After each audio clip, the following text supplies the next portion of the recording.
Hi, and welcome. We all know why you're here. You're here for part of the new series that I'm calling Who the Fuck Did I Marry? I'm going to create this playlist series, and I'm going to tell the story of how I met, dated, married, and divorced a real pathological liar. This is my introduction slash disclaimer video. First and foremost, I'm going to be truthful, even if it makes me look bad. I'm going to be honest, but I'm also not going to be disrespectful to anyone that was involved.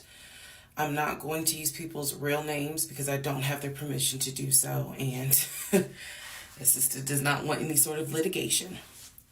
I will tell you off the top, I have a sense of humor and I have sarcasm. So things that you see me laughing at, none of this is funny. But in order to get through it, I have to laugh. If I cry, I cry. I'm human. I'm a woman. This was traumatic. I'm going to do the best I can to upload as much of the story as I can, because I know people get so annoyed with the follow for part 4, follow me for part 17. I'm just going to do the best I can to keep uploading the videos each at a time. I'm going to go in order from the time we met until the time I got our divorce decree in the mail. So that is a lot of time to cover. Please give me the grace to just get it out. It may not be all in one day. It may not be all in 2 days. But what I can tell you is even if you don't necessarily see a video, I'm probably recording it and then I will upload it into the playlist titled, Who the Fuck Did I Marry?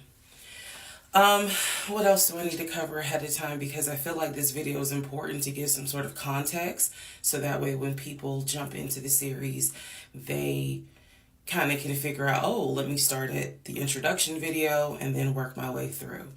A lot of the questions that you all have sent me will be answered when I start and tell the story in order. Everything I'm going to tell you can be verified.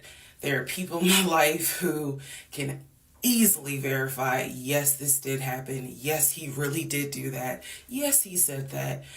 Yes, she did go through that. I have no contact whatsoever with my ex-husband in any way, shape, or form. We do not communicate. We do not have mutual friends or anything where we communicate through those people. No contact. I cannot stress that enough because I feel like somebody's going to ask me, do you still talk to him? No. I ain't seen him. I ain't heard from him. I don't want to hear from him. And I will tell the entire story up until the last time I did hear from him and what happened. Yeah, this is my story. So, I am just a regular woman who thought she met the one, and I didn't. Most people have never came in contact with a pathological liar. We typically come in contact with like a compulsive liar. It is not the same. A pathological liar has no reason for why they lie. And the lies that they make up, there's no limit to the lie. I was once a psychology major in undergrad. I didn't graduate with a psychology degree, but I'm very comfortable saying that he was a pathological liar. He was a narcissist. And yes, there was some in my opinion, mental health issues going on. Pathological lying part, absolutely. So I want to preface all this by saying, you're going to probably think, what in the world? There's no way this happened. Everything you're going to hear me say actually did happen. I never thought I was going to be in some sort of Lifetime movie, but I was. So I will read the comments as best I can. like I said, I think if you allow me to tell the whole story, things will be answered. And sorry, I do talk with my hands. It's a coping mechanism. So if you're like, why does she keep moving her hands? Other than that, let's all take a deep breath, buckle in, because this was a fucking crazy ride. And if you think it's crazy, imagine how I feel as the person who lived it and had no idea what I was dealing with. I thought I knew, but I truly had no idea who the fuck I married. You like how I twisted that? Anyway. All right, y'all. This is the introduction, so welcome. Part 1 will be up shortly. Please excuse the hair, but here is part 1 of Who the Fuck Did I Marry? So I met my ex-husband around March 4th of 2020. We met on Facebook dating site, and we also matched on Hinge.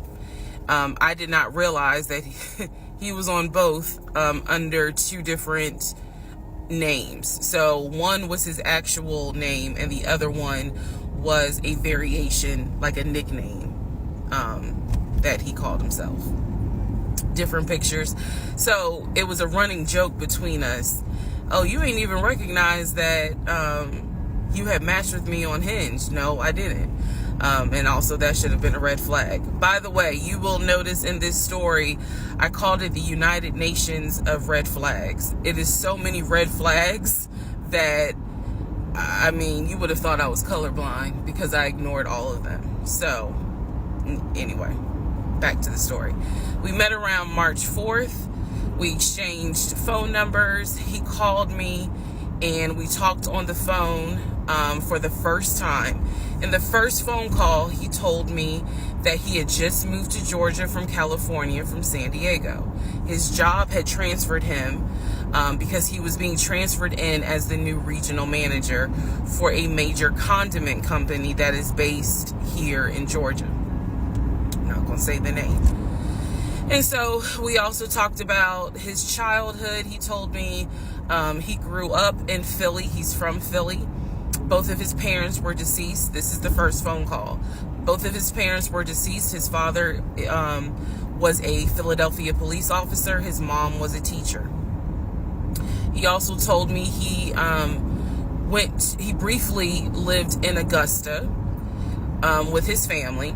He had 2 brothers and 2 sisters. He also had 2 half-brothers on his dad's side. First phone call. So I'm just giving you guys the backstory. This was the first phone call we had. So we talked about family. We talked about friends. We talked about our jobs. At the time, I was working at Georgia State Patrol. And he knew this, and he just thought that was like, wow, you know, so you work with troopers all day. Yes, I did. Also in that phone call, he explained to me that he used to play football. He explained that he used to play arena football. I know nothing about arena football. I know about NFL. I know about college. Go Dogs. But I don't know anything about arena football. So he explained to me that he used to play arena football. He used to work at Apple in the off season of arena football. And I remember thinking on that phone call, oh, okay, you know, like, good for you. I don't know anything about arena football. And I believe I did tell him that. I don't know anything about arena football. That'll come into play later on. So he told me, you know, I just moved here. My job is paying for my housing and they're helping me to look for a house. He was like, right now I'm in Gwinnett County, but I'm trying to look for a house. Ideally in Atlanta, like Brookhaven, Sandy Springs. He was like, I really would like to move out there.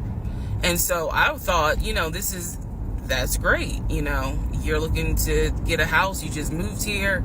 He was like, I don't really know too many people here because I spend all my time at work and, you know, this job is really demanding. So that was our first phone call. We talked more. He talked a lot, which took me by surprise because I'm not really used to men talking more than me. he eventually asked me out on a date. Our first date was set for Saturday, March 7th, 2020. He asked me what was my favorite restaurant. I said Cheesecake Factory. And so we agreed to go out at the Cheesecake Factory in a location that was in between. I lived in Clayton County at the time. He lived in Gwinnett County. I realized that if you don't know anything about Metro Atlanta, that makes no sense. But basically, we lived about 45 minutes apart. So we agreed to meet at the Cheesecake Factory over at Perimeter Mall, which is in an area, Sandy Springs, Dunwoody area. I was excited. Like, I called my friends and was like, I got a date, you know, blah, blah, blah. We'll see how it goes. First conversation was good. Hopefully he looks like his pictures, because, you know, that's always an issue with online dating. Hopefully he looks like his pictures. So on my way to our date, I took 285, and literally right before I got to Boulder Crest, the exit for Boulder Crest, I heard a boom, and I lost control of my car. Thank God that not thank God, but I knew what to do. So I did not crash, but my tire blew out. So I called him and I said, hey, I am so sorry, but my tire just blew on 285. I'm slowly making my way off the exit. I believe I pulled into a Chevron gas station. And I said, you know, I got to get this fixed. I don't know what to do. Like, I'm a damsel in distress kind of thing. He kind of paused. He got quiet. And he was like, you know, tell me exactly where you are. Drop your pin. So I dropped the pin. And he came to the gas station. Got out the car. And I was so relieved that he actually looked like his pictures, that I was like, oh my God, he's actually attractive, because he's like 6'4", 6'5". Oh, also, man, I apologize. So let me go back to the first conversation. Let me add something. He did tell me in the first phone call that he was divorced, and that his ex-wife, she had 2 children, a boy and a girl, who were teenagers, young adults. I think the girl was about 20. And he said that he had a very close relationship with his stepkids.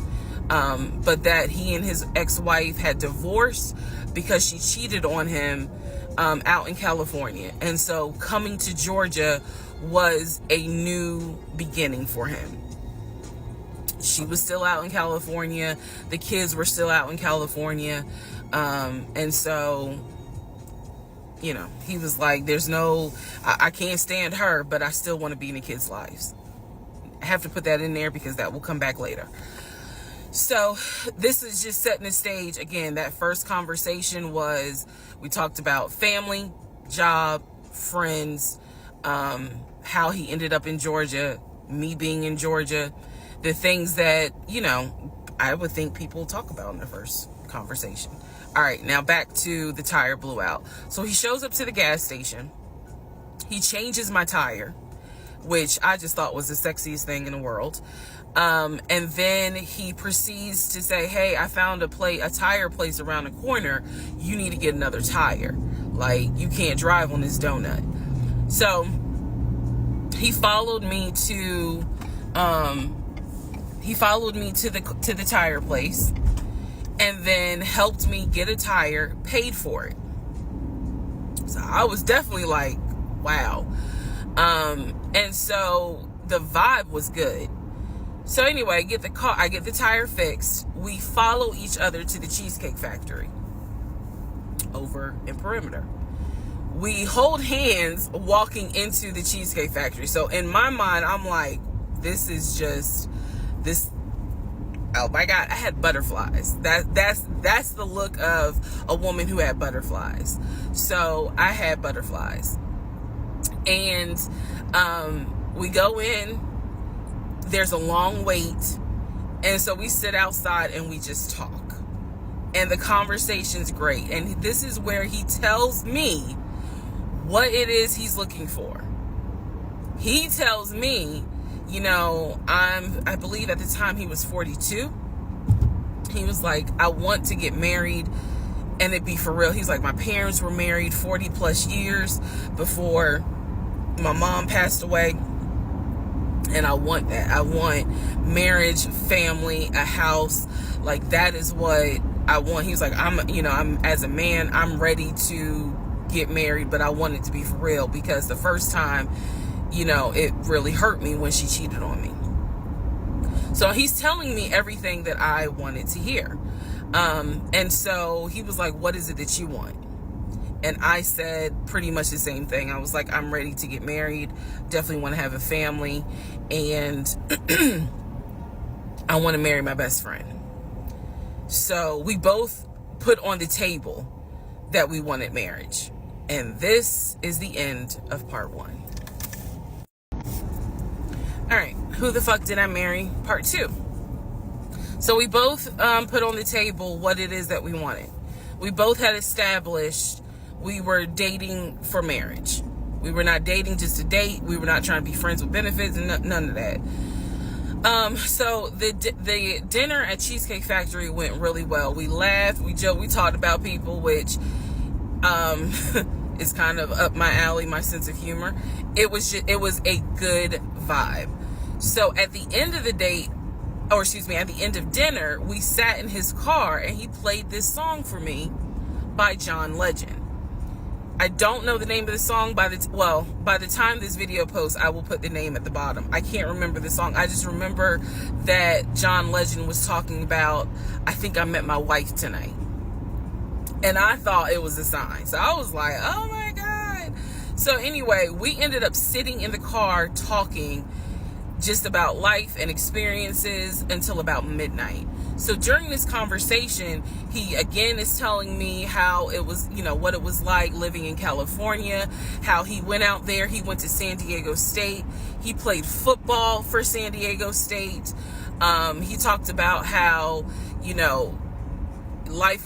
loved it out there, so he stayed. That's when he joined the company. And then he explained that he also did arena football, but only did it for about 2 or 3 years. He claims that while he was doing arena football, the team that he was on won a championship. But again, keep in mind, I don't know anything about arena football. So I was like, okay, I didn't know that they had championships. And he was like, he got a little offended, like, yeah, they got championships. And, he was on that team. So he talked to me about how he worked at Apple. He worked something in the IT area of Apple, but within the store. Again, it was one of those, it's like when I tell people I used to work at Amazon. I really wasn't paying much attention to it. Why? So we talked about all that. We talked deeply into what happened with the ex-wife. It's because I asked. He was not volunteering all this information. So in other words, I get very uncomfortable when men start talking about their ex a lot. That's not what happened. I was asking questions because I was really trying to figure out, okay, are you ready for a relationship, or are you still missing her? So we talked about that. We talked about my exes. That was a mistake I made because I talked about how I dated at one point in time somebody I worked with. That will come back later. And he seemed real cool about it. He was like, that was before me and blah, blah, blah. So the conversation was good. Midnight comes and I go home. Yes, I went home. We ended up talking. Mind you, our first date was March 7th. And within about 2.5 weeks, Brian Kemp, our governor, shut Georgia down. We were going to be on lockdown. So during those 2.5 weeks, we talked every day. We went out again at Red Lobster. I remember Red Lobster. But everything was going great. The issue was, where are we going to quarantine? So the question was, are we going to quarantine at his place, which he had like a studio type of situation. Like, it clearly, where he was staying, I was like, it's like a studio apartment, But he kept telling me, like, this is temporary because I'm looking for a house. Like, he showed me the email from a woman who worked at the company where she was out on maternity leave, but she was putting him in contact with a realtor to help him find a townhome or a single family house. So I was just like, okay, this is definitely temporary. Like, he's not trying to stay here long term. And she was apologizing in the email. I'm so sorry, you know, this should have been taken care of before you got here, but it wasn't. Da, da, da, da, da. I saw the email. I read it. I read the email. So the decision was, we're going to quarantine at the studio, or we're going to quarantine in my house? First mistake I made. Well, there's a lot, but this was a mistake I made. So ladies, caution moment. During one of our dates, because keep in mind, in those 2 weeks, we were seeing each other quite a bit. Nothing physical or anything like that. Just two people who I thought were really on some, all right, let's see if this is going to grow into something. He came to my house. When he came to my house, I had a 3-bedroom, 2.5-bath townhome. He was in the studio. Now, I'm telling you guys all of this in order of how it happened. So some things I'm probably going to insert what I was thinking and the mistake I made. Can I turn this off? No. Okay, I still need that. And I say that to say that I did not realize inviting him to my home probably made his eyes go, oh shit, she's a keeper. She got this 3-bedroom, 2.5-bath townhouse, and I'm in like a little studio. Yeah, let me go ahead and pursue this. What I need to do to quarantine here. The decision was made, quarantine at my house. So the state went on lockdown. He came and stayed with me in my home, and for the most part, in the initial beginning, it was fine. It was fine. The reason why I hesitate is because I grew up in the church. So for me, it was really like an internal struggle of, bruh, you always said you would never live with a guy unless he was your husband. And now you living with a dude and he ain't your husband. Like, it was a struggle for me because I knew better. And don't come for me. I'm just telling you the way I grew up. It was like that. It was not sitting right with me. But at the same time, I didn't want to quarantine by myself. I did not want to. So there we go. So he moved in. We talked about the bills. Let me clear something up that I said in the other video where I said he paid all the bills. He paid all the household bills. He did not pay my car payment, my cell phone, or my car insurance. He paid the rent, because my rent at the time was less than $1,000. He paid the utility bills. And so when he's telling me that he's a regional manager, I was like, wow, okay, so you got money. And so he paid all the household bills. So my check really was just taking care of me, myself, and I. And I am not, this is where it's not going to make me look good, but it's the truth. It was intoxicating to not have to worry financially about how to pay the bills. It was a wonderful feeling. And so I kind of pushed to the side the fact that, yeah, you shacking up, because it's like, but your paycheck, you don't have to worry right now. Like, he's taking care of all of April's bills before April even comes, because this was still March. So we're living together, and I'm cooking, I'm cleaning, he's helping to cook and clean, and then we have a conversation about house. Is he still going to buy a house just for him, or is he going to buy a house where it's for us? Because we are going to try to make this thing work, be official, get married, have a family. So the question now on the table is, what are we going to do? Because I didn't want to stay in Riverdale, Georgia. I did not want to raise a family there. I refused to have a baby in Clayton County. So the decision was made, let's start looking for a house for both of us. Remember, he was already looking for a house for him. But then he was like, you know what? We're together. I plan to marry you. Let's look for a family home for the two of us. He was like, this is how much I was approved for. That's when he showed me the Chase paperwork. It was a letter stating that and it had the Chase emblem at the top. He showed me a letter stating that he was approved for $700. All right, part 3. Who the fuck did I marry? So this is when he showed me a letter from Chase with the Chase logo at the top, stating that he had been approved for a mortgage for a $750,000 mortgage, or a $750,000 house. So he was like, we can't go over $750,000. And I said, I remember asking him, can you afford the mortgage on a $750,000 house? Because I know I can't. This is when he explains to me, I told you how I played arena football. I invested my money really well. So he said, I have money that will help pay for the mortgage. He was like, we're good. Like, I'm financially, I am okay.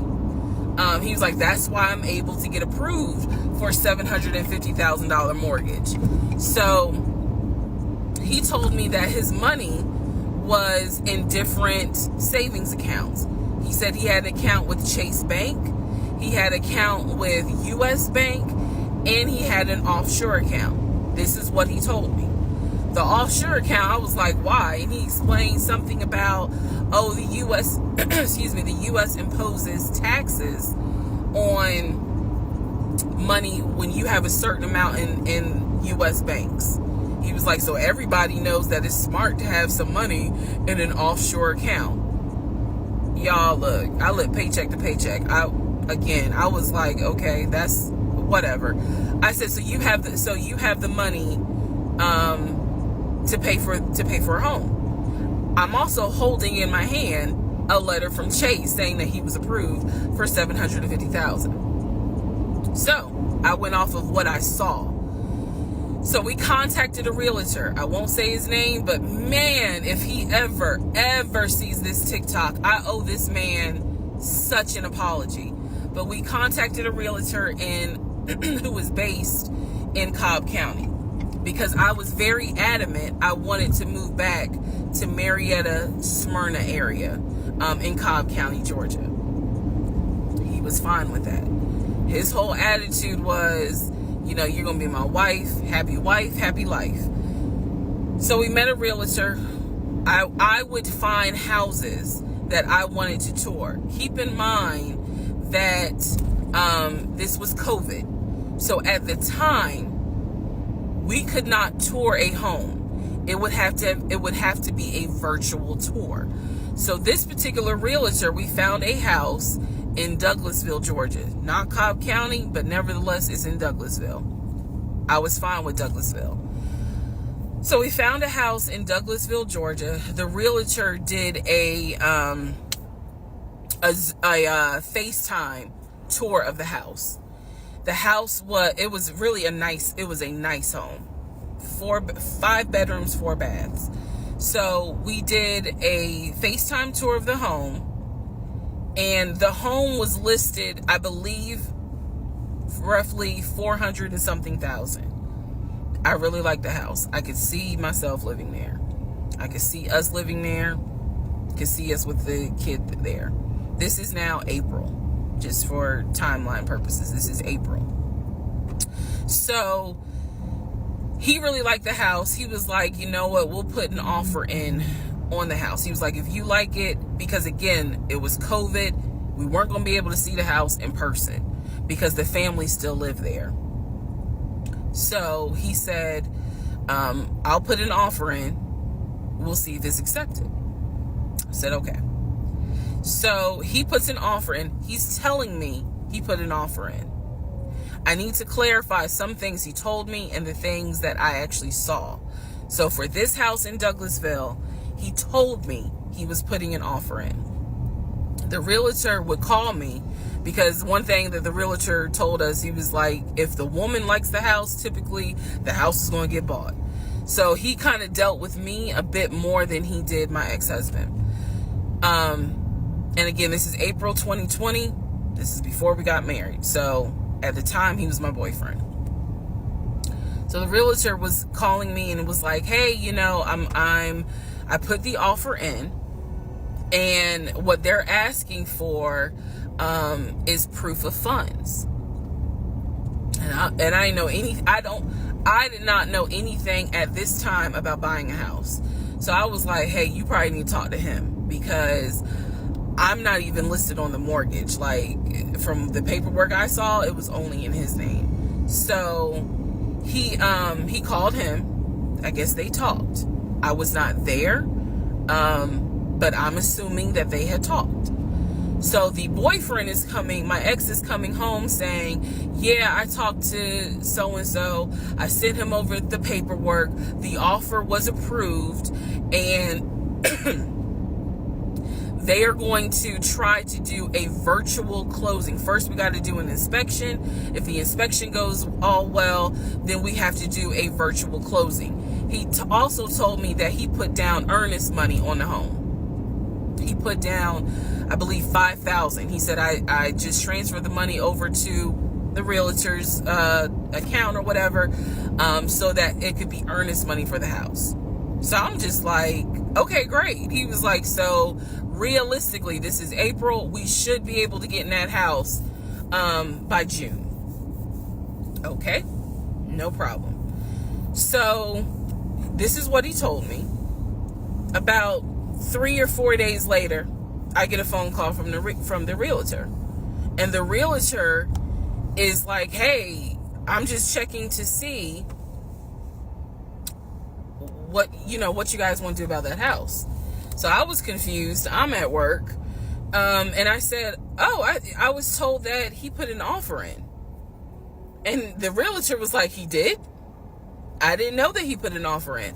And I said, well, why wouldn't you know? Like, he told me he put the offer in, and he had paid earnest money, $5,000 earnest money. And so the realtor was like, well, let me call him and find out what's going on with that, because I didn't know anything about it.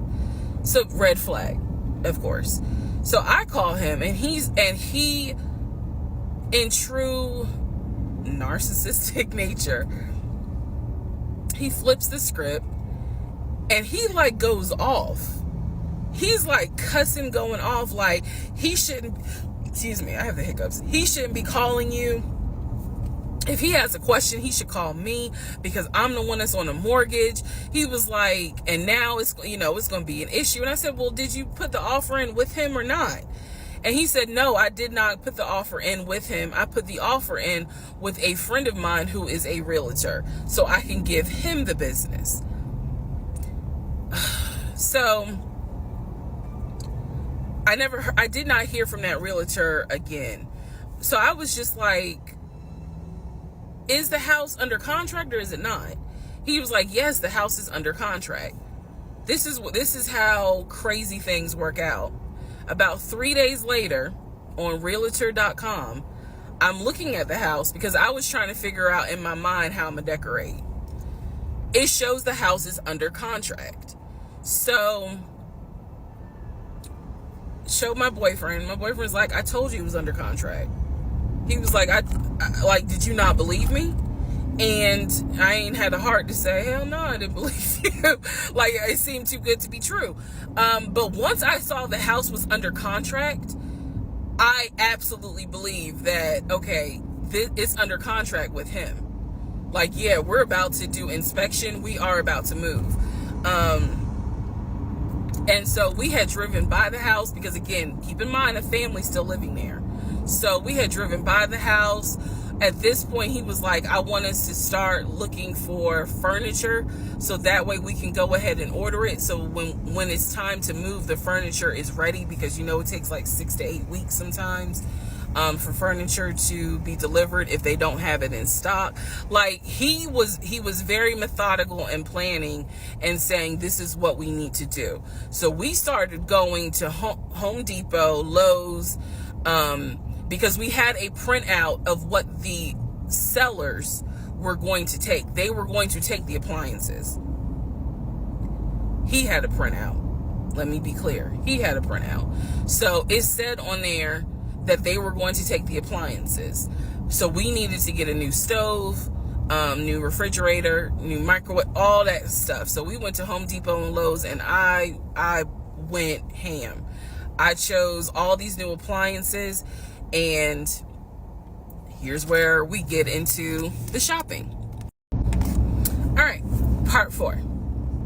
So we go to Home Depot, we go to Lowe's.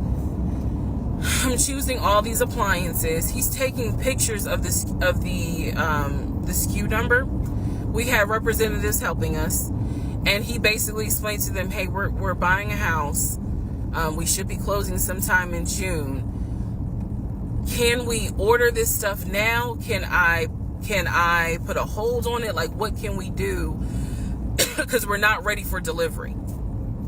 I stood there as the Home Depot rep said, we can hold it in our warehouse. Like, you can buy something and we can hold it.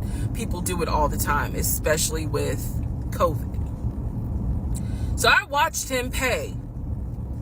I want to say it was about it was either $350 or $500. I watched him pay a deposit on a whole new set of appliances for them, and they were going to hold it until we were ready for delivery. I watched this. So I was like, okay, good deal. Like, we got the appliances. Next, let's go to Rooms to Go and Ashley Furniture and find actual furniture. So we went all around Rooms to Go. We went to Ashley Furniture. We went to American Signature. And I saw all these things that I wanted. Again, he's taking pictures of it. He was like, I can go online and order it. I didn't think anything of it because, again, I just saw that we held the appliances. So I was like, okay, that's fine. So April turns into May. May 2020 comes. This is where things start to get a little interesting. May comes, and obviously we had not done inspection. And I'm asking him all the time, what's the deal with the house? He was like, oh, because of COVID, they're trying to get someone to do the inspection. But the guy that they had, it was always something. The guy they had caught COVID, so they're going to have to get somebody else. And he's like 15 houses backed up, so it'll be a while. So at this point in May, I know I look crazy. In this point in May of 2020, I started recording audio diaries. I don't know why. It was something just made me just start recording my thoughts in an audio diary, and I still have them.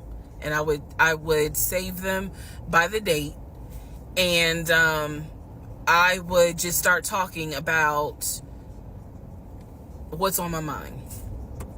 So I was like, I knew there was something was nagging me, like, but I kept pushing it out of my mind. I was like, you saw, this is what I reminded myself. You saw him pay for the appliances. You know the house is under contract. You know that he told you that he's the one who put the house under contract. Why would, I remember saying to myself, why would he lie about that? This is so easy to verify. Why would he lie about that? Have you caught him in any other lie? And at the time, the answer was no. So I really was like, maybe you just aren't used to a guy who actually does what he's supposed to do. Like, I was questioning myself and then answering my own questions. So inspection didn't happen. Around mid-May, I found out I was pregnant. May 2020. When I found out I was pregnant, he was ecstatic and I was like, oh shit. The reason why I was oh shit is because, number one, I'm plus size. Number two, because of my age, I felt like it was probably going to be a high risk pregnancy. And I wasn't married. And that nagged. I cannot tell y'all how much it nagged me. There was a lot of internal struggle in between. My family didn't even know that he had moved in at this point. I told them, that I was pregnant, went to the doctor, everything looked good. But again, because it was COVID, he couldn't go in with me into the actual room. So, doing any sort of ultrasound, doing the blood test, because my HCG levels were really high. So the doctor was like, hey, it might be twins. We don't know yet. You're still kind of early, along. They gave me a due date. The due date was January 26th of 2021.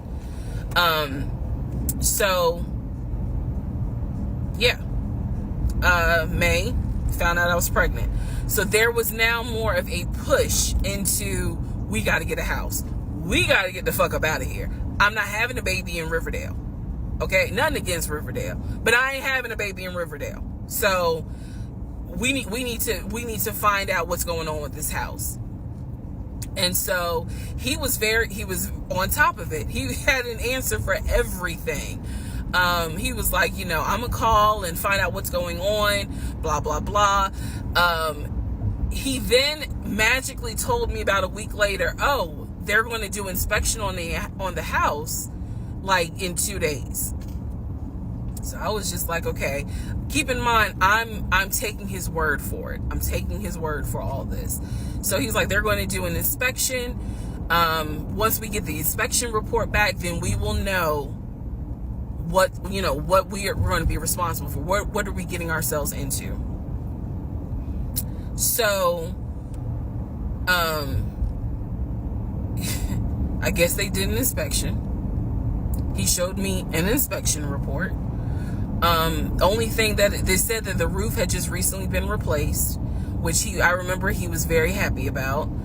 And the issues that there were for the house were minor. It was not a bad, because we did have a discussion about it. He was like, it's nothing that we can't handle.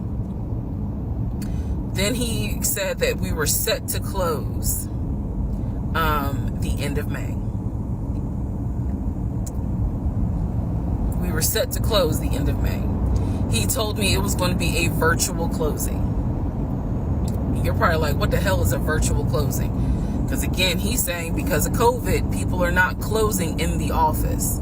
They're doing a virtual closing where you would need to electronically sign the paperwork. This is what he's telling me. And so he was like, we're set to close like just before Memorial Day. And so for some reason, again, there's still that nagging part. For some reason, I didn't start packing. Anyone that knows me will tell you I hate moving. I've done it enough in my life. I hate moving. But I did not start packing up that house at all. I was just like, I'm pregnant. My body was changing so fast that it was like I can barely keep my eyes open half the day. And so, no, I didn't start packing. And I remember I did record, again, I was recording audio diaries just about every day. When something didn't sit right, I would verbally record it in the audio diary because I was like, I don't know what it is, but there's something. That was the theme of our relationship. I don't know what it is, but I know there's something. And so I remember talking to myself in my little prayer closet, because that's where I would do my recordings. And I remember thinking, what if we don't get this house? Like, what if he's lying? But again, there goes that thought process of, why would he lie about this? Like, who makes up that they're buying a house when in fact they're not? And then he's showing you all this paperwork. Like, come on, you can't be that jaded that you don't even believe what's in front of you. All right? So now we're going to go into part 5. Okay, part 5. Who the fuck did I marry? So I'm questioning all this stuff in my head out loud on my audio diaries. And then once again, I'm like, but look at what he's giving you. Like, he's paying, it wasn't a question about money. It was just a question of, are we really about to move into this house? And keep in mind, he's paying all the household bills. He still is. So we were supposed to close before Memorial Day. We didn't. There was an excuse. There was always an excuse with him. Always an excuse. And I didn't know enough about the process to question stuff because I really wasn't involved the way I should have been. And it was giving me a lot of anxiety. So I'm pregnant with a lot of anxiety. And if I'm going to be 100% honest with y'all, I was not expecting that I was probably going to have a healthy pregnancy because I was stressed. And what I was stressed about is I didn't know what was going on because I wasn't really involved the way that a normal relationship would be involved. Just being honest. So we did not close we moved now into June. This is now going into June. Around June 5th, I looked at the house again on Realtor.com. I don't know what made me do it other than, and I don't mean to sound super spiritual. I know that people are like, you know, you may or may not believe in God, but I'm telling you, I believe with all my heart, probably the Holy Spirit was like, look at that house on Realtor.com. So I looked at the house on Realtor.com. This was around June 5th. It showed that the house was off the market. And I remember being like, okay, wait, what does that mean? What does that mean? Because ex-husband is telling me we're about to close on the house. We're about to close. It's our house. We got furniture, da-da-da, da-da-da, da-da-da. He's also telling me that he's been in contact with the realtor, his friend, who was telling him, you know, this is what was happening next. Here's what's going on. So the guy that we initially worked with apparently is completely out of the picture. But again, I was not heavily involved. So I'm just like, let me look at the house. I see it's off market. What the fuck does off market mean? Like, now I'm really freaking out. So it shows the name of the real estate agent for the seller. I don't remember her name. I called her and I said, you know, I said, my husband and I, even though I wasn't married, my husband and I were looking at this house at 123 Main Street. And we really wanted to tour it, but now I'm showing it's off market. Is it not available? Or, you know, I pulled that card and she was like, oh, no, ma'am. The home closed yesterday. It closed June 4th. Again, there are certain dates I just remember. And I said, oh, it closed June 4th? I was like, really? And she said, yes, ma'am. She was like, my sellers sold the house. And I was like, oh, man, okay. Well, I said, my husband and I really wanted, you know, we love the pictures of it. And we're getting ready to start a family. So I would have loved to have been able to, have the opportunity to see it. I asked her something. I don't remember the specific question I asked her. And I know why I asked the question, because I was anticipating that my boyfriend at the time was going to have some sort of excuse. So I asked her something about the buyers. And I remember, and somehow, again, forgive me, I don't remember the question I asked her. But the answer was that it was an older white couple. Older white couple. So I get off the phone with her. I record an audio diary. And in the audio diary, I specifically say, okay, there is no house. He's going to have to get out of this lie somehow. Because now I realize, at the very least, he was lying about him being the one who was under contract. I knew enough about that. So I was like, what, how was he going to get out of this? Again, I've listened to the audio diary in 2024. I literally said in that audio diary, how is he going to get out of this lie? And I was trying to think of ways on how he's going to do it. And something said to me, because I say it on the audio diary, I said, he's going to say it's a bad deal. And he's going to say he wants to pull out. Y'all keep in mind, I am pregnant. So I had a decision to make. As ugly as this decision was, I made the decision, you're about to have a baby with this man. He's paying all the household bills. Let him get out of the lie. And that's what I did. I purposely made the decision that I knew he was going to come back, and I knew he was going to give me some bullshit on why he couldn't buy the house, because he didn't know that I knew that house is already sold. The house is already sold.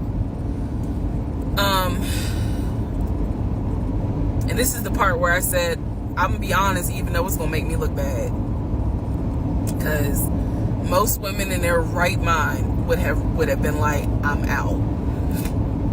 And I didn't. So sure enough, he came home. He didn't really say anything that day. The next day I asked him about the house, and he said, my friend, the realtor, he was like, I'm talking to him because something's going on with the interest rate. And when he said that, I felt so much relief, because I knew that I had been prepared for, he's going to give you some bullshit. So when he said there's something with the interest rate, I said, you know what? If this is literally what I said, y'all. If the interest rate isn't good, then we shouldn't move there. We should probably let this house go. We should cancel whatever furniture we ordered, or, appliances, and let's just look for another house. I said, I would like to be moved before the end of the year. I said, I really don't want to be 9 months pregnant moving into a house. I would like to be done with this before then. And the way I said it was so calm. And he was like, okay. He was like, I'm going to call the friend, the realtor, and tell him I'm backing out of the house. And I'm going to see if I can get my earnest money back. And I remember looking at him. I was standing in the kitchen, and I cocked my head to the side, and I said, okay, get your earnest money back, and let's find another house. And so that's how that first house fell through. So, fast forward, I keep looking at this to see how much time I have, because they only give you 10 minutes. So this is part 5, part 6 is coming up, but subsequently, what ends up happening the next week, which is mid-June, I was at work, and I started cramping, started bleeding, and at this point, my doctor, I had just had an ultrasound earlier that day, so I went to work, because the ultrasound was fine. I went to work, and the cramping and the bleeding started, and I started crying because I kind of knew what was going on. And my doctor had called me and told me that when they did the ultrasound, they did not see a heartbeat. So she was like, this pregnancy is not going to be viable. So I'm crying, hysterical. And now we're going to get into part 6.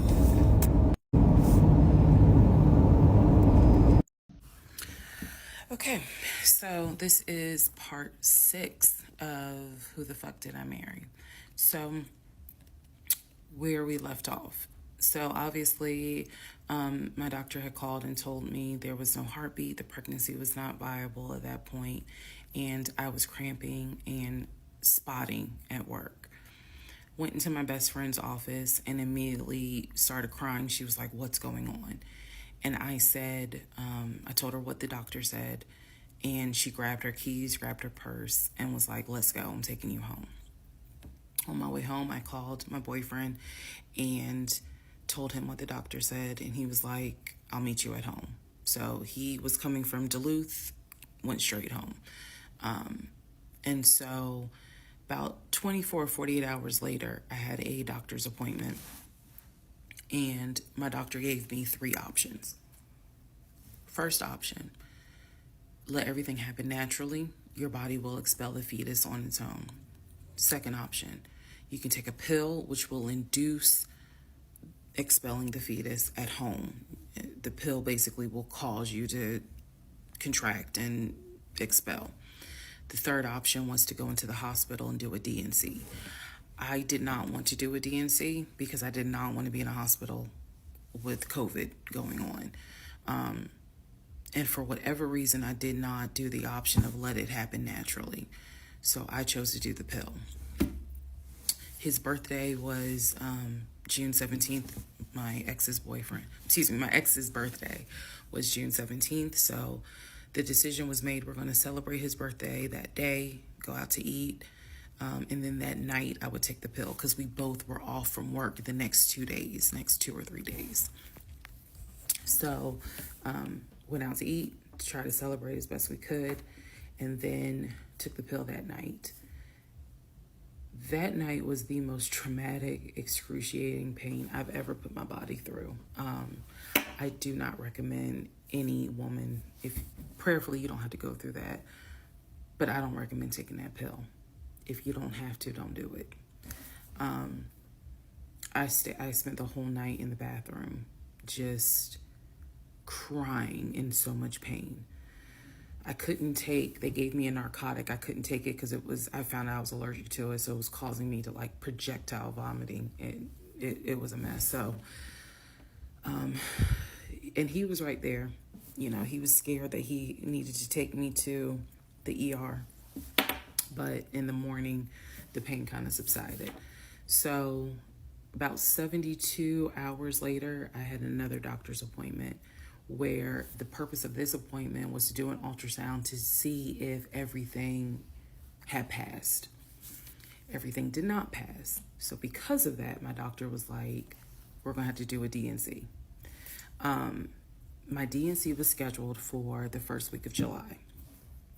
My boyfriend, my ex, was going to take me. That was always the plan.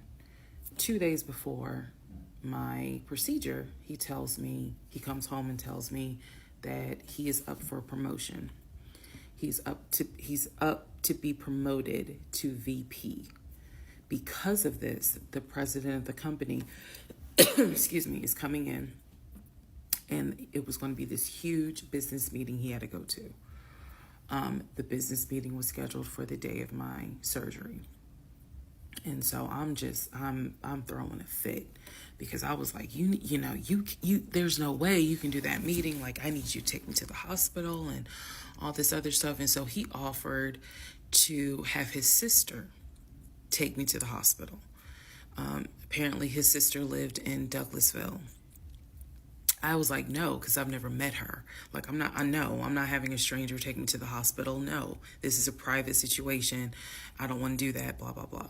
So my aunt had offered to take me, and then my friend who took me home from work had offered to take me. So at that point, we get into an argument because he's like, my sister is, you about your family, so why can't she step in? And I was like, nah, because I don't know her. Period.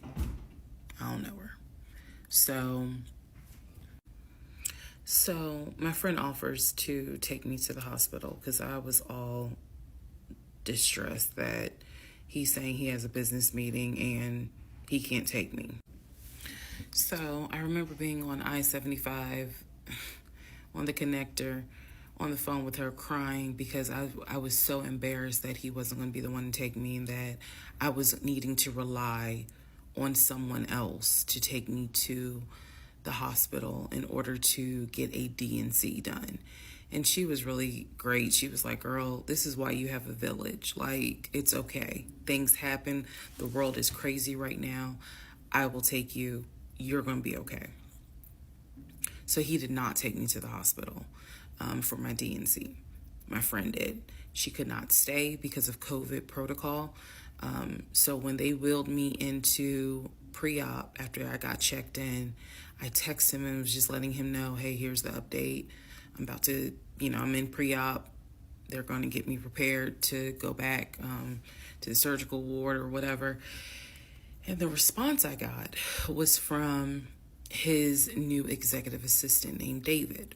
Now, when he told me he was up for the promotion, he did tell me that part of getting this new job would be that he would get an executive assistant named David.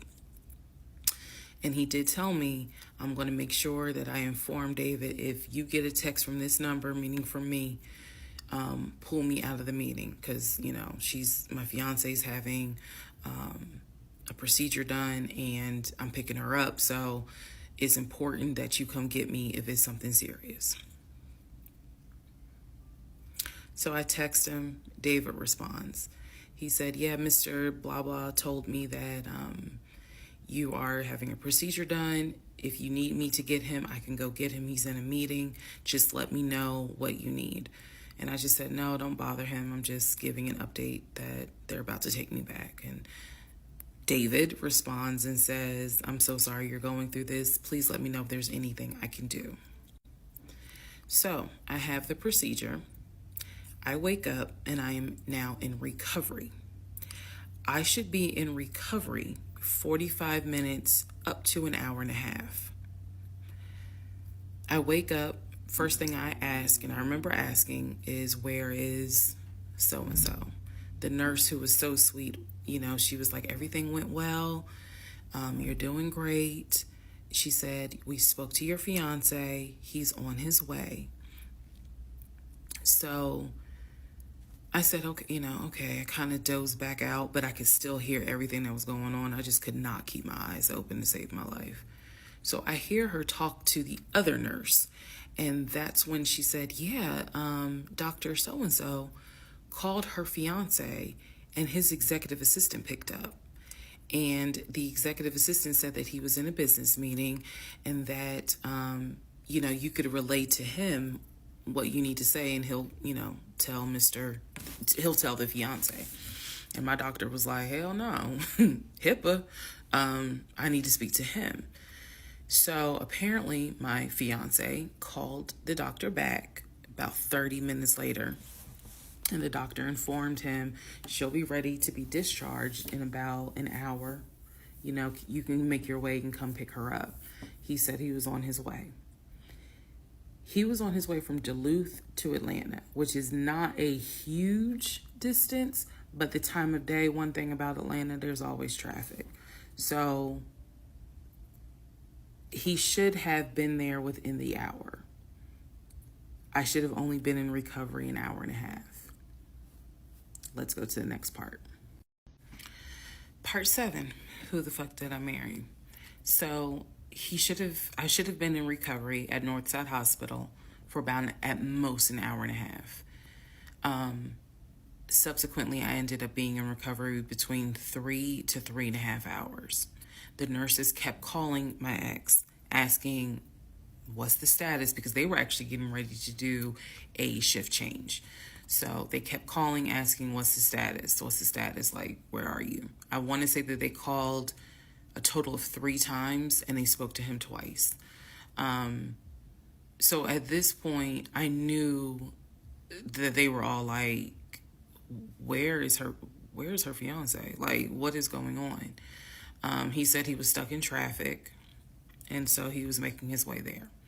He eventually did get to Northside Hospital, and they wheeled me down, because again, he couldn't come in, just because of the protocols. So when I got in the car, and I'm in pain, but yet drugged up, couldn't keep my eyes open, I was just out of it. But I remember him calling my aunt and my mother and letting them know, I picked her up, we're on the way home, let me get her settled, and then I'll give you guys an update. I remember that. What I did not know was that he had texted my aunt and my mom and asked them to not bother me for like a week. Like, just please don't reach out to her. Let her just rest. I am from New Jersey. I am from an African American family. You don't tell my black mama or my black aunt that, please don't bother her for a week. I didn't know this at the time, but I'm just interjecting that part. I'm trying to stay in the timeline, but he did apparently do that, and my aunt was like, well, I will fuck you up. Anyway, so go home. He waits on me hand and foot. I recover. Just needed about 24 to 48 hours to just get my mind right. During this time, in between when the house in Douglasville fell through, we had not talked about a house. So I guess it was about a week later, after the DNC, he decides that, do you want to start looking for a house again? Excuse me, I have hiccups, y'all. Do you want to start looking for a house again? Because of what happened with the house in Douglasville, I felt like I was smarter this time to say, I want to be involved in every aspect, because I don't know what the fuck happened with that house in Douglasville. But what I do know is that he lied to me. I didn't know then what I know now. I just knew he lied about I knew he lied about being under contract. So I told him, I said, I don't want to work with your friend who I've never met, never talked to. I know that he has talked to him because he's talked to him in front of me.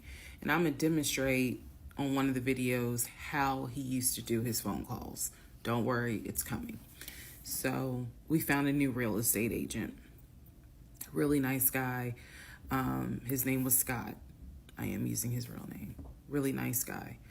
And we told him what the budget was. And Scott was like, okay, when you guys are ready, we can start looking at houses. Try to look for houses that are empty, because you can actually tour those. If it's a house where someone's already living in there, chances are it's going to be a virtual tour because of COVID. So I found a house that I absolutely, in total, we must have looked at about 15 houses. But I found a house in Smyrna that I absolutely loved. We toured the house.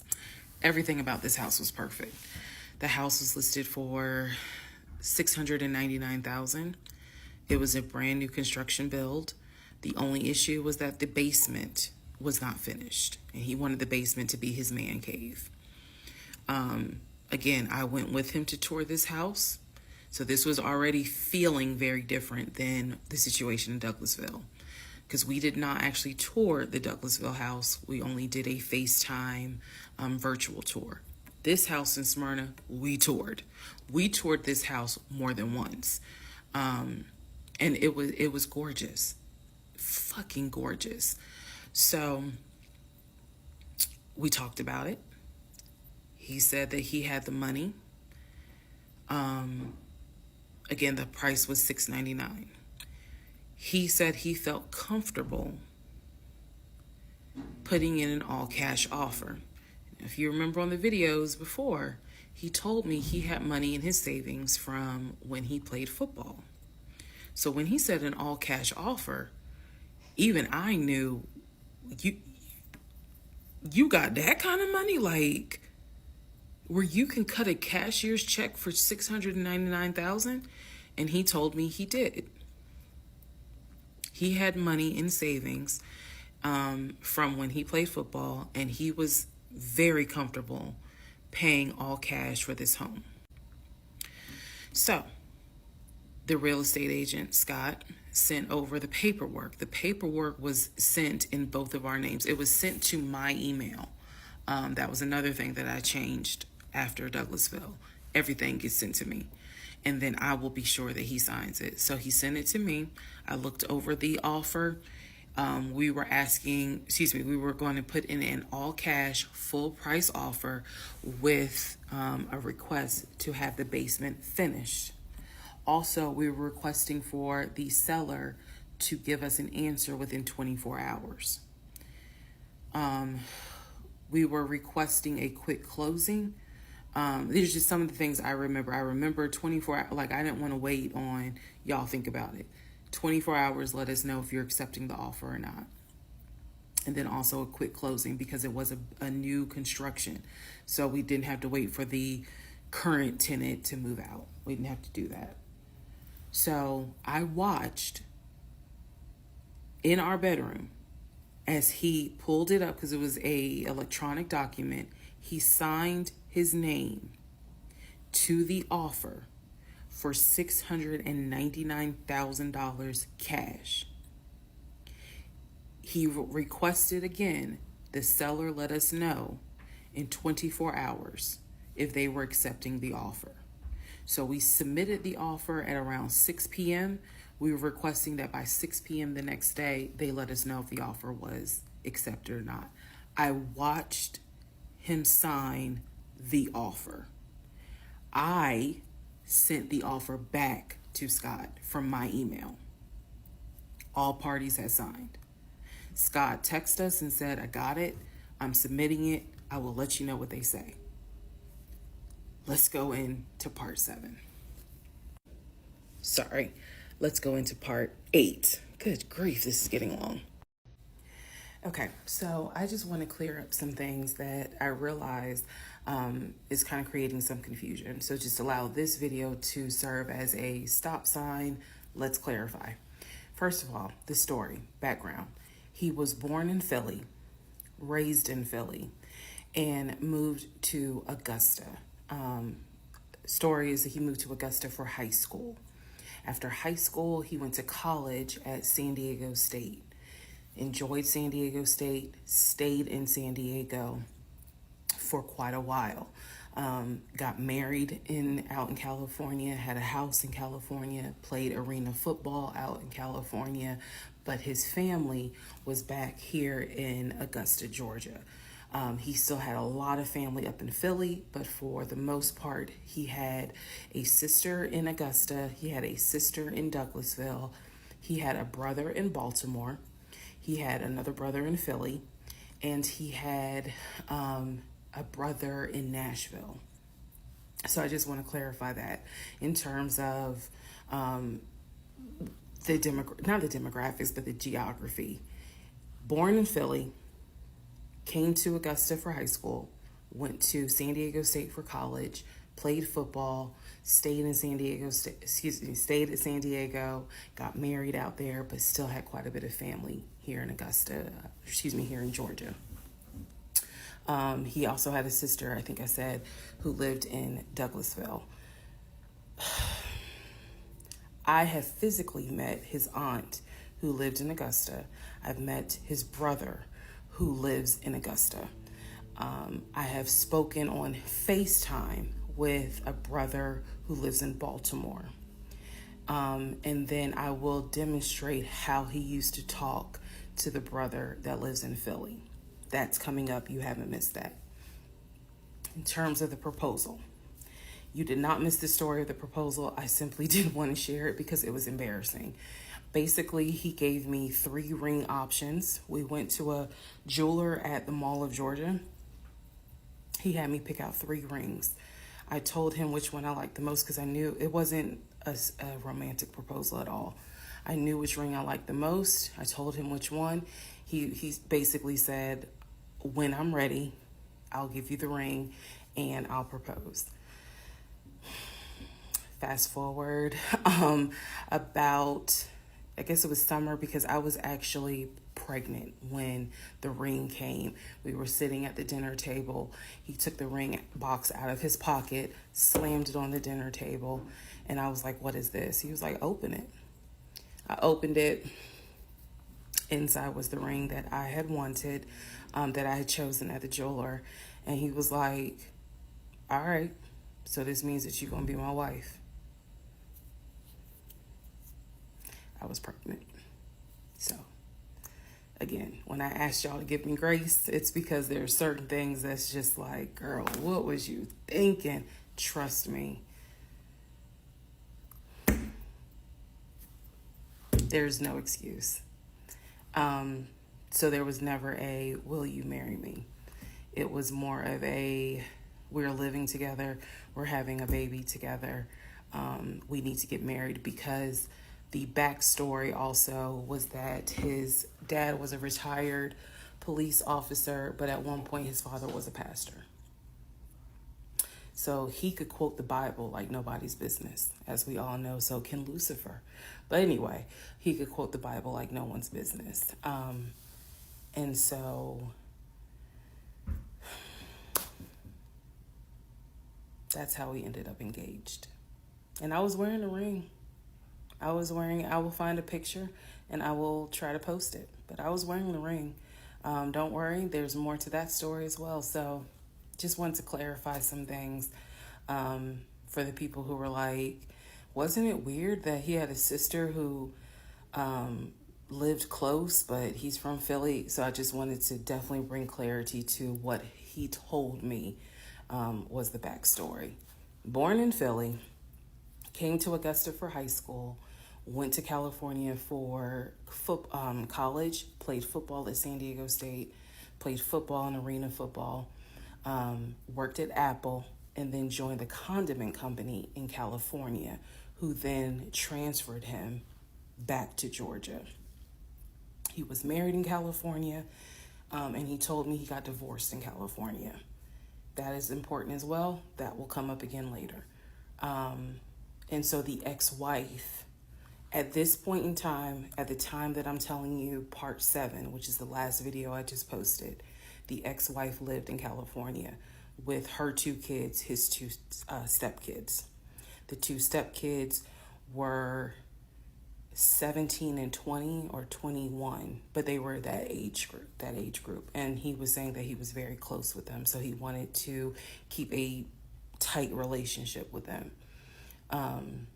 And he talked to them, if not every day, every other day. When I say, when I say this, I need y'all to understand. When I say that he talked to someone, it means that he was on the phone in front of me talking to the person. I hope that, because I will touch back on this. He was on the phone in front of me talking to the person. So he talked to his siblings every day. He talked to his aunt almost every day. He talked to his family the way I talk to my family almost every day. And again, I will demonstrate how he used to do the phone calls. I will also demonstrate how he used to do the work phone calls, because he called me every single day from work. And he would talk to people while he was on the phone with me. And I could hear people in the background. But that's a whole nother part. So again, buckle your seats. I promise I'm reading your comments, I'm reading your questions, but I wanted to bring this video just to clarify some stuff. Hopefully this helps. And honestly, I know people are fascinated by this, but more than anything, I hope that there's a woman watching this and she's saying to herself, okay, it's time for me to ask some questions. That's my hope. All right, part 8 of Who the Fuck Did I Marry? So we submitted an offer on the house in Smyrna. I sent it over to Scott, our realtor, and next day comes, Scott asks if we can take a phone call. So he calls us and tells us that the offer was not accepted and the builder did not do a counter offer. We don't exactly know why. We don't exactly know why he didn't accept it, but the bottom line is that we figured out later on that he didn't want to finish the basement. So the offer was not accepted. The house fell through. I was okay with that because, again, I knew he had put in an offer. So we continued looking at other houses. We found another house in Smyrna that he really liked. I thought that it was way too big for just the two of us. And so the price of this home was much higher than the $750,000 that Chase had approved for the mortgage. So what he explained to me was that he was willing to do the $750,000 mortgage, and he was also willing to put a significant amount of the money in savings on the house, which meant that he was now comfortable going from $750,000 up to about $900,000. Again, his whole explanation was, I have the money where I can put down a substantial down payment, bring down the price of the home, and then basically mortgage the rest of it. So that was now the plan. I was not comfortable with a home over $900,000. But again, keep in mind, I saw the Chase paperwork. So I was like, I just feel more comfortable sticking at the $750,000 mark. That's what you were approved for. Let's go with that. By this point, this is now fall of 2020. We had been talking about marriage. I had my ring. He had made VP at the company. And again, he was calling me every day from work. I need to kind of explain how the company was ran, because when you think VP, you would think he would be in an office. It was a condiment company, so they actually were producing the condiments, and I'm not saying the name of the company on purpose, but they were producing the condiments in this particular plant location. So a lot of times he would simply tell me that he walked the floor, checking in with his subordinates, basically. Now, how did he go to work? For the most part, at this point, he left before I woke up. However, pretty much he wore dress pants, kind of like a dark navy blue cargo pant, and he had a polo shirt with the company logo on it. What I saw a lot of times is that he would not wear the polo shirt to work. He would wear like a company t-shirt. He would wear rubber sole shoes and the navy blue cargo pants. I didn't think it was a uniform, but it reminded me of what someone would wear when I worked at Amazon, if you're going to be doing manual labor. He didn't go to work sloppy looking at all, but it definitely was not suit and tie. Nowhere near suit and tie. It is fair to note that outside of work, he was a man who he loved to dress. He loved to wear the latest Jordans. He loved to collect watches. He collected a lot of Invicta watches. He loved to collect hats. He wore hats, baseball caps everywhere because he didn't like the shape of his head. So in terms of how he dressed casually, the man, he could dress. In terms of how he dressed for work, yeah, he didn't dress like a VP. But his excuse was, I'm constantly walking the production floor, and I can't be in a suit and tie walking the production floor where they're creating the condiments that we're selling. So by this point, again, this is fall. We're still looking at houses. We're still touring houses as much as we can because it is COVID. We had found another house that we really liked and a house that I really truly wanted to put an offer in on. This was now going to be the second house that we put an offer on. He put in the asking price, I believe, was about $700,000. He put in under asking an offer for about $650,000. I'm guessing, but I'll try to find the house and put it on the story. The reason that house fell through, we found out that the home was sitting on a septic tank. We found out that the septic tank had an issue, and it would have taken about $15,000 to $20,000 to fix the septic tank. The sellers were not willing to fix the septic tank. Personally, I didn't really care for the house that much. I'm the one who was like, I don't really want it. So even though we put an offer in, we had 24 hours where we could pull our offer back. And so we did. Once we found out, I believe it was in the disclosure. And if you're a realtor, please feel free to tell me if I'm using the wrong terminology, but I believe it was in the disclosure that they told us the septic tank needs to be replaced. That's when I was like, nah, I don't want that house. So we pulled out. The house fell through, and so I was fine with it because, again, I was heavily involved. I saw him sign the offer. I knew every step of what was going on. Our real estate agent, Scott, was amazing, but you will see when I get to it where he made a mistake as a real estate agent. So house number 2 fell through. We then moved on, saw a few more houses, and then we get to house number 3. I'm going to pause talking about the houses because now I need to introduce what happened with the cars. Stay tuned. All right. Part 9 of Who the Fuck Did I Marry? So we're pausing on the house stuff. Let me tell you about the car. So when I met my ex-husband, I was driving a 2012 Nissan Rogue, fully loaded. It had quite a few miles on it, but it got me from A to B. It was in good condition, but I was upside down in the car. He was driving a 2018 Ford Taurus, sport mode. I know he had a sport mode on the car, and I love driving that car. When he told me how he was a regional manager, he told me that one of the perks that came with the job was that he would be getting a company car.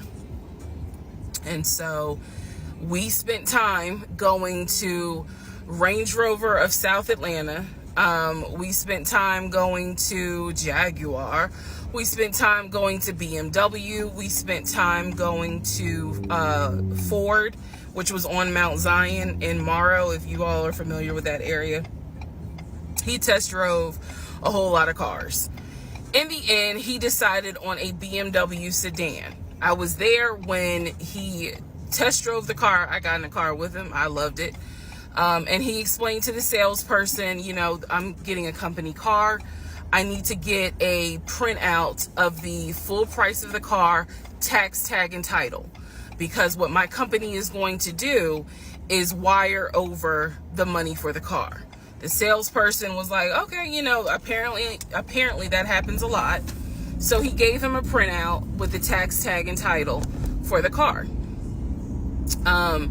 In front of me and the salesperson, he called the person in the finance department for his job.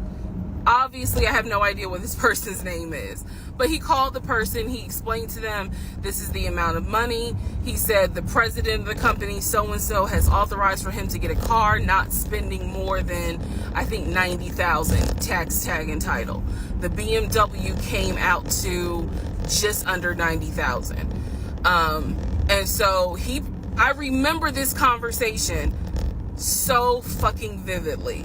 So he's on the phone in front. I'm sitting down, the salesperson sitting down at their desk, and he's like, they put me on hold.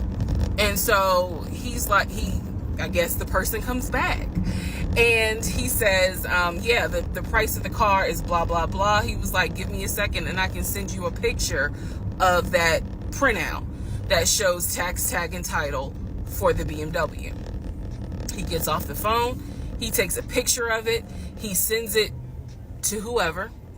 He waits about 10 minutes. He calls the person back. He says, did you get it? Apparently the person did get it. But the person who can actually physically do the wire transfer had gone home for the day. So what he says to the BMW salesperson, he's like, okay, we're going to have to do this tomorrow because so-and-so went home for the day. I don't know who the salesperson is. I can only tell you from my viewpoint what I thought. I had no reason to think this was a lie. I really didn't. Because again, you got to please keep in mind the circumstances that all of this is happening. We're inside the dealership. We're sitting at the desk of this person. He gave us the printout. He's on the phone, doing business, basically saying, look, this is how much money the car is going to cost. He's taking a picture of it. He seemingly is texting someone saying this is how much, this is proof of how much it is. Then he asked the BMW salesperson, I need your wire transfer information. The guy got up, rushed over to, I guess, their finance area to get the bank wire information, because obviously you have to wire it a certain kind of way. Rushes back over, gives it to my ex-husband. My ex-husband's like, okay, first thing in the morning, we will get this wired over, and then, I'll come and pick up the car. My fiance, will drive me up here to pick up the car. So we leave. He felt like, because at the time that this all happened, I was pregnant. So he felt like, look, we're about to have a baby. I don't want you driving that Nissan Rogue. I want to get you something more secure, something new. I really wanted a Kia. I really wanted a Kia Telluride.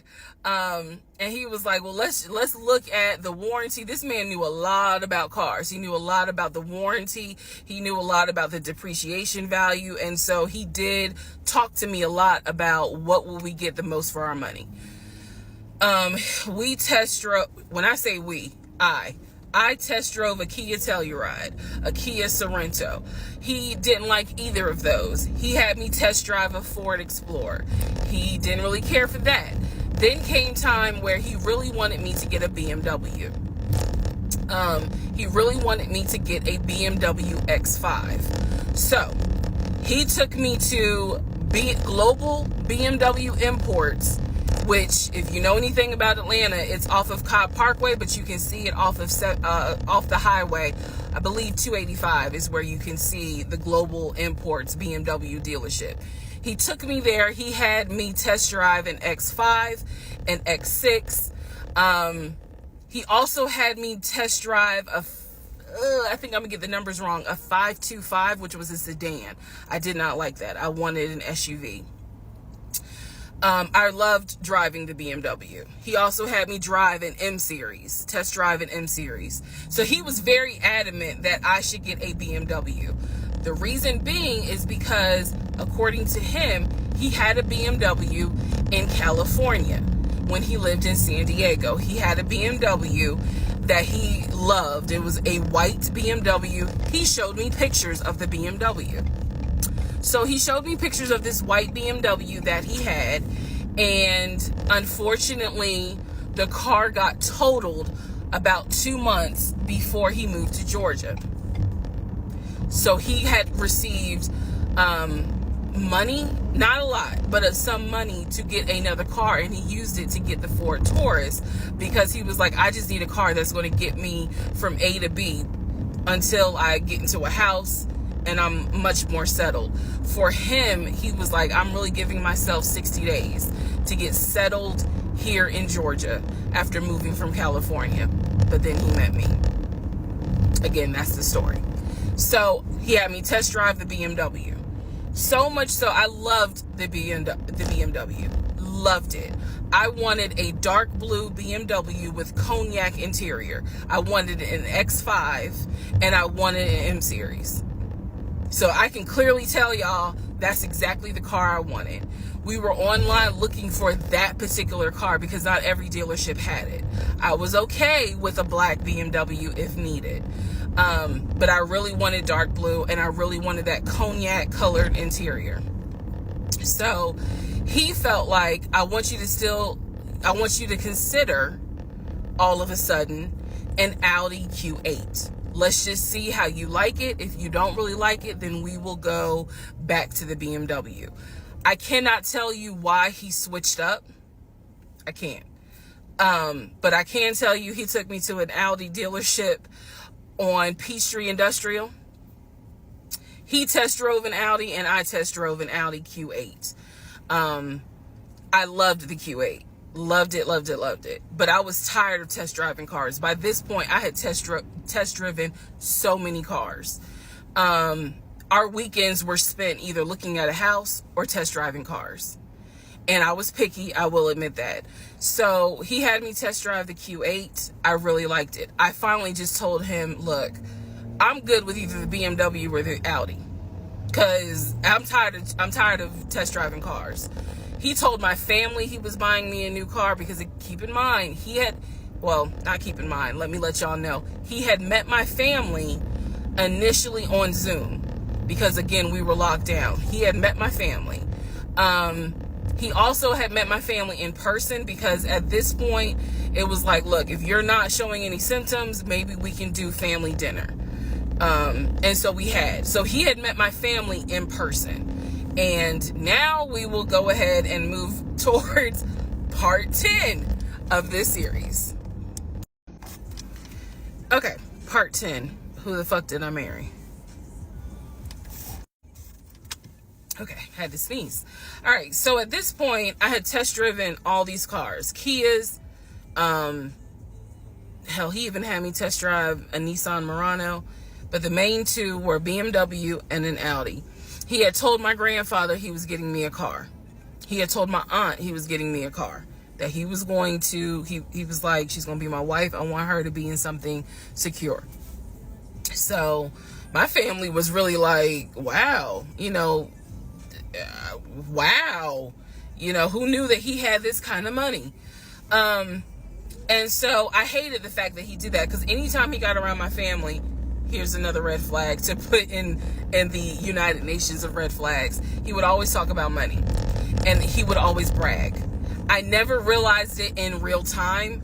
I didn't realize it until I was out of the situation. He always bragged about the fact that he could fight, the fact that he had money, and the fact that he played football. Those are the three things he always bragged about. Back to the cars. So I told him, I was like, pick one between the BMW and the Audi, because you said you buying it. So pick one. So this man chose the Audi. So he takes me to the dealership. I wanted a white Q8. He does give me the printout of how much it's going to cost, tax, tag, and title to get this Q8. Gentleman who's helping us gives him the printout. He's saying he's going to pay this money for the car out of the savings account that's offshore. That's the story. That's what he's saying. So he apparently is asking the guy, is there a holding fee? Can I pay a holding fee to secure this car while I'm working to get the money transferred? Because obviously with COVID, it's going to take long for the banks to transfer the money.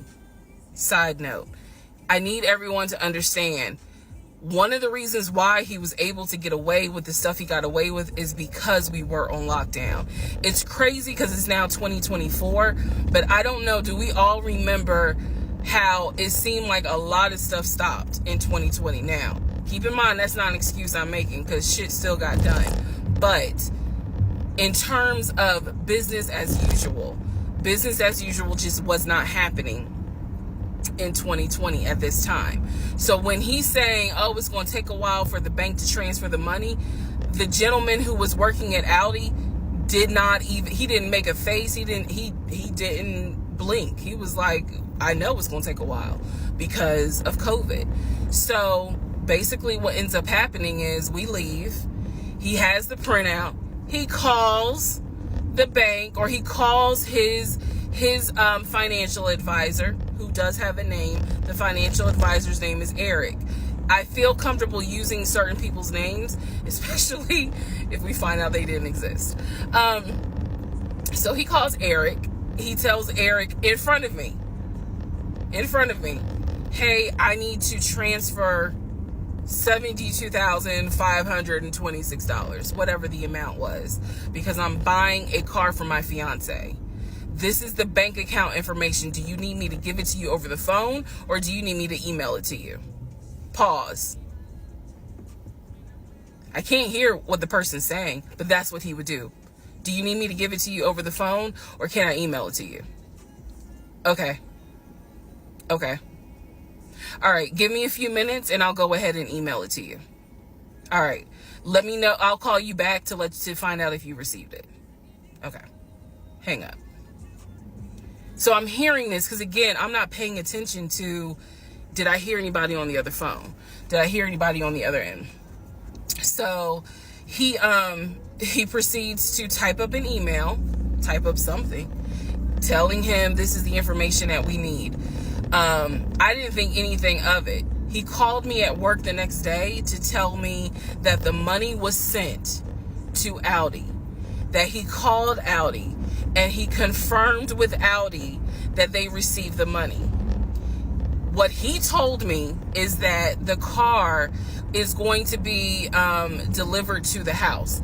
Y'all, it's not that I lived in the hood, because I didn't, but I did not live in an area of Clayton County where you would have a brand new Audi delivered to your house. So I remember saying to him, I don't want that car delivered to the house, not yet, because I need to put that car in the garage. And my Nissan I only had a 1-car garage, so my Nissan was in the garage. So he said, okay, well, let me call them back and change the delivery date. Can you be home, or can you do a half day? So he's asking me, can you work a half day so that they can deliver the car and you will be home for it? I said, yes, that's fine. Because again, it's COVID. I'm working from home anyway. I only had to go in the office 2 days a week. So I'm at home the next day. He told me the car would be delivered between the hours of 1 and 3. Obviously, between 1 and 3, nothing happened. So 3 o'clock, I called him. He's at work. He sends me the voicemail. He calls me back. I said, it's 3 o'clock. No one ever came with the car. What's going on? And then I remember I was like, well, do I need to call Audi myself? Because I thought that you handled it. But if you didn't handle it, do I need to call them? And so whenever I would suggest I will handle it, he would get very, very defensive. Red flag number 472. So he was like, no, I will call Audi. Don't do anything. I'll call Audi and find out what's going on. Okay. So I'm at home chilling, cooking dinner, normal night. He calls me back and says, yeah, the car was stuck on the truck in Spartanburg, because apparently that's where their deliveries come from. So when he told me this, I was in the kitchen laughing, because by this point, I will be honest, and I told y'all I'll be honest even when it makes me look bad. I was guilty of, on one hand, I believed him, and on the other hand, I was like, let me see what lie he come up with. Let me just see. But keep in mind, my brain was really not rationalizing, not comprehending how deep the lie was.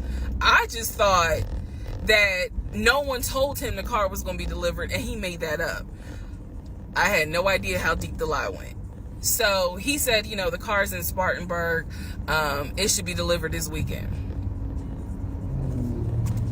The weekend came, he had a whole other excuse. I don't remember what the exact excuse was as to why the car was never delivered. I do remember we got into an argument and I was like, don't even worry about it. I'm going to get a new car my damn self. I don't even need your help. Which is probably one of the worst things you can tell a narcissist, because they love to be the hero, you know, it's all about them. But I was like, don't even worry about it. I'll get, when I have the money to get a car myself, I'll do it. I don't want to hear anything else about a new car. I don't want to hear shit else about a car. Because at this point, I was spending way too much time trying to figure out, are we getting a car? Are we getting a house? Like, what the fuck is going on? Always there was an excuse. So when I told him I don't want to hear anything else about a car, and I am not going to a dealership to test drive another car, that ended that whole discussion right there. So this is where I'm going to interject what I believe was happening. I believe that my ex-husband is the type of person, he gets off, nut. He gets off on you being excited about something that he knows you will never get. So I believe that he enjoyed going to car dealerships. He enjoyed watching me test drive a car and get excited about it, knowing I was not going to get it. It is the level of cruelty. And again, I'm telling y'all stuff that I found out way later on. It is the level of cruelty that I still cannot comprehend. So the whole issue about the BMW and the Audi, I think he just enjoyed seeing me get excited and then pull it away. Part 11 coming up. All right, part 11. So for this part, I'm just going to give you some backstory on the family. Pause all the stuff about the house. Pause the stuff about the car. This is backstory on his family, my ex-husband's family. All right, follow me. My ex-husband's parents, mom and dad, are both deceased. Mom passed away from cancer. Dad passed away shortly after her. I'm not sure what he passed away from. So he has a number of siblings. He has two, with his parents, he has two brothers. One is older, lives in Philly. One is younger by 2 years, lives in Nashville. He has two sisters.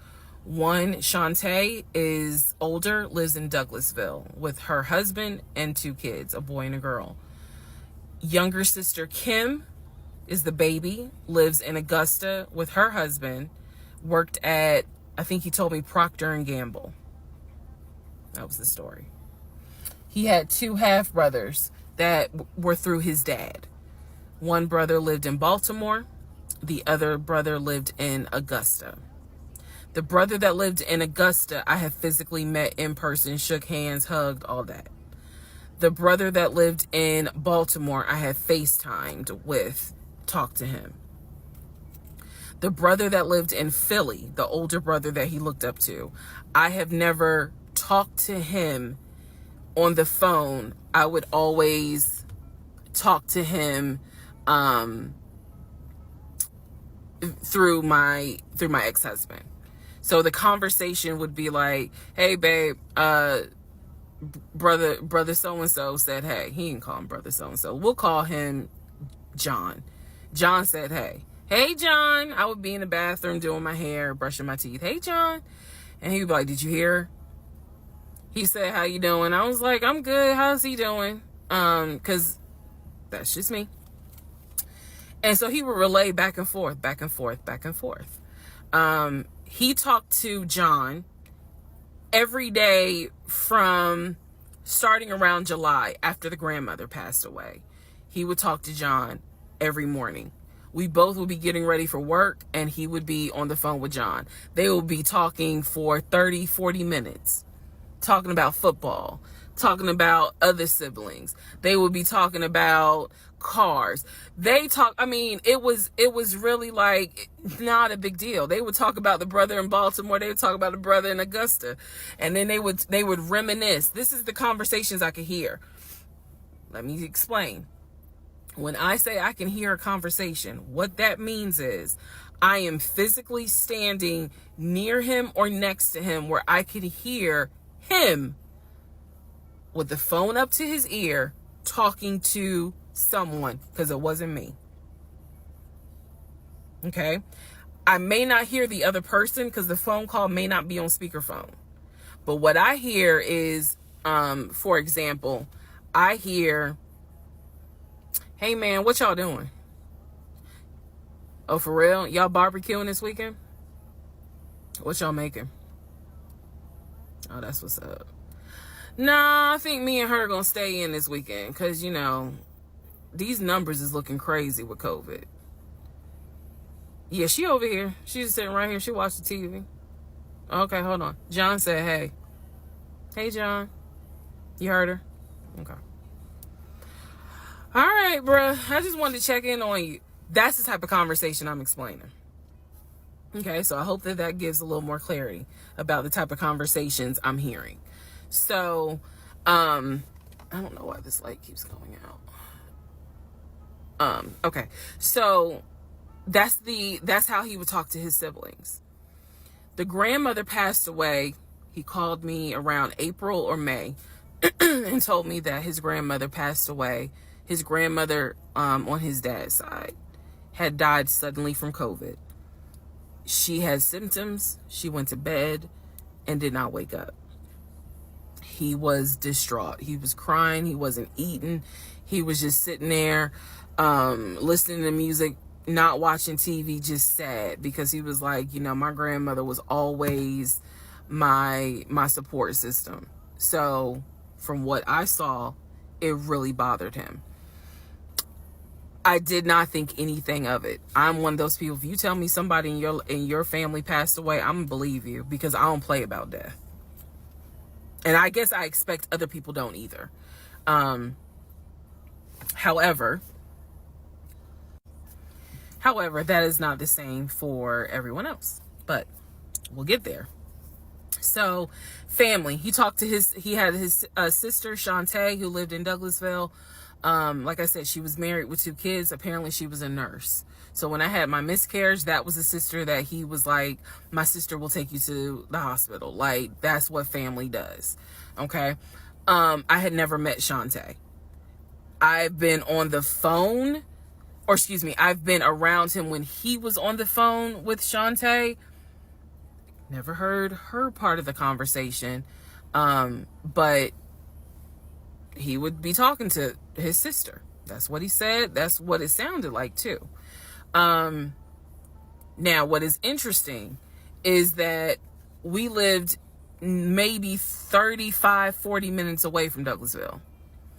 So there were plenty of times that he had invited me to go with him to his sister's house. Okay, let me tell you how this would always work out. Total times he invited me was probably 3 times for different barbecues or whatnot. The first time he invited me, I was like, nah, I ain't going, because again, COVID. And she's a nurse. Hell no. The second time he was like, yeah, she invited us, but I don't think we should go because COVID. No. The third time I agreed to go. I was like, absolutely, I'll go meet your sister. Like, that'd be great. On our way to her house, to Douglasville, to go see the sister, apparently he got a phone call.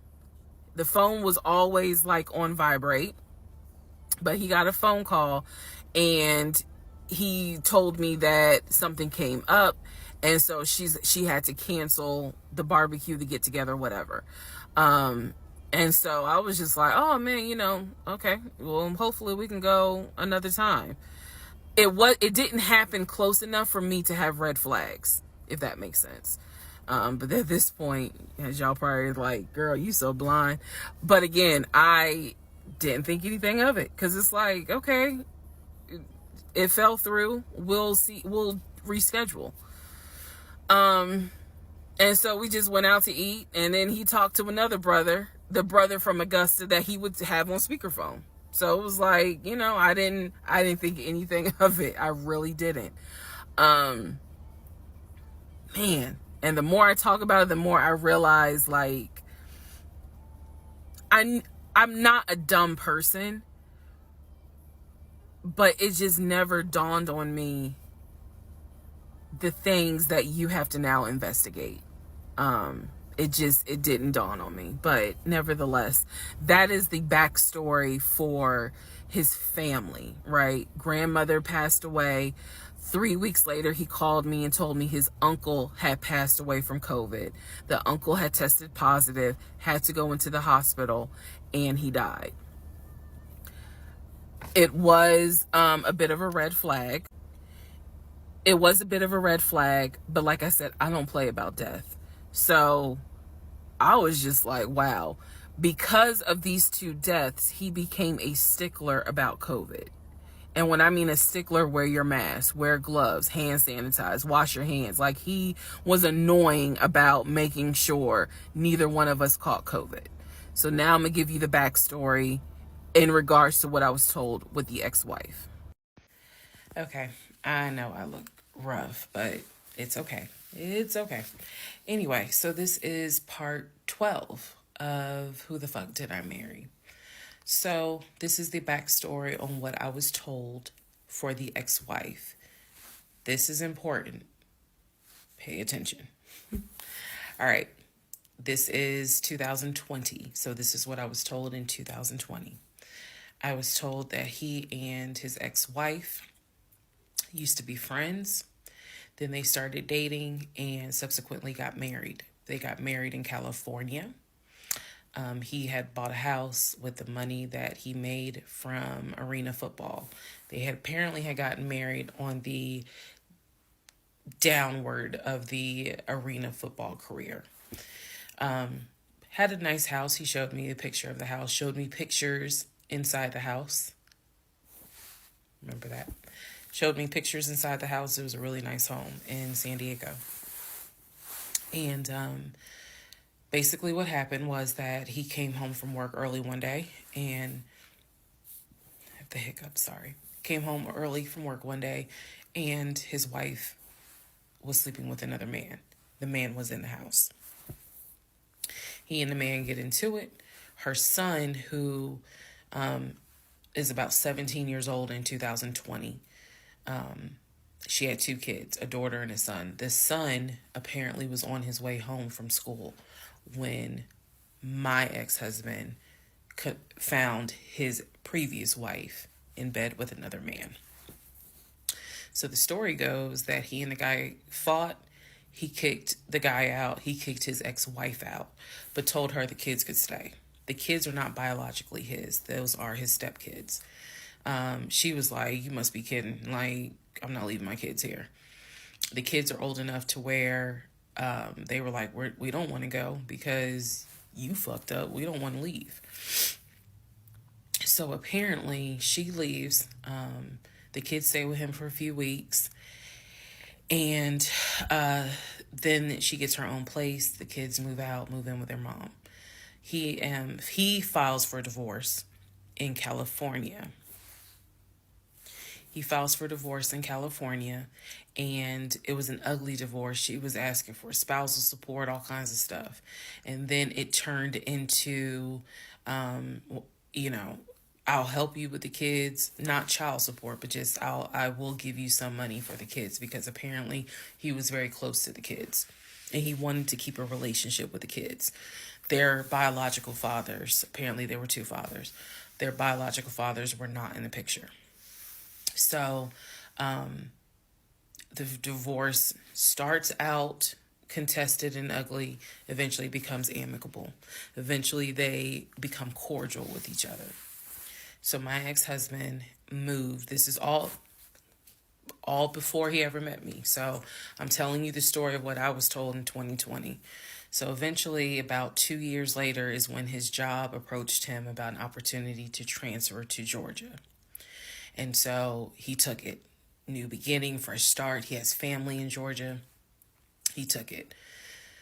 He told me this story pretty much the second or third conversation we had. So it was always from the beginning that she had cheated. he caught her, and he had filed for divorce, but he was still close to the kids. They still had a great relationship. I've heard him on the phone with the kids, just encouraging them, helping the 17-year-old like with homework. The kids really apparently wanted to meet me, and I was fine with that. He would send them money, if they needed something, because he loved the kids as if they were his own. I'm telling you the story as I was told it in 2020. So, let's see, around April or May of 2020, he informs me that his ex-wife has moved to Georgia. Apparently, she's staying with her sister in Gwinnett County. So she has moved to Georgia. The 2 kids are now in Georgia. And so when he tells me all this, I'm like, so what's that supposed to mean? Now, I will say this. He never made it seem as if she wants him back. He never presented that. It was always, no, we're cool for the kids. We're cool for the kids. But he's never presented that she was trying to get him back. I feel like it's fair to her for me to say that. And again, stay with me. It all comes out. But that was the backstory in regards to the ex-wife. That they got married in California, they divorced in California, and then she eventually moved to Georgia, to Gwinnett County, after he had transferred to Georgia for his job. He did tell me that, every now and then he'll get a text message from her. He told me that he, told her when I was pregnant. He felt like she needed to hear that from him instead of hearing it from the kids. And we got into a bit of an argument about that, but honey, in the big scheme of things, anyway, so we got into an argument about that. I felt like that's none of her business. But that's the overall backstory of her. So remember, because there will be a quiz, but just remember, he met her in California, married her in California, divorced her in California. She moved to Georgia, to Gwinnett County, after he moved to Georgia. Are we clear? Okay. Part 13 of Who the Fuck Did I Marry? So I've kind of given you guys all the backstory. Let's just kind of recap real quick. So I told you how we met. Met in March of 2020. Basically, Georgia got shut down. I keep saying shut down. Got locked down. We decided to quarantine together. I know it was crazy. It was crazy. I really liked him. And thought he liked me.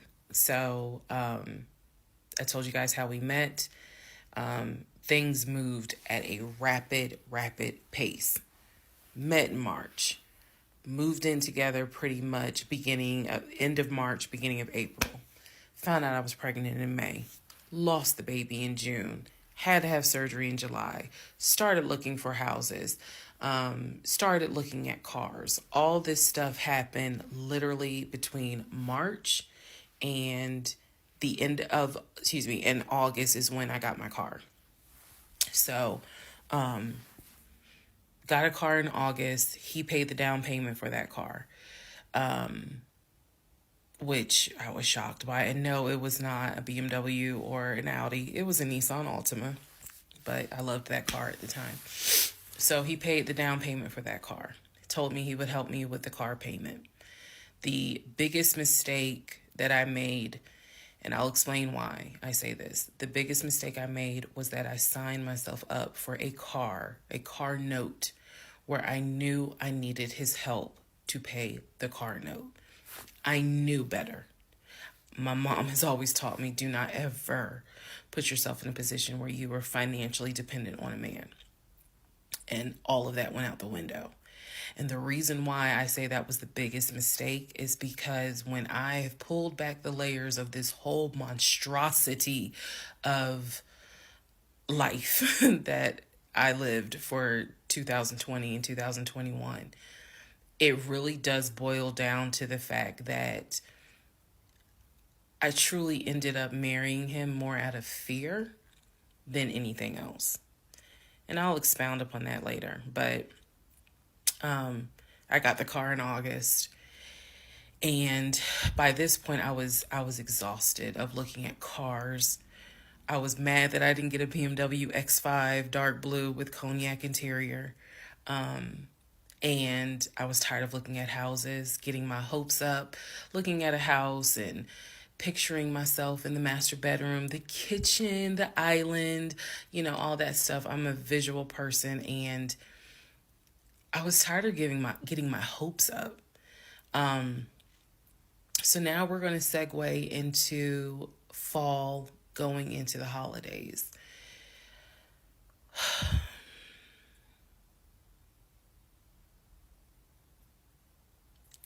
Here's what happened. In October, we looked at another house. This house was in Marietta. Absolutely gorgeous. It was gorgeous. I want to say that the house was about $700,000. I really liked the house.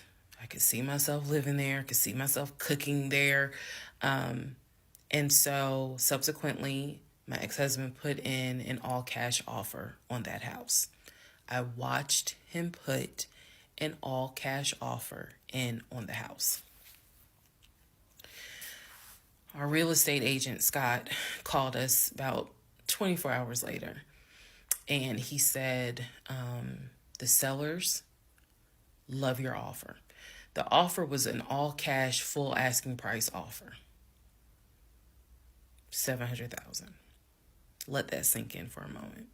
He said the sellers love the offer.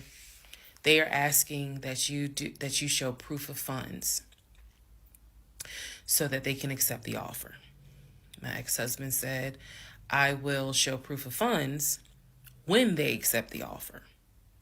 The seller said, great, we'll accept the offer when you show proof of funds.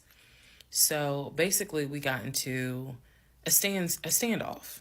And if you're a real estate agent or you work in real estate, I would love to know your thoughts on this. I had asked people in my personal life, like, have you ever heard of this before? And I've had plenty of people who said, I side with the ex-husband. I would not show my bank statements until they accepted the offer. And then I had other people who were like, I wouldn't accept an all-cash offer unless I verify that the person can pay. So I'm just curious what your thoughts are. Okay. So our real estate agent called us and was like, guys, the sellers are giving you 2 days to show proof of funds.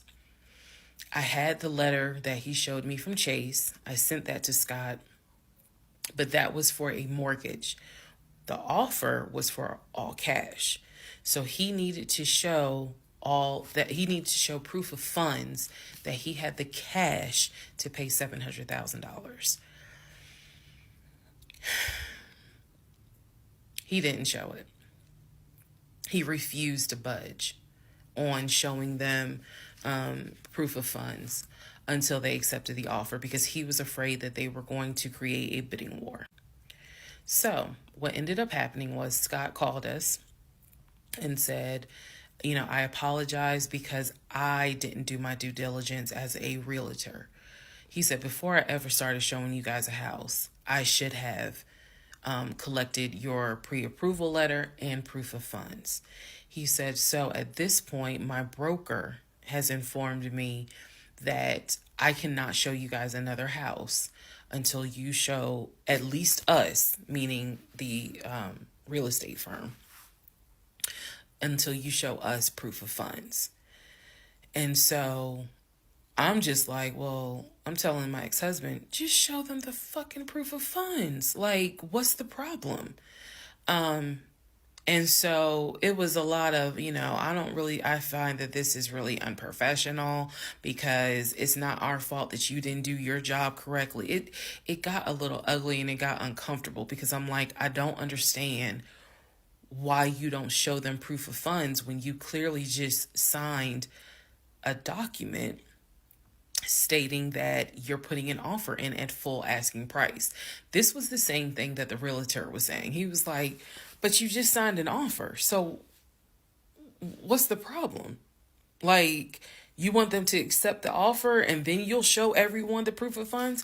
And my ex-husband, without missing a beat, said yes. So Scott did his best to work with the seller and say, look, accept the offer. He'll show you, he'll open the books. He'll show you the proof of funds. These sellers were like, no, that's not. And it wasn't so much the sellers. It was the seller's agent. Big respect to the seller's agent. But the seller's agent was like, no, that's not how we're doing business. He needs to show those proof of funds before I advise my clients to accept his offer. Period. If he's not willing to do it, we'll go on to the next offer, because they did have another offer on the table for it was less than asking price, but they were willing to accept that offer over the all cash offer because those people had basically shown proof. So subsequently, the house fell through. We passed the 2-day deadline. They went with the other offer. Also, at this point, our real estate agent, Scott, and I do not blame him for this, pretty much cut all ties. Because what he, I believe, felt like was, I don't know what's going on, but something's going on. And this is not how I do business. So until you guys are ready to show the proof of funds needed to buy a house, you need to get yourself another agent. Because we were already about 20 to 25 houses deep by this point. We had already put in 2 other offers. They fell through. And now here we are with this house. And once again, it fell through. Okay, so good news and bad news. Number one, this is part 14 of Who the Fuck Did I Marry? Bad news, this is going to be the last post for the night. And the reason why, good news, tomorrow's my birthday. So I'm just going to make this video, post it, and then I will pick back up probably Friday, because honestly, I truly want to enjoy my birthday tomorrow. I just want to enjoy my birthday. All right, so y'all don't be upset.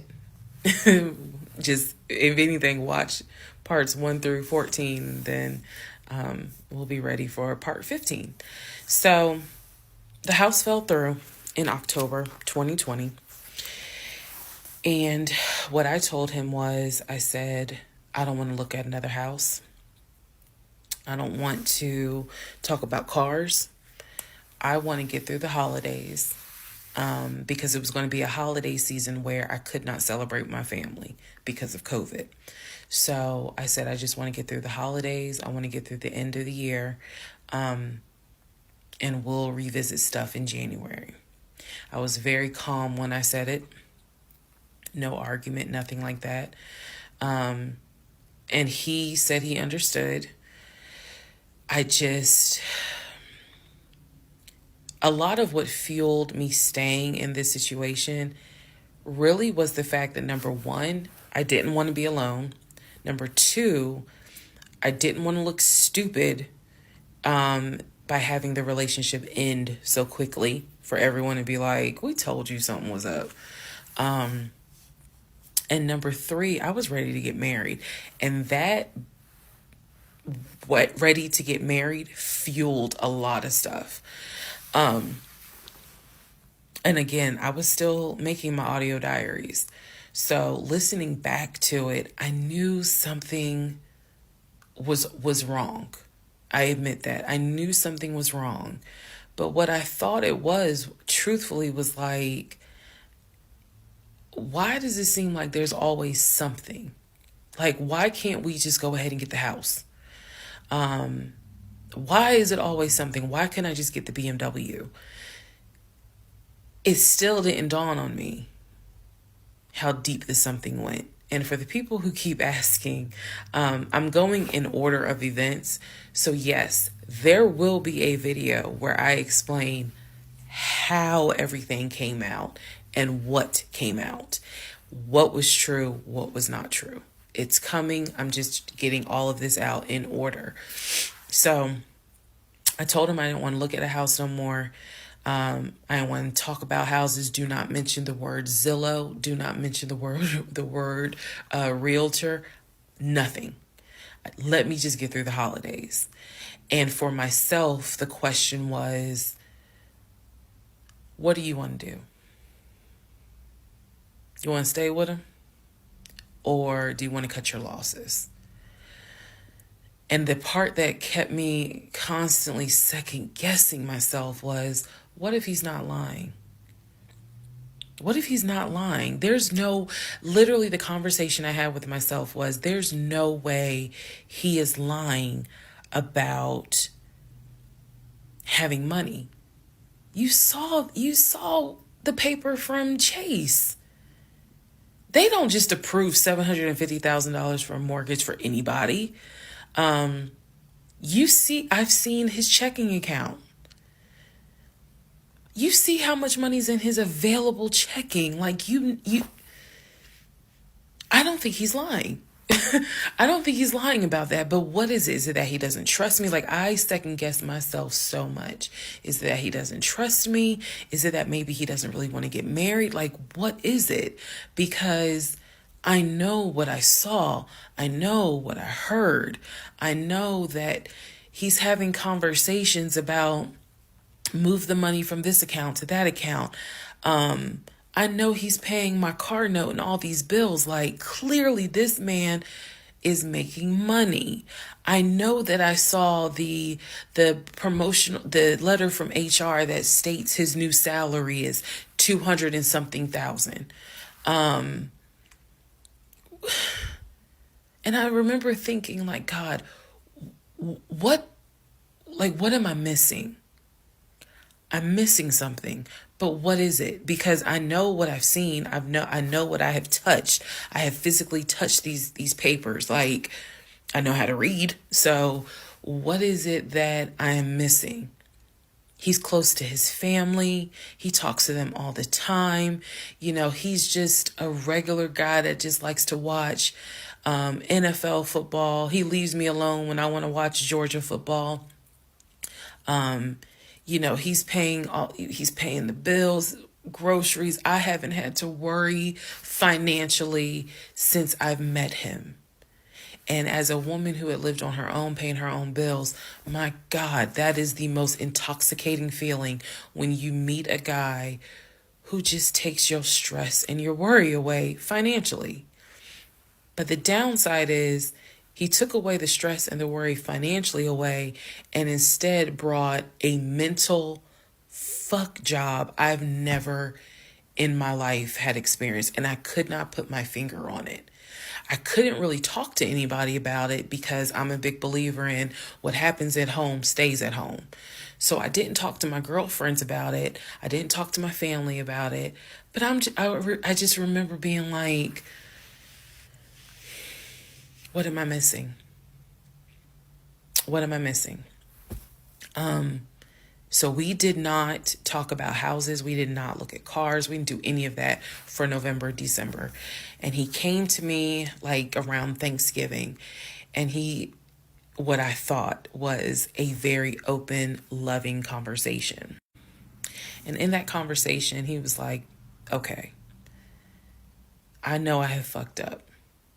I know that things are not feeling too strong right now. He was like, I want us to get married. I want a home.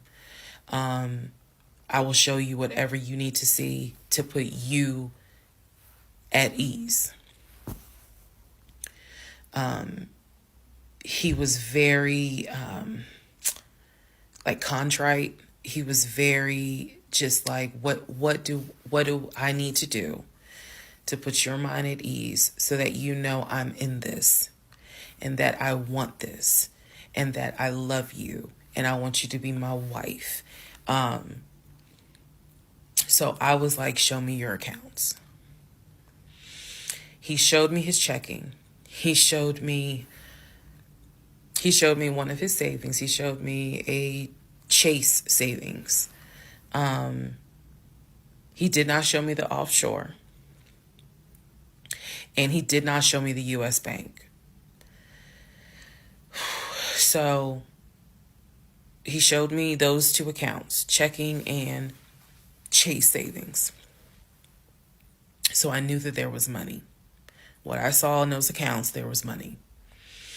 I told him, I was like, if we're going to buy a house, I want it to be through the mortgage on Chase. I don't want to deal with this proof of funds shit no more.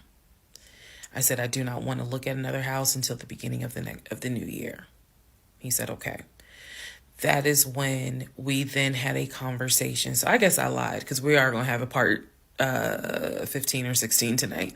But that is when we then had the discussion about marriage. And that is where religion came into play. Yeah, I'll give y'all the other part tonight. Stand by. Okay, part 15. Who the fuck did I marry? So in December of 2020, around beginning of December, we had a conversation, kind of a come to Jesus heart to heart conversation. And both of us had grown up in the church, and the fact that we were not married but living together, the fact that almost had a baby together, bothered both of us. Both of our families, my family and his family, were very adamant, like, okay, y'all either need to get married or y'all need to separate. And so I'm walking around with a ring on, which I'll post a picture of the ring, because God, there's so much to unpack. But anyway, walking around with the ring. And so he said to me, whatever I need to do my part to make this work, I'm willing to do. At the same time, it wasn't that I did not trust him as much as it was I felt like I wasn't trusting myself. Because again, like I said in the previous video, I know what I saw, I know what I read, I know what I've heard, but fuck, something was not sitting right with me. And every time I would question it in my head, the other side of me was like, okay, you know he ain't lying about the money, because you saw it. So you know he ain't lying. Girl, are you that... Like, I remember saying to myself, are you that jaded that you don't even know what it's like to have a decent man? Yes, I really had the audacity to have that thought. So we agreed at the beginning of December, like, we wanted to be together. I believe I loved him. I believed he loved me. So the decision was made that we were going to get married. It's still COVID, so we had to follow certain protocol. So we filed our marriage license in Fayette County, Georgia, because you could not get an appointment in Clayton County to save your life. So we filed the marriage license in Fayette County. On our marriage license, it asked the number of previous marriages. He said 1, I had 0. It asked for our social security numbers. He put his social security number down. I put my social security number down. I mentally wrote down his social security number. And I did a background check. I did a background check after I had filed a marriage license. Yes, I know, but I did.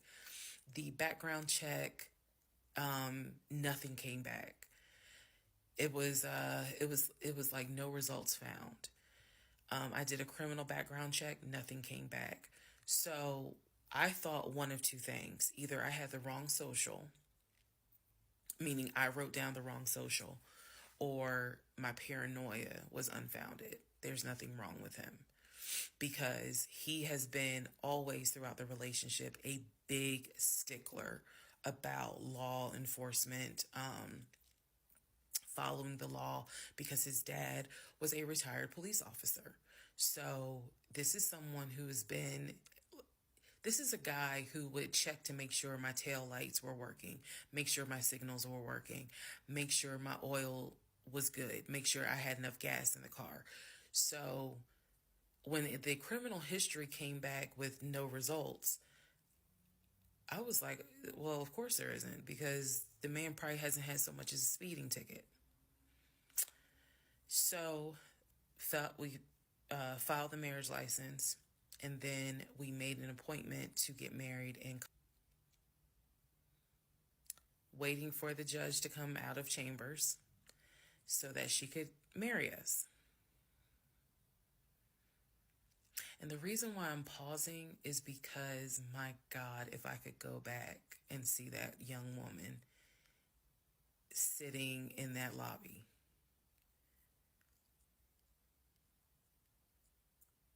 Wow. I know we can't go back in time. But damn, if I could go back in time, I would. Immediately, I didn't tell anyone I was getting married because I was afraid that we had tried before in September and something came up. So I didn't want to tell anyone. I didn't want to get anyone's hopes up. I didn't want to get my hopes up. I know that's bad, but again, said I would be honest even if it's ugly. I told my mom, my family that we got married, told my friends. They could not believe it. Like my mother was relieved, but she had no idea about what was going on. My aunt was more like, really?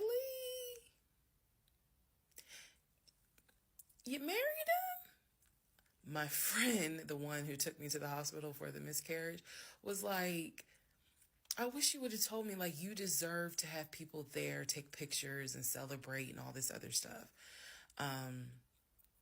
And she was like, she's the type of friend, if you like it, I love it. You rock with him, I rock with him. The moment you don't, I don't either. So she was supportive. My other girlfriends were happy for me. They just hated that I had to get married during COVID. Because they were like, we would have loved to have, thrown you a bridal shower and a bachelorette party and all of that. It just sucks that you couldn't experience that. So we got married on a Tuesday. On the way home, stopped and got some wings, went home, and I had to get ready to go to work the next day. And life. I got married January 5th. By January 31st, I knew I was in trouble. I still didn't know how deep, but I knew I was in trouble. So, to give you all a very, very, very candid idea, got married January 5th. The normal things that married newlyweds do, when we got married, completely stopped. And that was not by me. You always hear men talk about, man, now that we're married, she don't. In my case, it was the exact opposite. It was the exact opposite. So, anyway, because this is not a forum to be all R-rated or whatnot, but y'all get what I'm saying. So, we got married January 5th. January 6th, I went to work. It was, a lot of people congratulated me because word got out that I had gotten married. January 7th, I filed the paperwork to change my last name. And if you were following me, you can go back like 15, 16 videos, and I talk about how I had to change my name back to my maiden name. But I changed my name within about 3 days of getting married. My attitude was, this is the bed that I made. I'm going to do right by him. I'm going to do right by my marriage.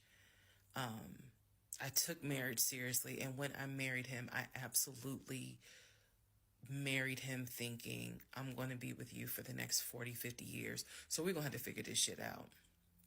That was my mindset. I did not get married to turn around and be divorced in 6 months. But I got married January 5th, 2021.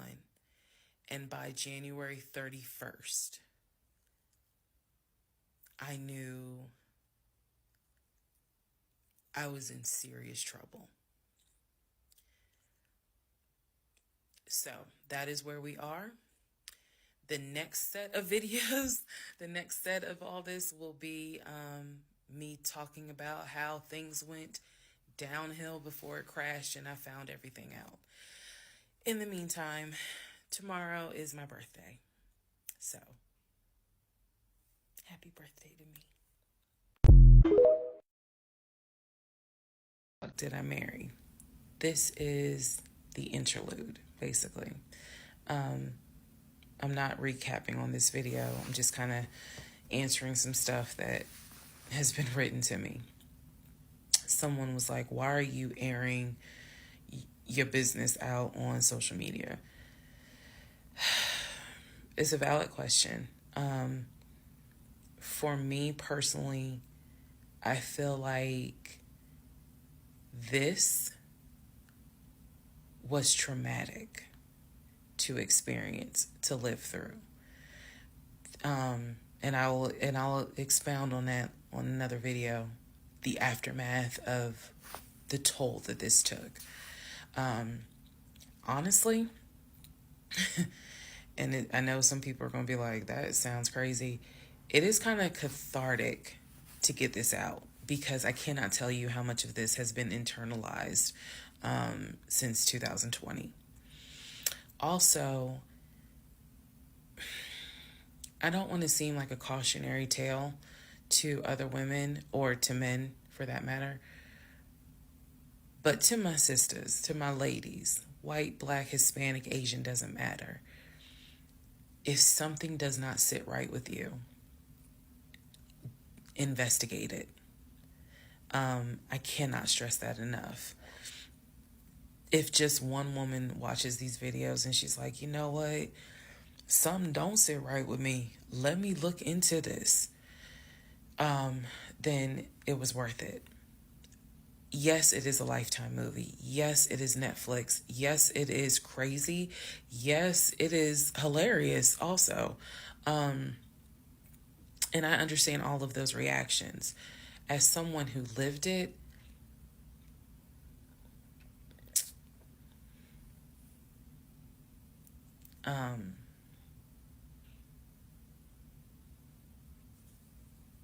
it was traumatic. But I feel like, God, it feels good to finally admit what the fuck I went through. And again, by the time this is uploaded, I'm only to January of 2021, right after getting married. So when I think back on it, there's things that I'm very, very grateful for. There are things that I'm just like, why did you not pay attention? Why did you not question? And the sad part is, I can't even begin to tell you, I don't remember the woman I was before I met that man. I don't remember. Because going through something like that, it changes you. And I've seen some women in the comments who were like, I was married to a habitual liar. I was married to a pathological liar. My baby daddy's a pathological liar. And my heart goes out to them because until you have dealt with someone so depraved, you really don't quite know how bad it can get. So I'm fully aware that this was a risk, putting this out on social media, telling my story, my truth, and really kind of being like, look, this is what I went through. I made dumb decisions. I overlooked things I should not have overlooked. I argued away things I should not have argued away. I can pinpoint exactly the moment I should have left. I still feel like God is sitting on the throne and he's like, I never planned for your monkey ass to marry him. I never even planned for you to go out on a date with him. That's why I blew your tire. But you hard-headed and you went anyway. And then I tried to go ahead and show you signs. You ignored them. Like, I feel like God did everything to help me as his child be like, this is not who I created to be your helpmate. And I was like, God, you taking too long. I want to get married. You taking too long. I want to have a family. You taking too long. And these are the consequences that I am paying for basically telling God, you took too long. And I feel like God's grace is sufficient. It is. But at the same time, and I'm not perfect. I mean, not perfect at all. None of us are. But I do feel like when I sit back and I replay the events that happened, I truly cannot believe that was my story. Because all I wanted was to meet a guy, for him to be my best friend, for us to get married, have a family. I wanted someone I could make fun of his big old forehead, and he make fun of my nappy head and all my wigs, and yet he was my ride or die. I wanted someone that I could be like, man, help me with these kids, and he helped me with the kids. We had a nice home. We were comfortable. That is what I wanted. And I've said this before, and I say it again. I truly hoped it was my turn. You see the women who are, so happy and, they're in these loving marriages and life just looks good. I really, really wanted it to be my turn. And so I excused away a lot of stuff that I hope the next woman who sees this does not excuse.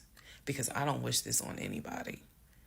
I don't wish this on anyone to feel the way I felt the moment I discovered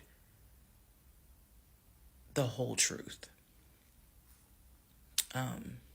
So I just wanted to say that, because I think it's important to try to answer the why is she posting this? Honestly, I was tired of holding it in.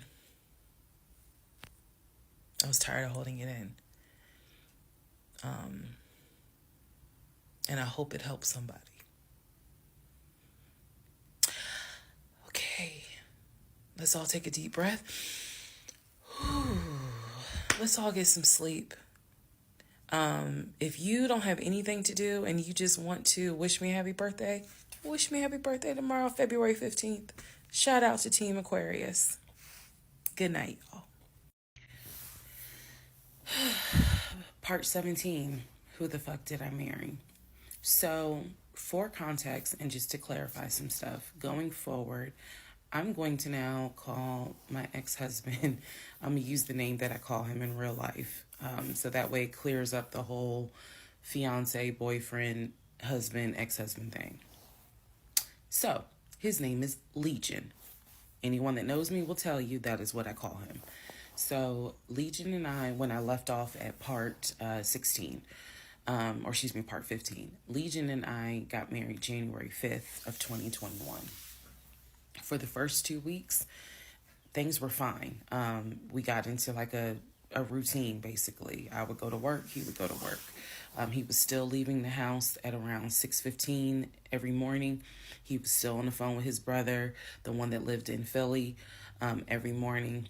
That was their time to talk. From what I was told, the brother got off work. I guess he must have worked the third shift. And so he was getting off work as Legion was getting ready to go to work. So that was the perfect time for them to talk. He would talk to his brother in Baltimore and the brother in Augusta. Pretty much, just a quick phone call here and there, if not every day, every other day. So everything was pretty much the same. I would talk to my mom almost every day. I would talk to my aunt almost every day. So it was nothing to kind of, that's weird. That's what the morning routine was. He would talk. So I worked at Georgia State Patrol. And I said this in a previous video, but again, there were things I said in previous videos that I remember saying, hey, remember that because it's going to come back later. So I worked at Georgia State Patrol. I had been working there for almost 8 years, 7 or 8 years by the time Legion got into the picture. He was fine with the fact that I worked within law enforcement. I'm not a trooper. I'm not a sworn officer. I'm a civilian. However, he, again, his dad was a retired police officer. So he was perfectly fine in the beginning with the fact that I worked for Georgia State Patrol. He had been to my office before. He had met some of my co-workers. Obviously, even with COVID, because I still had to go into the office 2 or 3 days a week, he had been up there. So the friend who took me to the hospital when I had my miscarriage has met him. He and I have been to her home with her and her significant other before. So again, even in the world of COVID, when there were little times where you could get together with people, he has met people in my life. He has met my friend, or that particular friend, and he has met some of my coworkers. So when we got married, the first 2 weeks, like I said, was fine. And then it's as if something snapped. Something just changed. What was totally acceptable before, suddenly little comments were made. Why are you wearing that to work? You get off at 3:30, so you'll be home by 5, right? Things that had never happened before. He had never questioned what time I'm going to be home. Really, he didn't need to question it because when I'm off work, I leave. So it was never a situation of, oh, I'm going to just sit around at work and just run my mouth because I have nothing to do. And then it turned into, he would call me every day from work. And I'm going to demonstrate how those phone calls went. But he would call me every day from work. And if he even so much as heard a male voice in the background, he would have little comments to me. Who was that? Are they in your office? Man, I never know who's around you, because it seemed like every time I call you, I have the hiccups, sorry. It seems like every time I call you, there's some man around. And I'm just like, at first I kind of shrugged it off. I laughed it off because it really truly was absurd to me. But then it became a bit more frequent. And so I really just didn't feed into it because I'm like, I don't know if this is some insecurity. I don't know if this is jealousy, because nothing has ever been done to make you feel any sort of insecure type of way. I've never entertained another guy, never flirted with another guy. Like, I don't know where this is coming from. So it is also important to note, we got married January 5th. Things started changing around 2 weeks later. And the reason why I know it's 2 weeks is because I had recorded an audio diary on January 21st is the date of the audio diary. And I talk about how maybe I had unrealistic expectations because it seemed as if things were changing with he and I. So 2 weeks pass. He starts making little comments. End of January comes. He informs me that he wants to start looking for a house again. I had no real desire to go through that process. So what he decides is that he's going to look for a house for us using his friend, the realtor, the one I did not meet. So he tells me that he and his friend have been talking and he's going to start looking at houses. And what he's going to do is basically, if he feels like it's a house I would like, then he wants to show it to me because he feels like, I know that your attitude really isn't, you're in the mood to look for a house. So I'm going to start looking. And then if I think it's a great house, then, you can come see it. And I remember thinking, that's not going to work. You're not going to choose a house without me. And he was like, no, I'm not going to choose the house. But I just think that, me and old boy have been talking. And so he has some houses that he is representing. He wants to show me. So why don't you let me look at it? And if it's worth the time, then I'll bring you to look at it. So he already had some sort of plan in place after talking to his friend about how he's going to start looking at houses. This is the end of January 2021. So I kind of threw my hands in the air and was just like, whatever, because I'm not getting emotionally involved in looking at houses. And for me, that's kind of what it was. I felt like I would see a house, I could picture us living there, and then it gets snatched away somehow, some way. I didn't want to go through that. So the reaction that he wanted, which was for me to throw a fit, I did not do. I was just like, okay, all right. Like, I trust you. And remember that I said the reaction he wanted, because that's going to come back later. So he started looking at houses. Funny enough, the houses that he looked at, none of them I actually saw. But he would call me and say, I'm at this house in Sandy Springs with the realtor friend. Apparently his realtor friend's name was Scott, not to be confused with the other Scott, the one that was actually helping us, that dropped us as clients. I want to make that clear. There were two Scotts. One is the realtor who was representing us, who said, hey, I need proof of funds. If you don't have those proof of funds, I cannot show you any more houses. The other Scott is his friend, who he had talked to on the phone at least 50 to 100 times in front of me. That's the Scott that he said is going to show me this house in Sandy Springs. Apparently the house was like $800,000. So he was like, I think that if I like the house, then I'm gonna bring you out here so you can see it. All right. Now let's go into part 18. Okay, part 18. Who the fuck did I marry? So he starts looking at houses in Sandy Springs, Alpharetta area with his friend Scott. I did not see any of these houses. I did not go. I didn't want to go.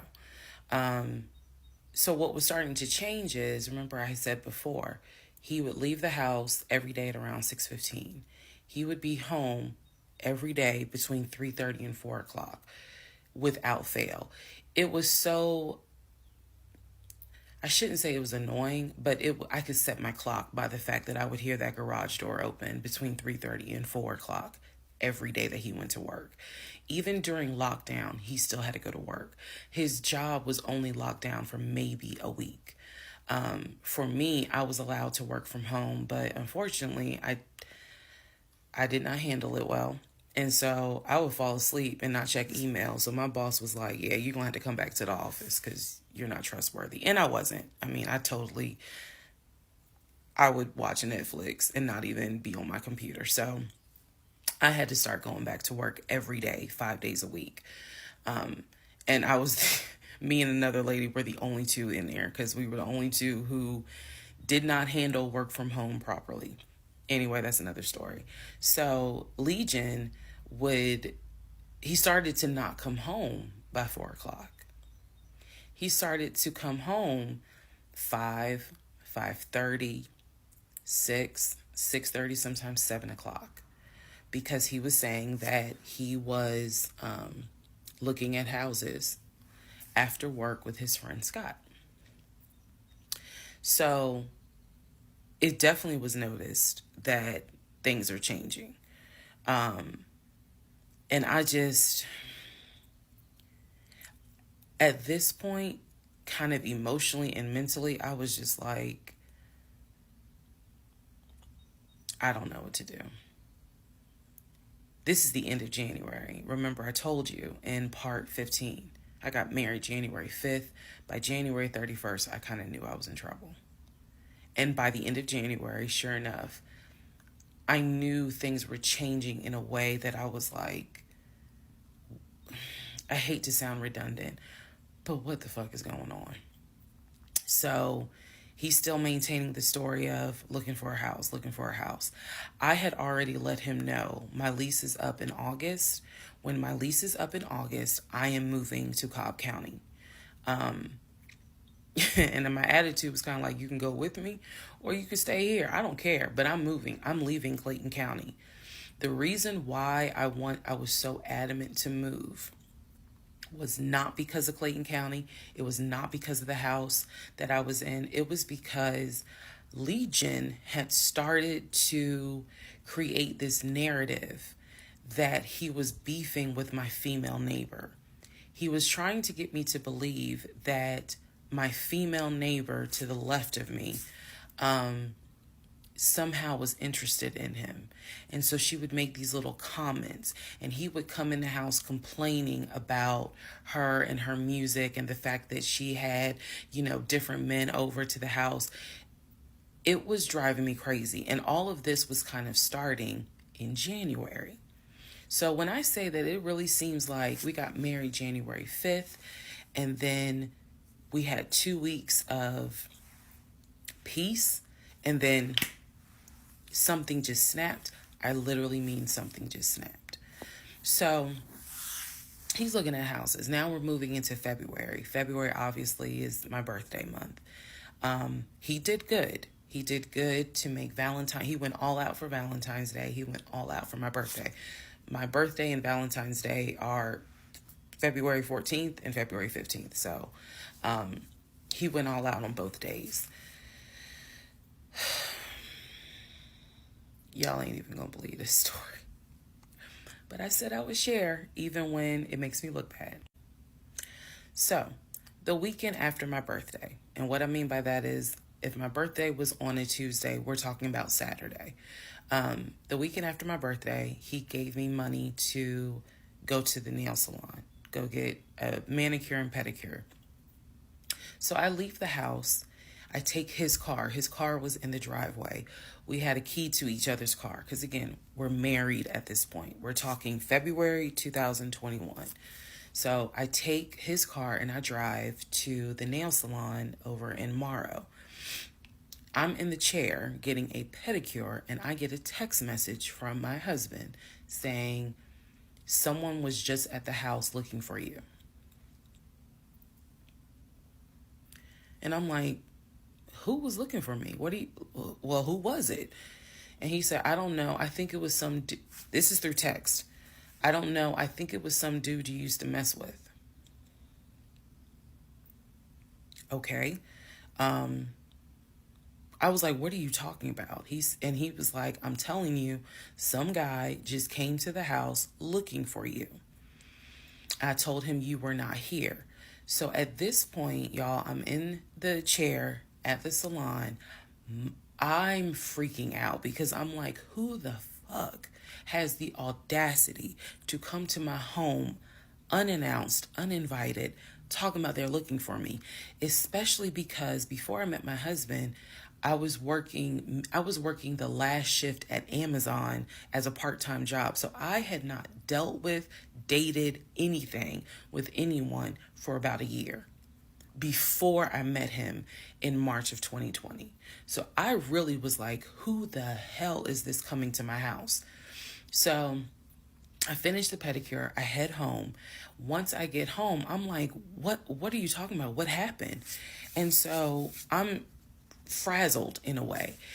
And he's calm. He was like, yeah, it was a black Dodge Charger. They pulled into the driveway. They backed in. They backed in as if they had been here before. So clearly this was someone who's been to your house.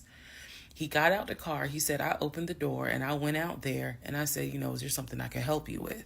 And he said, the guy said, I'm looking for, and gave him my name. And he said, I'm sorry, she's not here. And he said, he was like, oh, okay. All right then. And just got in the car and drove off. And I was like, my brain stopped working. Because I'm thinking, who the heck could this be? A Dodge Charger?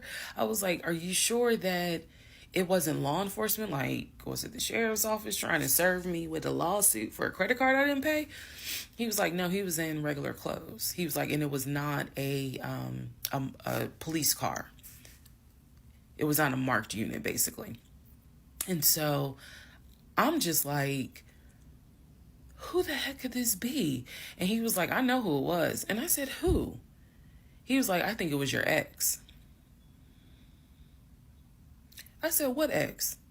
He was like, the one that you had dated for 2 years. Remember back in like part 3, part 4, I told y'all, he told me about his ex. I told him about mine. I thought we were being honest with each other. So now, fast forward to February 2021, and he's telling me, I think it was the ex that you had been dealing with for those 2 years before you met me. I said, so you think that he showed up to the house uninvited after 2 years? And he was like, well, whoever it was clearly was comfortable backing into our driveway, getting out the car, and was like, I'm here to see, and gave him my name. And so he was like, she's not here. Is there something I can help you with? And the guy was like, nah, it's cool. And then just got in the car and drove off. So, again, brain is like, who could this be? So then Legion says to me, you know what? The way that you reacting to this is real suspect. And I'm like, what are you talking about? He was like, you over here freaking out. I told you I took care of it. I told you it was fine. And you over here freaking out, which makes me wonder, what have you been up to? Now, let's go to part 19. Okay, part 18. Who the fuck did I marry? So he says to me, the way you're acting is real suspect, because I told you it was fine. I took care of it. He was like, I ain't even worried about it. He was like, obviously that nigga didn't know that you now married, that you've moved on. And so now he knows it. But for me, it was the fact that I don't do pop-ups. Don't come to my house unannounced. So if someone has done that, for me, it automatically feels like a violation, and it feels like it needs to be addressed. So it was not as simple as, I already took care of it, it's fine, let it go.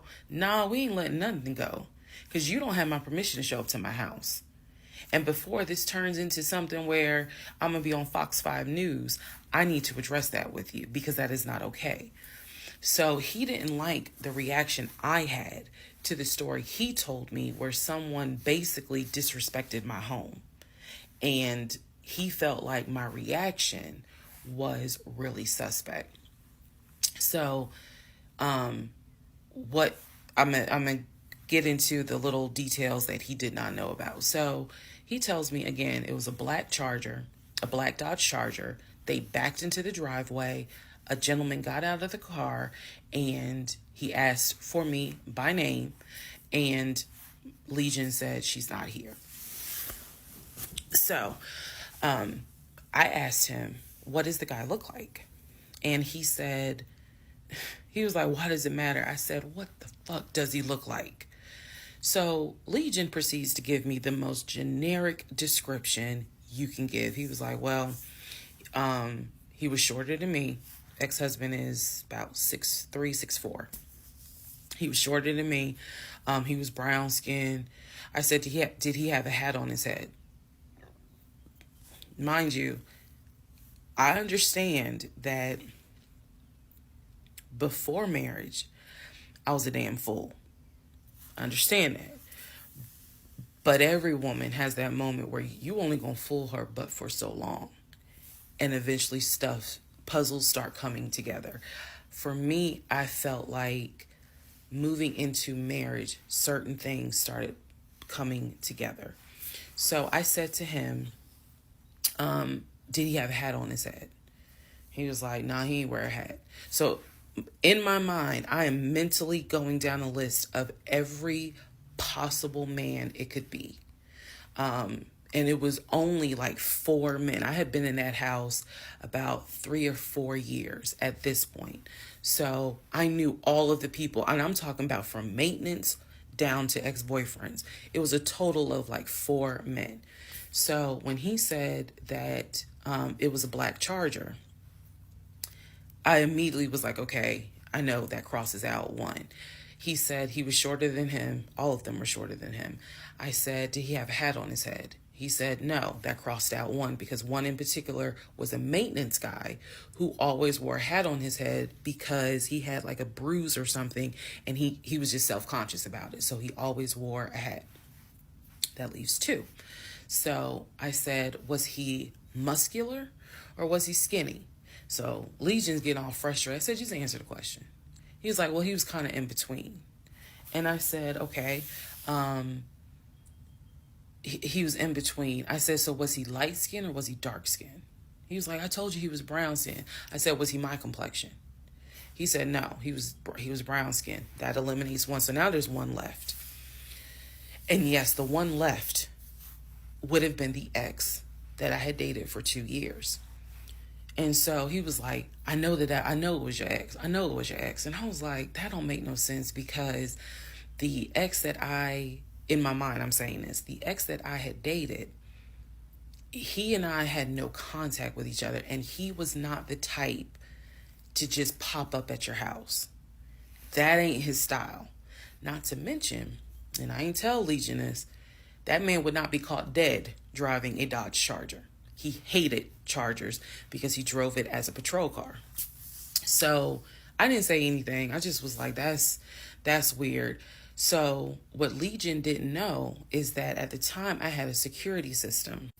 So I had a security system where anytime the front door, the garage door, or the back door was open, basically any entry point, anytime it was open or closed, it would send me a text message notification. So when he's telling me all this, I'm looking at my phone and I see a notification where the front door was opened and it was shut, all within the same minute. So for example, if it says front door open at 1 p.m., front door closed at 1 p.m. So whatever he did was within those 60 seconds. He's telling me the story of the guy got out the car. He opened the door. He went out there, can I help you? And the guy said, I'm looking for, and Legion said, no, she's not here. And so he said the guy kind of was like, okay. And he was like, all right, thank you. And got in the car and drove off. Legion has also told me that he watched him drive out of the neighborhood, which means because of the way the house was set up, the townhouse, he would have still been outside watching this. I could be wrong, but something in me was like, that would take more than 60 seconds. So for the door to have been open and shut within the same 60 seconds, I was like, okay. So also what he didn't know, we didn't have a Ring door camera, but my neighbor did. And her Ring door camera caught my driveway. The view of the camera could see my driveway as well as her driveway. And so whoever was coming in the door, our driveways were right next to each other. And then on the other side of it was the grass. So it was a perfect view of my driveway. So she, I had texted her and I said, hey, were you home? I think I texted her the next day because I said, were you home on Saturday? And she said, no, I wasn't. What's up? Everything good? And I said, can you look at your security system and see if there was a car that came to my house at such and such time? And I know I did not tell her the reason I was asking, but I was like, is there any way that your security camera caught if someone came to my house at this time on Saturday? She's like, yeah, sure, I'll look. And so maybe about a couple of hours later, she texted me back and said, hey, I looked at the camera, but I didn't see anything. And I said, okay, by any chance, did it catch if someone maybe walked up the driveway? Like maybe it wasn't a car in the driveway, but someone walked up. She said, I didn't see anything with your driveway yesterday. So I said, okay. And I knew that something in me, again, was like, nobody came to the house. So now here we are, a month and a half married. And now is when I'm like, why the fuck did he make that up? Because no one came to the house. No black Charger came to the house, backed into the driveway. Nobody got out the car and asked for me. Nobody was looking for me. So now I was sitting in the bedroom thinking through all this, and I'm like, why the fuck did he make that up? Because that's what happened. I'm looking at the text messages on my phone where he's telling me someone just came to the house looking for you. But no one came. So what was the purpose of that? And then something said to me, something in me said, he wanted to see your reaction. He just wanted to see the reaction. You had been too calm, and so he wanted to see a reaction. So this man gaslit me like I was Georgia Natural Gas just to get a reaction. Welcome, ladies and gentlemen, to part 20 of Who the Fuck Did I Marry? All right, part 20 of Who the Fuck Did I Marry? So after the black Dodge Charger incident, things were quiet. Legion was fine. Legion slept just fine. Me, that shit played over in my head for days and days and days. On one hand, I was like, I know nobody came. My head knew nobody came to the house. My heart was like, but maybe he didn't make it up. So the head and the heart were absolutely playing a tug of war because, again, I really couldn't fathom that he was making it up. But nevertheless, I filed it in the back of my mind in my little filing my mental filing cabinet. So a few weeks later, we go out to eat at this restaurant in Atlanta. It's a burger place, and I'm going to do my best by the time I post this to put the name of the burger place on the screen. So we go to the burger place, eat dinner. Everything was fine. As we are leaving, he says to me, did I ever show you where my grandmother's buried? This is the grandmother that passed away from COVID in 2020. And I said, no. I was like, we haven't been over here.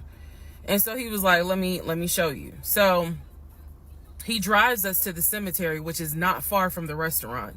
He drives us to the cemetery, goes around and around, and then it comes to like a little hill in the cemetery. And he was like, you see the headstone. The headstone had like the family name on it. And it did not have, for example, John David Doe. It just had Doe. Okay, so there were no dates on it. So it reminded me of just a headstone where it was probably multiple family members buried underneath it. That's what it reminded me of. And so he was like, my grandfather and my grandmother are buried there. I do recall him telling me when the grandmother died in 2020 that she wanted to be buried next to his grandfather. And so we're sitting in the car because we can see the headstone like on top of the hill from the car.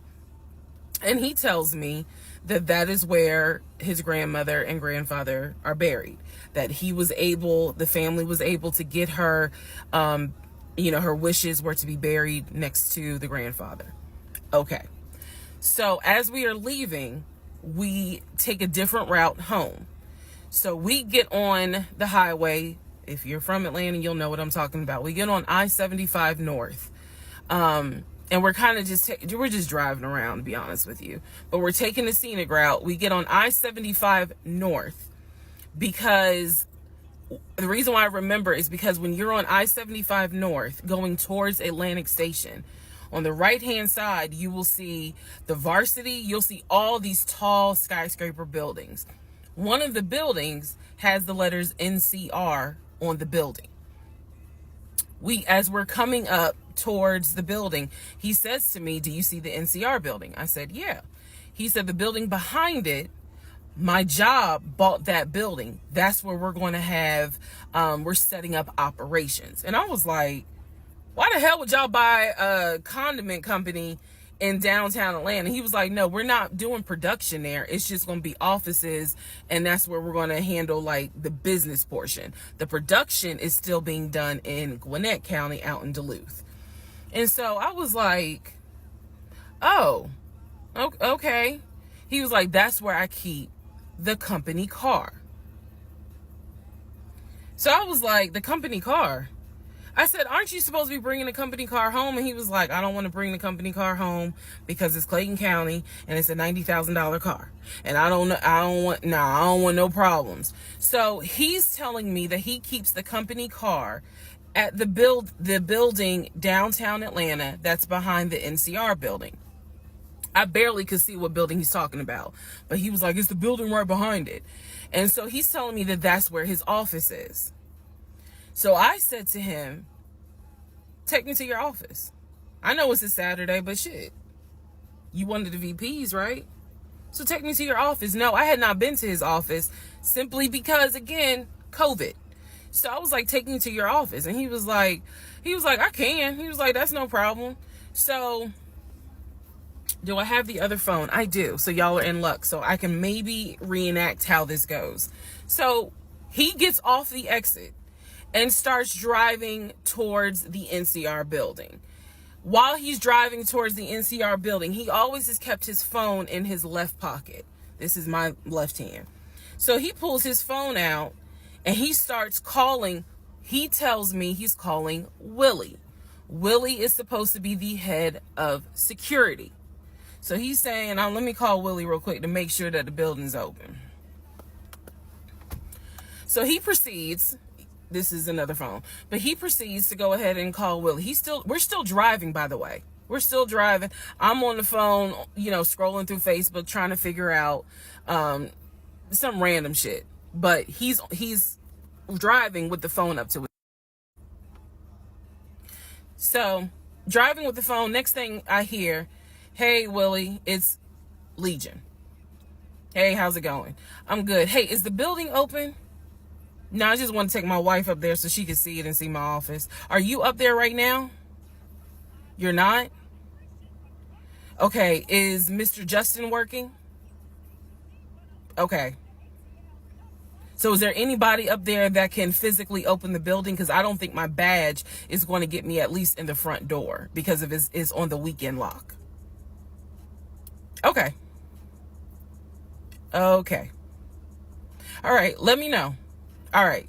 Thank you, Willie. Bye." Y'all see how I did that? He's having this whole conversation while I'm sitting in the passenger seat. So then he gets off the phone and he says to me, "Willie is not working and Justin apparently called out sick. So the building is locked and my badge won't get us in the front door." He was like, "Willie's going to see if there's someone else that can open the front door so we can actually get in." He's like, "My badge will get us on the floor, but it will not get us in the front door." No one ever called. So when he's getting off the highway, he basically turns onto Spring Street. Again, there's all kinds of shit I distinctly remember. He turns onto Spring Street so that he can then get on 75 South so we can go home. Never saw the office that day. But again, this is where he's saying that he keeps the company car. So when we get to part 21, I'll kind of go into detail about the whole company car a little bit more. Part 21, who the fuck did I marry? So the company car apparently was a charcoal gray BMW. I believe it was a 5 Series. It was a 5 Series. I don't know much about the sedans. Y'all know I wanted the X5 dark blue with the cognac interior. He got the BMW 5 Series charcoal gray. He sent me a picture of the car. So I did see a picture of the car. After this whole NCR building, take me to your office, that is what he's claiming, is that he leaves the company car at that location. He's saying that he drives from Riverdale to Midtown, switches out cars, and then drives from Midtown to Duluth. Those that don't know how Metro Atlanta is, basically Midtown would be in between where we live and Duluth. I only know that he left the house every day at 6:15.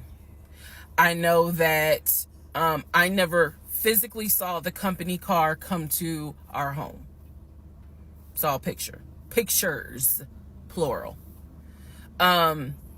So when he told me that he got a BMW 5 Series, keep in mind, this is after I had been promised a dark blue X5.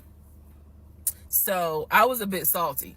I don't care if it is a company car. I was a bit salty. I will admit that.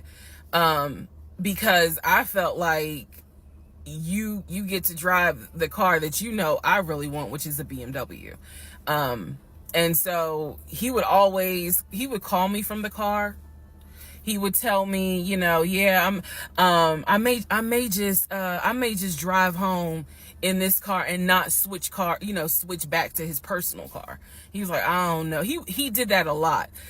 And I realize now in 2024, he did that because he knew how excited I was to actually see the car. Because shit, I wanted to test drive it myself, to be honest with you. And he knew that. So,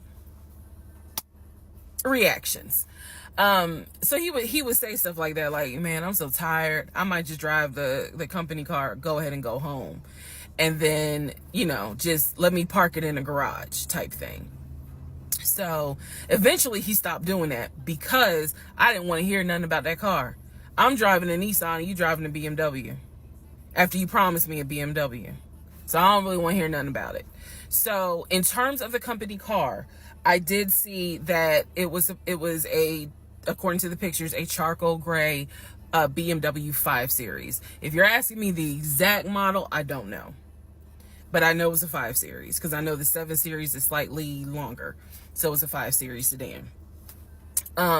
So after the whole situation with the cemetery to see his grandmother and grandfather's headstone, then there was the NCR, the office is open. Oh, it's not open. Justin ain't working. Willie ain't working. Willie's supposed to be head of security, but he ain't working. Okay. So at this point, I'm already numb. It is important for me to point out how numb I became dealing with him. Mind numbing, because I just got to a point where it was like, there's always something. There's always something. So, of course, we're not going to go to the office because there's going to be something. So this is the end of February. My birthday had already passed. There clearly was tension on my end, not so much tension on his end. So I get home a couple of weeks later. We are now in the beginning of March. This is something personal about me. The only way you would know this is if you know me. I have been dying to go to London and Paris. I had a layover in London when I did a study abroad, but it's not the same. I want to go to London and be a whole tourist. I don't care. I want to see Buckingham Palace. I want to see the Tower of London. I want to see Paris. I want to see the Palace of Versailles. This is something, if you know me, she wants to see Paris. She wants to see London. So I get home from work. This is the beginning of March. I get home from work, and on the counter is a folder with like a little bow on it. And I'm like, oh, what is this? Is this like mail? Like, was this something that you got at work? He's like, nah, it's a surprise for you. I open up the folder. Inside the folder is like a trip itinerary. It is not an actual booked trip. It's like an itinerary. A trip for two to go from Atlanta to London. The trip should have happened, and the month on there was like July. So it was a summer trip. So he tells me, I'm going to take you to London. He was like, I wanted to take you for your birthday, but certain things fell through. He was like, so this summer in July, we're going to go to London. He was like, I've already made a reservation for us to stay at the Savoy. Again, there are certain things that my brain just was like, remember that. He said, I've already made a reservation for us to stay at the Savoy. I know, as much as I want to go to London, y'all, I didn't know anything about the Savoy. And so I remember going to look it up because I was like, what is the Savoy? Well, apparently the Savoy is bougie, very bougie. So I was so excited.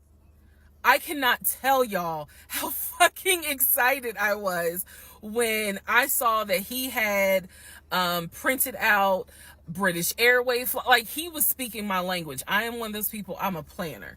So when he's saying, I'm going to take you to London, and he took the time to research flights and print it out and research the Savoy and print it out. And there were different, not excursions, but there were different things that you could do. You could go see the Tower of London. You could go see Buckingham Palace, changing of the guard. We could go have high tea at certain places. He was like, I don't really want to go, but I know you're dying to go. So he was like, you know, I love you and I would do anything for you. Blah, blah, black sheep, have you any wool? And so he was like, I'm going to take you to London in July. The trip did not include Paris. That's fine. But I was so excited. So excited. And so this is the beginning of March. I was like, this is great. Hopefully this happens. I knew I needed to renew my passport. And he was saying that he had to renew his passport as well because his passport had expired. So both of us were like, okay, we need to get on this if we're going to try to make it to London in July, and it's now March. Me being the planner I am, I think I went to work the next day and printed out the passport applications so that we could fill it out and go ahead and get that process going. So, needless to say, something must have happened, and I don't remember what it was. We just simply didn't fill out the application for the passport. So, fast forward, we're now at mid-March. Mid-March, the decision was made that my mom, who lived in Arkansas, was coming to visit us. She would be coming, I believe, the second week of April, and she was going to stay a week, and then a few days. So, like, maybe a total of 9 days. Not quite 2 weeks, but a little over a week. So she was coming in April, and I was excited. Legion was excited because he was excited to physically meet my mom. He had talked to her on Zoom. He had talked to her on the phone, but he was excited to physically meet my mom. And my mom was excited to physically meet her son-in-law. So this is mid-March. I'm going to go into part 22 where I explain what happened with Facebook Messenger. Part 22, who the fuck did I marry? So now we are in March. This is right after he had surprised me with the announcement of we're going to go to London for a trip in July. Because we definitely didn't do a honeymoon. We definitely didn't do any sort of trips together. So the idea was we're going to do a trip in July together. One thing about Legion was that he was the guy who was like, I have nothing to hide. I don't lie. I don't like liars. If we're in a relationship, then everything should be out in the open. So I've always had his cell phone passcode. Never felt the need to look through his cell phone. And funny enough, I can tell y'all right now, disclaimer, I will never go through a cell phone again. You cheating piece. So anyway, so one day, this is mid-March, going like around March 20th. So we're heading in towards the end of the month. He was in the shower. Keep in mind, my mom is coming for a visit in April. So he was in the shower and he received a text message on his phone from a woman. The text message, because it was a preview, so the text message was something where if you didn't know the context of the text thread, you could either go left or you could go right with it. So me being just curious, I opened up the phone, put the passcode in, read the text, then read the thread. Come to find out, it was a text from his aunt. His aunt and his ex share the same name. That's why I say it could go left or it could go right. Text was from the aunt. So I looked at the text, went through the thread, nothing in there. So I went ahead, X'd out of the messages. I see that he has Facebook Messenger downloaded. And obviously it shows you the number of unread messages in the icon. So it showed that he had like 5 unread messages. So I clicked on it, just being nosy. And what do my wondering astigmatism eyes see? So in his Facebook Messenger is about 7 women. I can see their profile picture and I see their names. Some of them had a preview. The ones that he had not read, I could see the preview of the message. One in particular said, "When are you gonna come get this?" Y'all know what I'm talking about. So I clicked on that one first. And I'm reading through the thread. And so she's saying, "When are you gonna come get this?" But earlier in the thread, or further back in the thread, he had asked her, "When are you gonna give me?" And she said, "When lockdown is over." So from what I could piece together, he had not yet physically gotten with her. But had there been no COVID, oh, he would have smashed all day, every day. The other messages were innuendos, meaning the other messages from the other women were innuendos. They were not as graphic as the one between him and her. So I'm reading these messages, and what is interesting is that the person I am married to is not the person in these messages. Like, this man was on some nasty shit. And I say nasty not in a judgmental way, but in a, with me, he seemed to act as if I was damn near virginal white. And I clearly see evidence that you into some shit that with me, you acting like, nah, I ain't really into that. So I confronted him. I absolutely confronted him and was like, what the fuck is this? If 2 + 2 is 4 and 5 + 5 is 10, what the fuck is this? And so he did not, oh, that ain't what happened, blah, blah, blah. Instead, what he hit me with is, man, I was just playing around. Like, ain't nothing happened. I shouldn't have said all that, but I was just flirting. It ain't mean nothing. I don't even know that girl. I was just flirting. And so I'm like, is this what you into? And so he was like, no, it's not what I'm into. It was just stupid. It was stupid because I shouldn't have done it. So I'm going to be honest with y'all, because I've been honest all this time. What pissed me off the most was that here I am as a woman behaving, trying to do the right thing by him and this marriage. And you mean to tell me you out here offering your ding-a-ling to random chicks that you don't even know? I was more angry at the fact that I'm like, dude, do you know how much I have turned down in order to be faithful to your dumb ass? And I'm seeing that you basically are out here acting like you got Skittles taste the rainbow. I was hurt. I was angry. I thought about getting my lick back. I'm just being honest, I did. And he played it off like it ain't nothing serious. It ain't nothing serious. Don't overreact. Don't get emotional.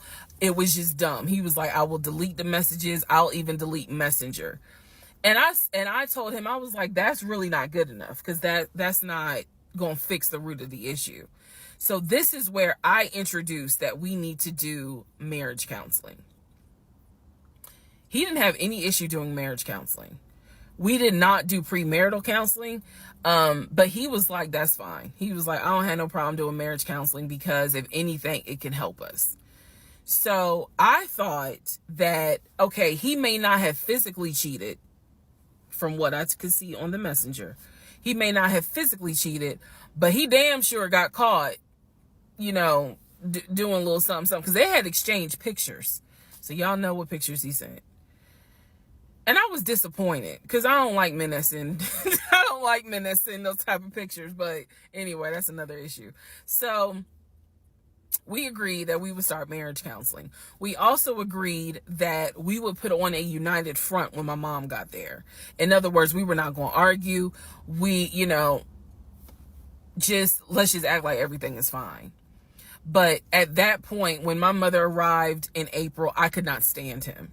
I did not want to be, but we couldn't, he moved back into our bedroom because he had moved into the guest bedroom when I saw the messages. Like 3 days before she came, he moved back into the bedroom because obviously she needed to sleep somewhere. So, I really could not stand him. And it was because I was busy second guessing myself. Like, damn, what's wrong with me? Like, if that's what you into and I'm supposed to be your wife, like, let's have conversations. Like, shit, I went to FAMU. I understand some stuff, buddy. So it just was one of those things where it made me second guess, like, what's wrong with me? What did I do wrong? What is it that she got that I don't? Because you all out here willy-nilly, messaging her all hours of the night, because the thread went back quite a few weeks. I saw it in March. There were messages from December, November. So again, I'm just second guessing all kinds of stuff, self-esteem taking a hit. So no, I did not want to be around him. I did not want, I didn't like him, period. I did not like him. I left and I would just go for a drive because driving clears my mind. I called my aunt, told her what happened. I don't recommend that. I don't recommend calling family to tell them what's going on in your marriage. But I called my aunt, and my aunt lovingly was like, what do you want me to say? You married him. He ain't your boyfriend. Y'all can't just break up. That's the hard part about marriage, is like, I mean, yeah, I guess you could leave him, but at the same time, you married him. So, honey, you gonna have to go back home. And y'all are gonna have to figure this out. She was like, I can't give you advice on what you should do. I'm sorry that this happened, but you married him. So even though it was just one drive, I went back home, and that's when the discussion was, we need to do marriage counseling. Part 23, who the fuck did I marry? So we agreed to do marriage counseling. I had found a pastor and his wife who agreed to do our counseling, basically. Our counseling was going to be on Zoom, and it was going to be every other week, every other Tuesday. Initially, Legion was participating in it. His body language seemed to be that he was open and receptive to the marriage counseling. Now, the pastor and his wife were deeply concerned at the fact that we had only been married 3 months, and we were already dealing with some form of infidelity. We were in marriage counseling, and as the pastor would put it, there seems to not be any sort of intimacy. They were concerned. Rightfully so. I think any person would be if they knew what was going on within those 3 months. So the pastor and his wife, it is fair to note, we started counseling with them in the spring. We continued counseling with them up until a week before I found out what I found out, and he got kicked out. So one of the first things that the pastor kind of talked to us about was, what was the deal with the Facebook Messenger stuff? And Legion was like, it was stupid. I shouldn't have done it. It really was just attention, and I got carried away. He felt like he was not going to, he kept saying, I'm not going to keep apologizing. I'm not going to keep getting persecuted.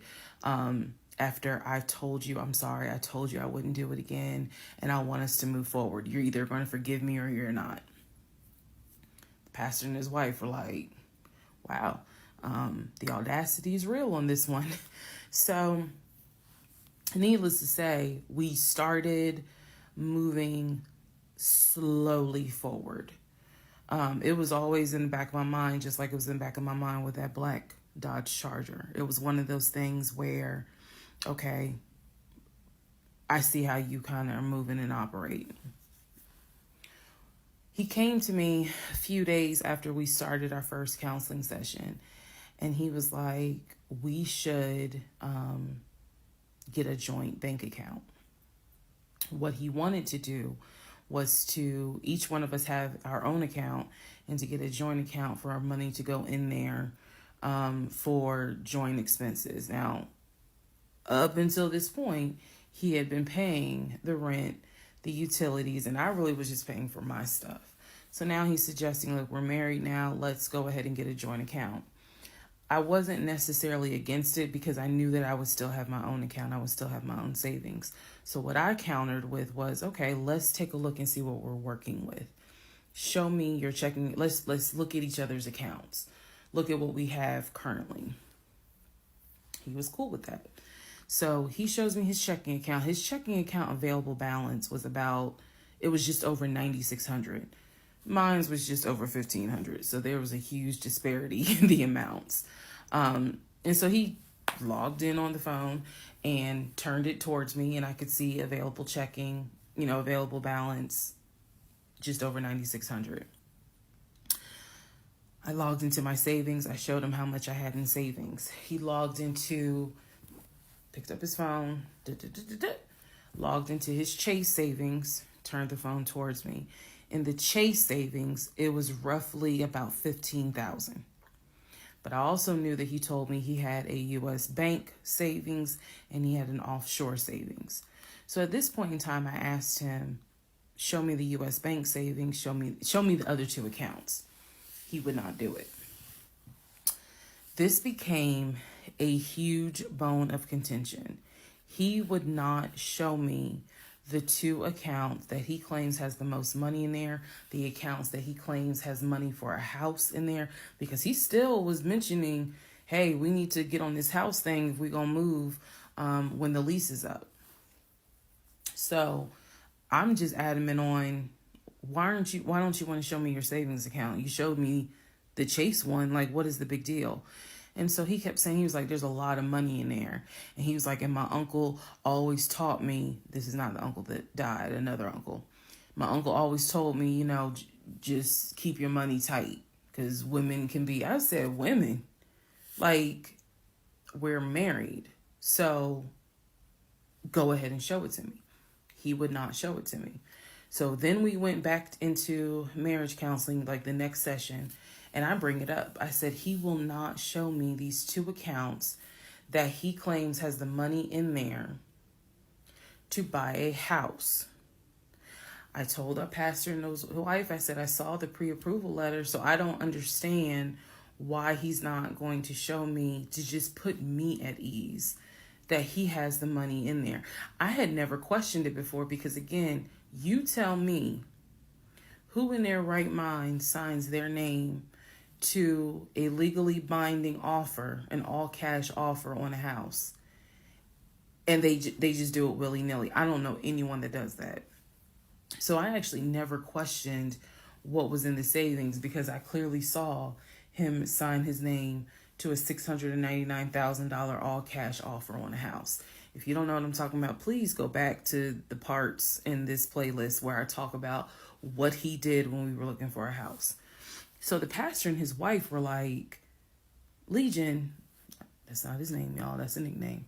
Legion, why would you not show your wife your savings account? Like, what's going on here? And so he made up some bullshit. And I remember the pastor's wife was like, something ain't right. And so at this point, Legion kind of shuts down. He's just like, look, y'all are not going to tell me when and where I open up my accounts to show anybody the money I earned. I earned that money. I earned that money by playing football, blood, sweat, and tears. He went to this whole Denzel Washington monologue about how he earned that money, and no one is going to come in and tell him that he needs to open up the account.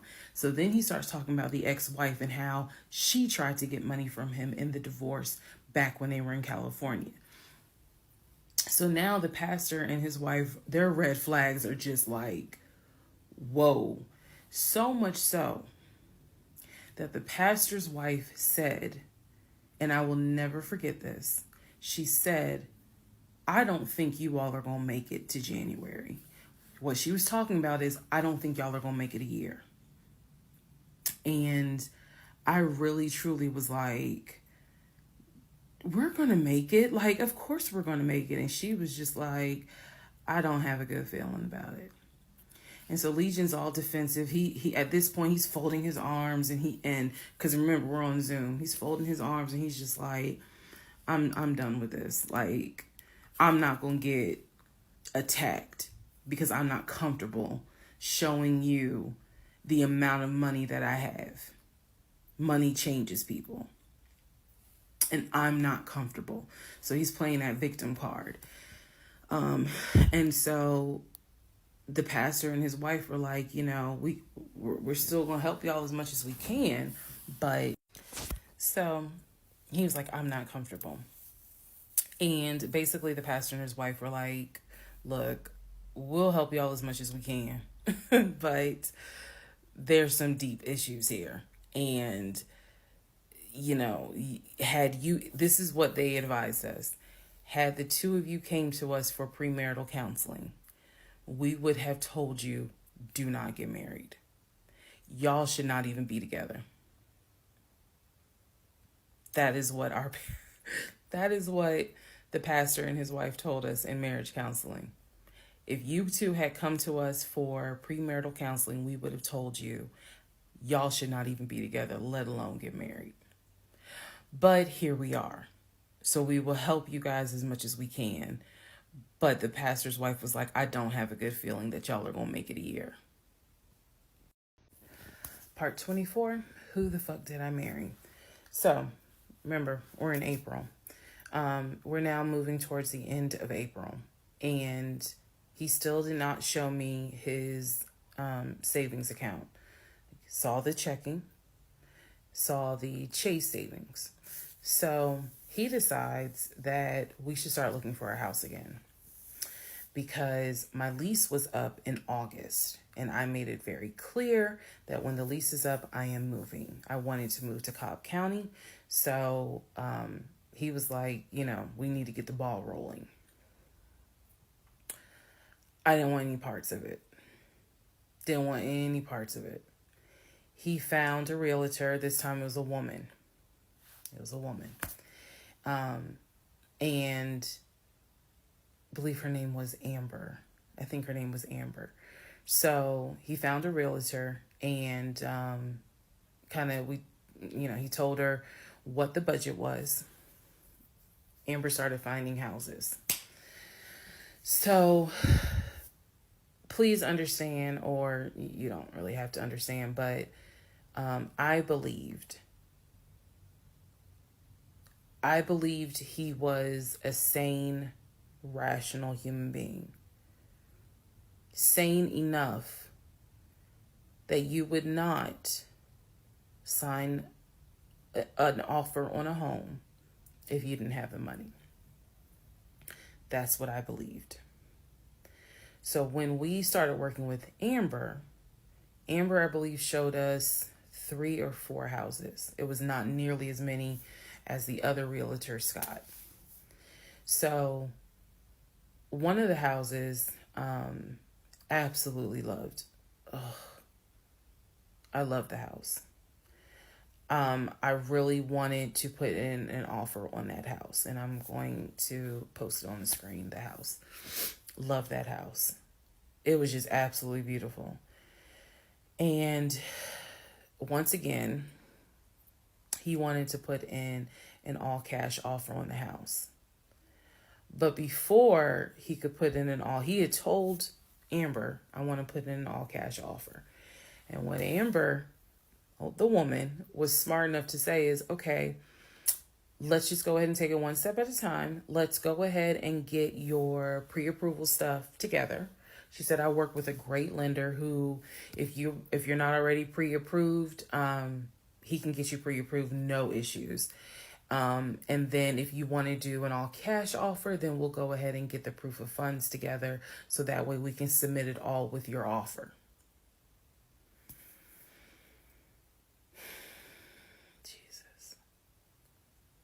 Y'all already know what happened because you remember what happened on the last house with Scott. Basically, Legion was like, well, I can get you whatever you need. That's fine. But I really don't want to submit proof of funds unless they accept the offer. Amber, and I don't know where she is. I don't even know if she'll ever see this video. Anyway, let me keep going and I'll explain why that woman has a special place in my heart. So Amber was like, I totally understand, but this is how we're going to do it. I'm going to need that paperwork, okay? And we'll submit it with your offer. She just simply was like, yeah, this is how we're going to do it.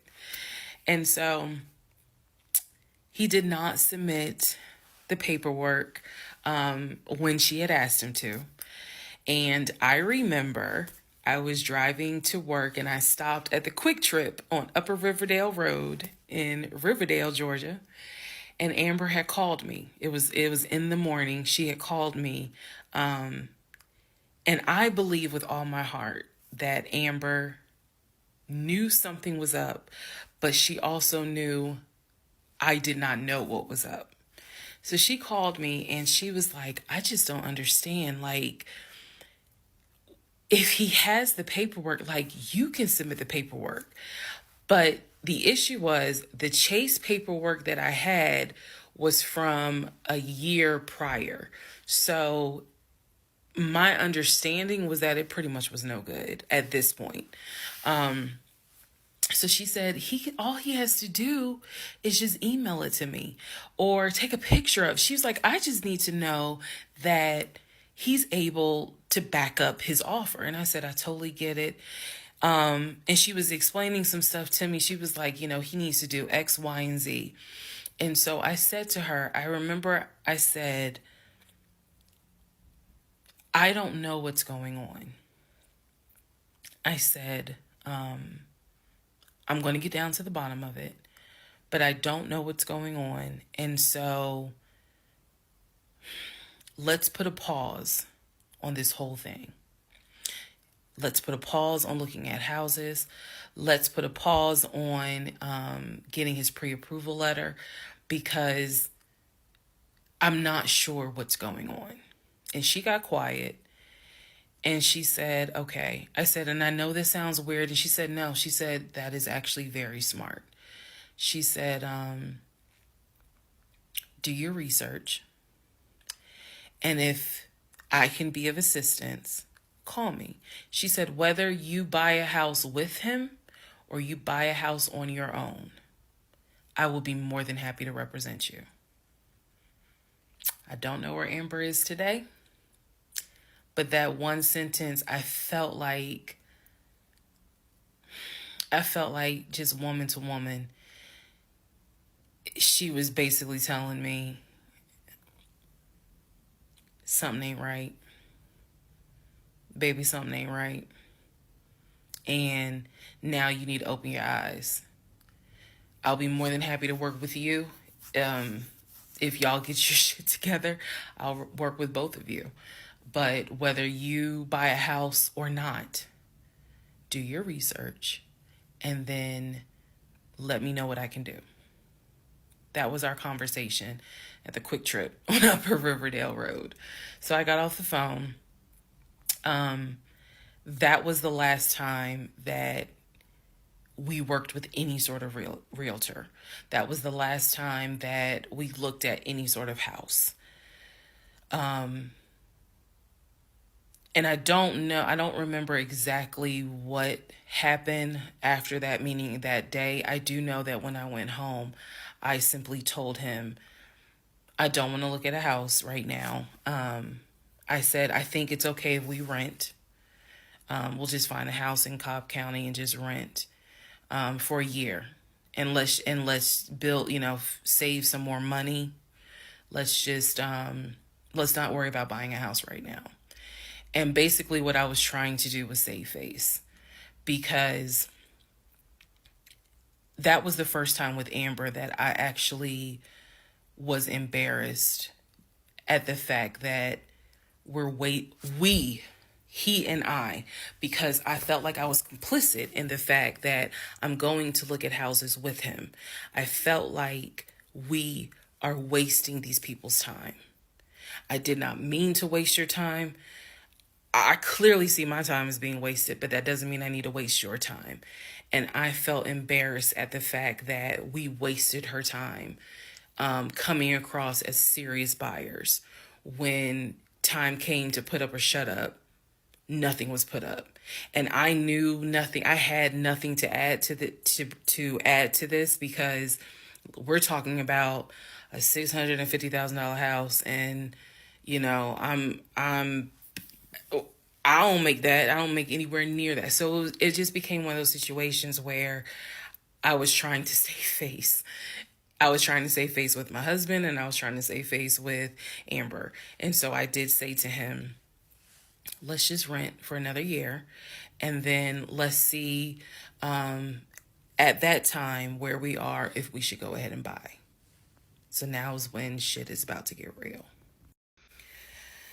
Part 25, who the fuck did I marry? So we weren't looking at houses anymore. We were not working with a realtor anymore. The end of April, I had decided that I wanted to look for another job. I did. The reason I wanted to look for another job is petty. Yeah, it is. I wanted to look for another job because I was pissed off at the fact that I had basically was dependent on him to help with the car note. So I wanted to look for another job where I could afford life all by myself, including that car note, basically where I would make more money. I told him that I was going to start looking for another job. He laughed. And his exact words were, "You're not going to leave Georgia State Patrol." He was like, "I swear you love them niggas more than you love me." He laughed. So that fueled me even more. So I was hitting the pavement hard trying to find another job. I was applying to all kinds of places. Got a phone call from my current job. So this is how I ended up in my current job. Got a phone call. They had sent me an email with a background packet. The background packet was long and extensive, but in the background packet, it asked for my spouse's full name, my spouse's date of birth, and my spouse's social security number. So I showed it to Legion, and I was like, I need your social because, I'm applying for this job. It's a great job. It's way more money. And, we're talking about moving anyway to Cobb County. So this is a God thing. He did not want to give me his social. I showed him the paperwork where I was like, look, because we are married, I can't lie on here. So help me. So he writes down his social security number on the background packet. And I eventually turned it in. I had scanned it, saved it in my email, and sent it in. And I looked at it one day, just going through it, just making sure I didn't really miss anything. All T's were crossed, all I's were dotted. And I looked at his social, and something about the social seemed different than the social security number that I remember seeing when we did our marriage license. And so for those who you remember in the previous part, I said I had ran his social security number from the marriage license. Nothing came back. So I thought that I had written it down wrong. Basically, what it is that the first three numbers were different on the background packet than what was on the marriage license. If you don't know this, here's a little trivia. Your social security number, the first three numbers, pretty much are dictated by the state you were born in, the state that issued your birth certificate. So he was born in Pennsylvania. So the first three numbers of his social security number should be attributed to Pennsylvania. Pennsylvania, shit, they probably got like 5-6 different numbers, 3-digit numbers that your social security number can start with. So the social that was on the marriage license, for example, was probably 123. What was on the background was 456. Both of those social security 3-digit prefixes are issued through the state of Pennsylvania. Again, this is an example so I can make it clear.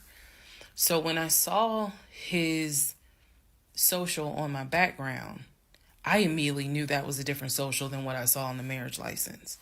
And when I compared, because I had found a copy of the marriage license that we turned in because I had filled it out on the computer. So sure enough, the first three numbers were different. The rest of the numbers were the same. So one of two things: either when I ran his background, I did in fact put in the wrong number, or the number on the marriage certificate or the background packet is wrong. So I decided that I was going to roll the dice and take the social from the background packet. Again, this is the background packet that I had to fill out to get my current job. I was trying to get a new job. Okay, so I took that social and I ran a background check on it. What came back on this particular background was all the addresses that the social security number, I guess, had been attached to. So all of the addresses, the states were Georgia, Rhode Island, Pennsylvania. What I did not see was California. So I thought that was weird. I thought, okay, maybe this is not a complete background because clearly he went to San Diego State. It's on his resume. It's on quite a few things. Social media. He didn't have a LinkedIn, but it was on his social media. So clearly he had been to California. So maybe I just need to do a different background check. Also to note, during this time, I think I told you guys he had hit his leg at work. So what was happening was it was getting more and more difficult for him to walk, like put pressure on that leg, on that knee. He was still able to go to work. He was still leaving at 6:15 in the morning. He was still coming back between 3:30 and 4 o'clock. But I clearly could see where he was in pain. He would elevate the knee, ice the knee. It was getting worse. And I was constantly like, go to the doctor. Let me take you to urgent care so that they can look at this knee, because you shouldn't still be limping and having a hard time putting weight on that knee. And every single time he was like, oh, it's fine. I have a doctor's appointment on Wednesday. The doctor just told me to ice it and to elevate it. This is an old football injury. It happens all the time. It used to happen a lot when I was out in California. So I'm mentioning this knee issue for a reason. But back to the background. So once again, when I ran the background the second time with his second social, it showed me states of Georgia, Pennsylvania, and Rhode Island. And that's all that I saw in terms of addresses. I didn't see anything for California. So by this point, we're moving into May of 2021. Things are starting to reopen. One of the things that reopened was San Diego State. So I called San Diego State. I called the registrar's office. Someone did answer, and there was instructions on how to request a transcript. I was able to try to request it online. You needed the student's name, and I believe you also need their social. And when I typed it in, it said no results found. I believe that I sent an email asking, this person is saying that they were a student there. Can you verify it? The response I got was there were no records found with that social security number. So I'm like, okay. I asked him about it. And in part 26, I'll tell you exactly what his response was. Part 26, who the fuck did I marry? So I asked Legion, what's the deal about San Diego State? He was like, what are you talking about? And I said, why is there no records of you there? It just came right out and said it. Without missing a beat, this man said, well, I was a private citizen. What the fuck does that mean? And what he said is that when he started at San Diego State, his father paid money so that, okay, it's important I say this with a straight face. His father paid money so that his name and social would not be publicized and he would be considered a private citizen. He said that he had a card where all he had to do was show the card. He does not have to give his name. He does not have to give any information because he had that card. He said so San Diego State would not have any record of him, but he was in fact a student there. I said, and you claim that you played football. He was like, I did play football. I said, so you're saying that the school did not publish your name anywhere and they were in violation of NCAA rules? And he was like, why are you asking all these questions? And I said, I'm just curious. I'm just curious. You're saying that you were a private citizen, but yet how were you in compliance with NCAA if you were a private citizen and they did not publish your name on any roster? So that was his excuse. He was like, all I can tell you is that I was a private citizen. My dad paid for it. Okay. So now I know that San Diego State has no record of him. Now I know that his social security number, at least the one that's on my background packet, only shows that he lived in Georgia, Rhode Island, and Pennsylvania. Okay. So at this point, the pain in his knee is getting worse. It's getting to the point where when he would come home from work, he would take a shower and immediately get in bed, elevate his knee.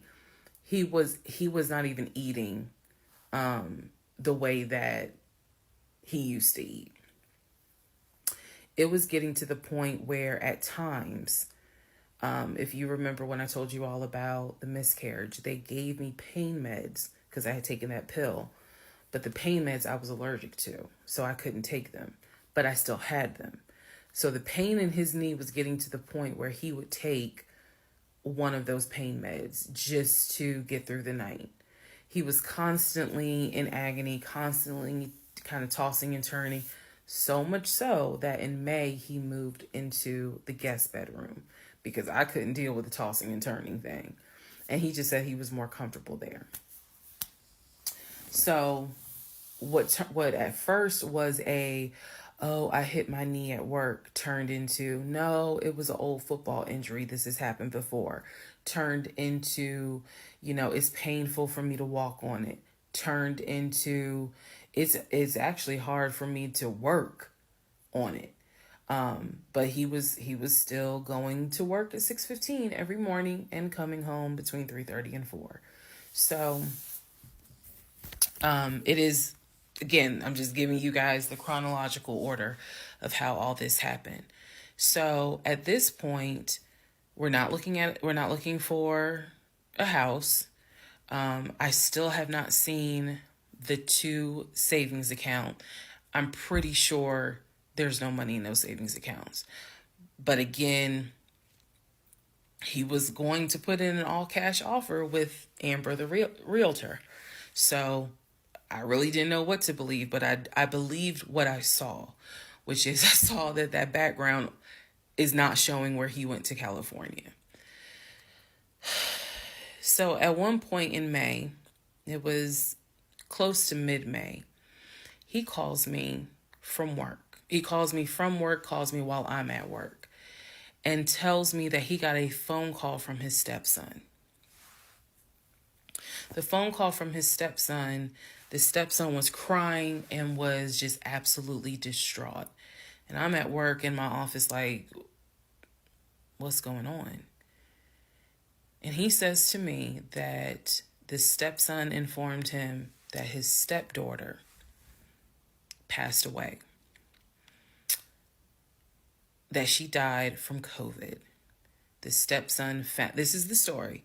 The stepson found her in her apartment because they had not heard from her for a couple of days. And she was unresponsive. He called the ambulance. They pronounced her dead when she got to the hospital. So he was calling to tell me that she had died. And he was also calling to ask me if I would object to him giving his ex-wife $2,000 towards the funeral. As I've stated before, and I still am this way to this day. I don't play about death. So when he told me that she died, I immediately went into all right, I'm sorry to hear that. Whatever we can do to help, let's help. Because surely nobody would make that up. So he was like, are you okay with that? He was like, we're married, and the agreement was that anything over $500 would be a discussion. So $2,000 definitely. And I said, yeah. I said, that's totally fine. I'm fine with that. He was upset because, again, he was close with the kids. And my heart went out to his ex-wife. It did, because I can't even imagine. I cannot even imagine. So, part 27, who the fuck did I marry? So, here's where we are at, and here's what we can establish. Number one, I ran an initial background check on the Social Security number that was on our marriage license. Nothing came back. I subsequently applied for another job. In that job, I had to fill out a background packet. The background packet asked for my spouse's name, date of birth, and his Social Security number. The Social Security number on the background packet for the new job did not match the Social Security number that he gave me for our marriage license. If you are confused, I believe it's in part 25 or part 26 that I explain that. So we can establish that I then ran a background check on the new Social Security number that was on my background packet. It came back with states that the Social Security number apparently had lived in. Those states were Georgia, Pennsylvania, Rhode Island. Okay. I decided, this is now around May 20th, I decided to do another background check. And I paid to do another background check. This time, I did it with a different company, and not only did it give me the not only did it give me the states, it gave me addresses, and it also gave me names of people who were like associated with Legion and that address. One of those names was his ex-wife. I've always known he's always told me the name of the ex-wife, but now I see it when I ran his background. I did a search for her on social media. She was not there. So the address that it showed that she was associated with him, because remember his story is we got married in San Diego, we lived in San Diego, we divorced in San Diego. Men lie, women lie. The U.S. federal government with your social security number does not. So he's saying he was always in California. His social security number never showed that he was in California, according to the background check. It did show that he had lived in Georgia at an address associated with the ex-wife. So tried to find the ex-wife, could not find her on social media.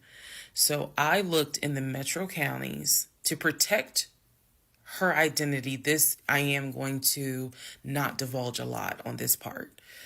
I looked in the metro counties in the open record courts. So typically, you can look in like Superior Court or Magistrate Court or Probate Court. So I looked in open records for the different counties, metro Atlanta counties. Let me be clear, metro Atlanta counties. And I looked under her name. And I found where they had filed for divorce in a metro Atlanta county. So when he said that he filed for divorce in San Diego and that he was married in San Diego, I was able to find, no, according to the state of Georgia, you were married here. You were divorced here. So I looked under her name, found a record for divorce, and it did show his name. So now I clearly see on my computer that there is a metro Atlanta County Court that has a divorce record in the state of Georgia between him and his ex-wife. So I did what any rational person would do, because this is still kind of COVID time. Well, not really. It had nothing to do with COVID. Let me take that back. Because of the parameters of the court, you can only do the open records request in person. I did what anybody would do. I told my boss I had to go. I grabbed my purse, grabbed my keys, and I drove to the court to do the open records request in person. The open records request was for the divorce documents. Go back in the series, and remember I did a background on the ex-wife. I told you all exactly what was told to me. He met her in California. He married her in California. He divorced her in California because she cheated on him. He filed for divorce. She tried to get spousal support. It was going to be a little ugly. He was helping her with the kids. That was the story that was told to me. So went to the court, filled out the paperwork, got the open records request for the divorce decree, for the divorce records. First thing I see, he didn't file, she did. Second thing I see, they didn't make it more than 6 months. I see the date of marriage. I see the date of dissolution, 6 months. Third thing I see, he was served in Metro Atlanta, which means that at the time of the divorce, he was living in Metro Atlanta. California was never mentioned. Fourth thing I see, he filed what is called a pauper affidavit. If you don't know what that is, I'm going to do my best to explain it real quick. Basically, he filed an affidavit with the court saying that he is so poor, he could not afford the fees to pay for a divorce. He couldn't afford a filing fee. He couldn't afford a service fee. That is what a pauper affidavit is for. All of this is in the divorce documents. She had filed She said it was irreconcilable differences. She was not requesting any money whatsoever. And both of them had signed a pauper affidavit. He was served in Georgia at his previous employment. According to the divorce documents, he was served at like a grocery store. That is what was listed as his employer. And it had a date of when he was served. So I see all of this in one day. I also see where on the divorce documents, she listed her name, her address, and her phone number. So I did what any rational person would do. I wrote down the phone number. There was a 50-50 chance that the number was already disconnected. She could be like me. I'm one of those people. Honey, you can sneeze at a 27-degree angle. I will change my number so quick, you ain't even know what hit you. You can talk to me at 5 o'clock, and at 5:05, my number has been changed. So she could have been like me, and the number is not even active. Or she could be like some people I know who have kept their numbers since kindergarten. Either way, I wrote the number down. I left the court, and I immediately went back to work. And the same friend who helped me when I had my miscarriage, I told her, I was like, I got this phone number. This is the ex-wife. She was like, girl, you better call. You better call and find out from her. Because I think she says to me, can't nobody tell you what is going on quite like the ex-wife. So, part 28 is the phone call that I had with the ex-wife. Part 28 of Who the Fuck Did I Marry? So, I had the phone number, went back to work. My really good friend was like, you better call her. You can use my phone, but call her. So I called her. She answered. Let me use aliases. And the conversation went like this. May I please speak with Barbara? This is Barbara. Barbara, this is Shirley. Shirley who? This is Shirley Jones. I am the wife of Legion. Silence. Then she starts laughing. And she said to me, and I quote, if you were calling me, then I know it's bad. I chuckle and I said to her, I'm not trying to bother you. I'm not trying to disrupt your life. I said, I am literally coming to you on some woman-to-woman shit. I said, because you are probably the only person who can help. She listened. She was gracious. And she said, what is it that you need to know? Or what is it that you want to know? And I said, I understand that you and my husband talk and communicate. And she immediately said, what? No, we don't. And I said, okay. She said, one thing you need to know about Legion. She said, whatever he tells you, it is a lie. And she said, again, let's go back to part 1. I told you guys that when he introduced himself or when we met, we actually had matched on 2 different sites.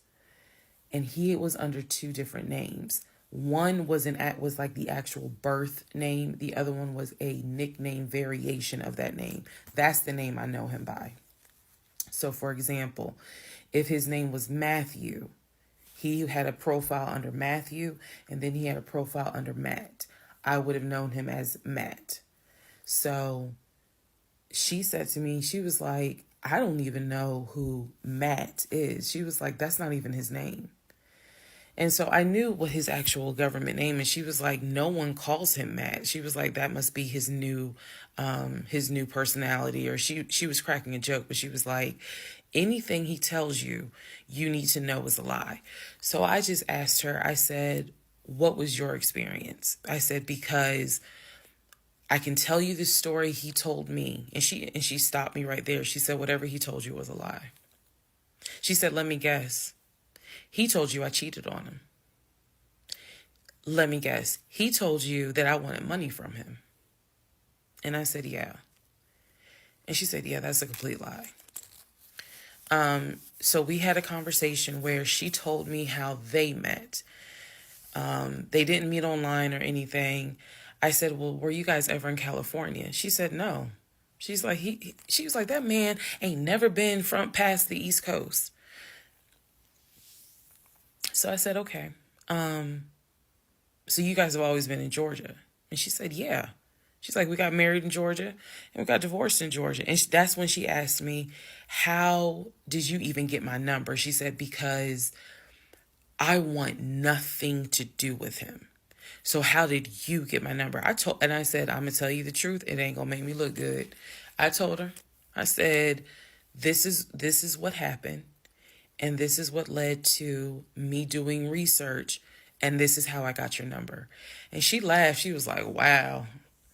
She was like, normally I would be freaked out. She said, but under the circumstances, she was like, wow, okay.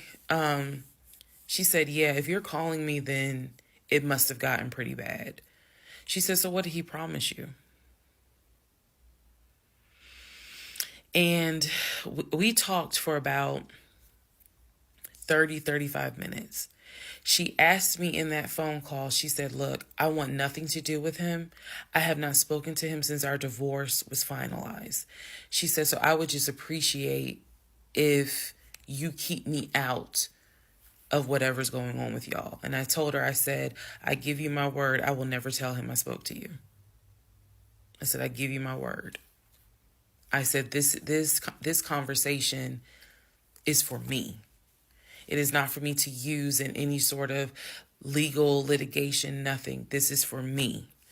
And I said, I don't plan to call you again. I don't plan to be a disruption in your life. I just needed to know, how bad is it? And she paused and she said, it's bad. She said, I don't know what all y'all got going on. She said, but if it's anything like what it was for me, it's bad. So we talked a little bit more. She was very encouraging. She was like, girl, do not blame yourself. She said, I went through that and I had blamed myself. She was like, this is not on us. This is on him. She was like, he is a master liar. A master manipulator.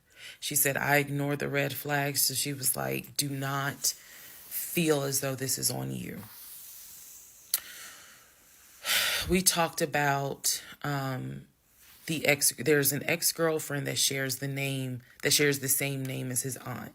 She and I talked about her. She said the reason why they broke up, because the ex-girlfriend, I didn't know this, the ex-girlfriend had reached out to her about 6 months before he met me.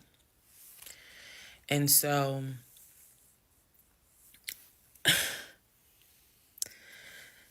the ex-girlfriend lived in Douglasville. On Legion's driver's license, he had a Georgia driver's license with the Douglasville address. What he told me was that it was the address that his sister, because remember I told y'all his sister Shantae lives in Douglasville. She's a nurse, married with 2 kids. So he told me that the address on his license, it was his driver's license, was to Shantae's house. The ex-wife is telling me, no, that's the address for the ex-girlfriend. He had moved in with her and he created this whole narrative with her. she found out that he was lying, and she kicked him out. And so I guess after she kicked him out, she then reached out to the ex-wife, kind of the way I did, for confirmation. And so the ex-wife was just telling me, whatever that man has told you, it is a lie. She said, I got out before it got too bad. She said, because once I knew he was lying, I was out. She was like, because he's never going to change. And so, again, conversation went on and on. And so finally, we were getting ready to get off the phone. And before we got off the phone, I said to her, I said, if everything is a lie, I said, I have one question for you. And she said, sure. I said, how is your daughter?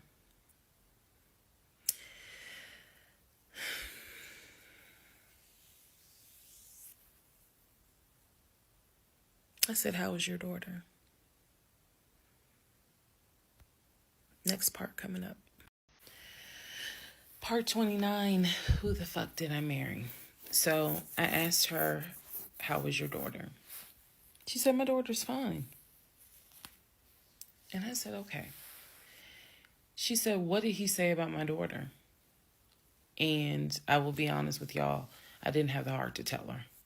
So what I said instead was, oh, no, it was, with everything with COVID, I think he mentioned that she might have had COVID or was exposed to it. I downplayed it bad. I wasn't going to tell that woman that he said her daughter passed away. So I said, obviously I'm glad to hear that kids are fine. She said, look, whether you stay with him or not is your choice. She said, he ain't going to change. He ain't going to change at all. She said, this is what he does. She said, you're not the first. You're not going to be the last. She said, he did it to me. She was very, very encouraging because she was just like, you do not blame yourself. She said, we both ignored red flags, but it is not your fault. She said, this is on him. And so we, once again, I thanked her for her time, got off the phone. I took the long way home that night. I could not be around him. I could not be around him. I had to figure something out. I had to figure some things out. So I took the long way home. What does that mean? It means that I probably could have taken 75 to 285, but I probably took 20 to 75 to 285 to 675 kind of like I just took the long way home. A couple of days later, because my mind was spinning. A couple of days later, at this point, I'm turning into the FBI, CIA, and Homeland Security all in one. Literally. I'm trying to find everything. And he's carrying on his business as usual. Nothing changed with him. He had no idea that I had spoken to the ex-wife. He had no idea I had gone to the court and saw his divorce documents. He had no idea. So a couple of days later, I decided to look up his mother's obituary. Look up the mother's obituary. And down at the bottom where it talks about, she's preceded in death by, and it lists all the people, the family members that died before. And then it says, leaving behind to cherish her memory. It lists the husband, her husband. Let me start over. It lists her husband, which is Legion's dad. It lists Legion's brother that lives in Philly and his wife. Because again, this is she passed away in 2015. So it lists Legion, the brother in Philly, and his wife and daughter, her granddaughter. It lists Legion and his wife I think it was like Latoya or La something. La something. It did not list the ex-wife I just spoke to. And it clearly said Legion, his wife, Latoya. Then it listed the brother in Nashville, his wife, Jane, or whatever. So I'm thinking to myself, there's two things I was thinking immediately. Number one, who is Latoya? Never heard that name before. Never heard that name before. So I was thinking, who is Latoya? And then number two, where are the two sisters? Shantae and Kim. Shantae lives in Douglasville, married with 2 kids. Kim lives in Augusta, and I believe he told me she worked at like Procter and Gamble. So why aren't they listed on here? Because apparently, go back to the video. I posted it on there. I gave y'all background on the family. He apparently was one of 5 through both parents. Brother in Philly, older brother, younger brother in Nashville, an older sister in Douglasville, and a baby sister in Augusta. So why is it on his mother's obituary there's only three children named? Where are the 2 sisters? So I'm even more like, what in the hell's going on? And then I started thinking to myself, why wouldn't they list Shantae? Like, they talk all the time, so I know that they're close because he talks to Shantae all the time. So I really was confused. Again, keep in mind, I'm trying to give y'all insight into how I was thinking May of 2021, because I still didn't find out a lot of stuff at that time. I found out enough to figure out, okay, it's not a question of if he's lying. That was over. It's not a question of if he's lying. The question now is becoming, what else is he lying about?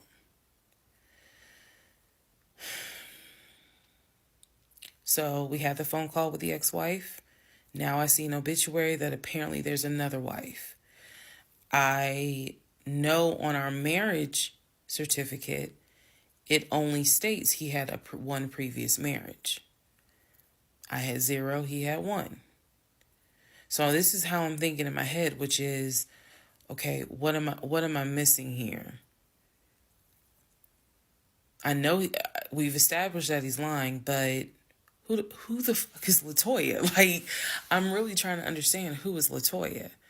And again, he's hobbling around the house, limping, and I'm in our in the bedroom, I could not get on Google fast enough to try to figure some stuff out. So,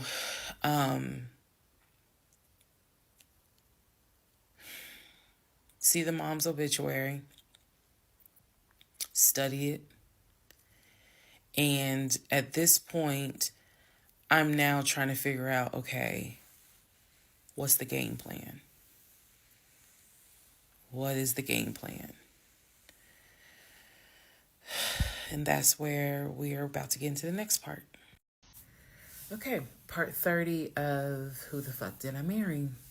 So I'm going to use this as a clarification video. So we're going to use part 30 as a stop. Let's clarify some things.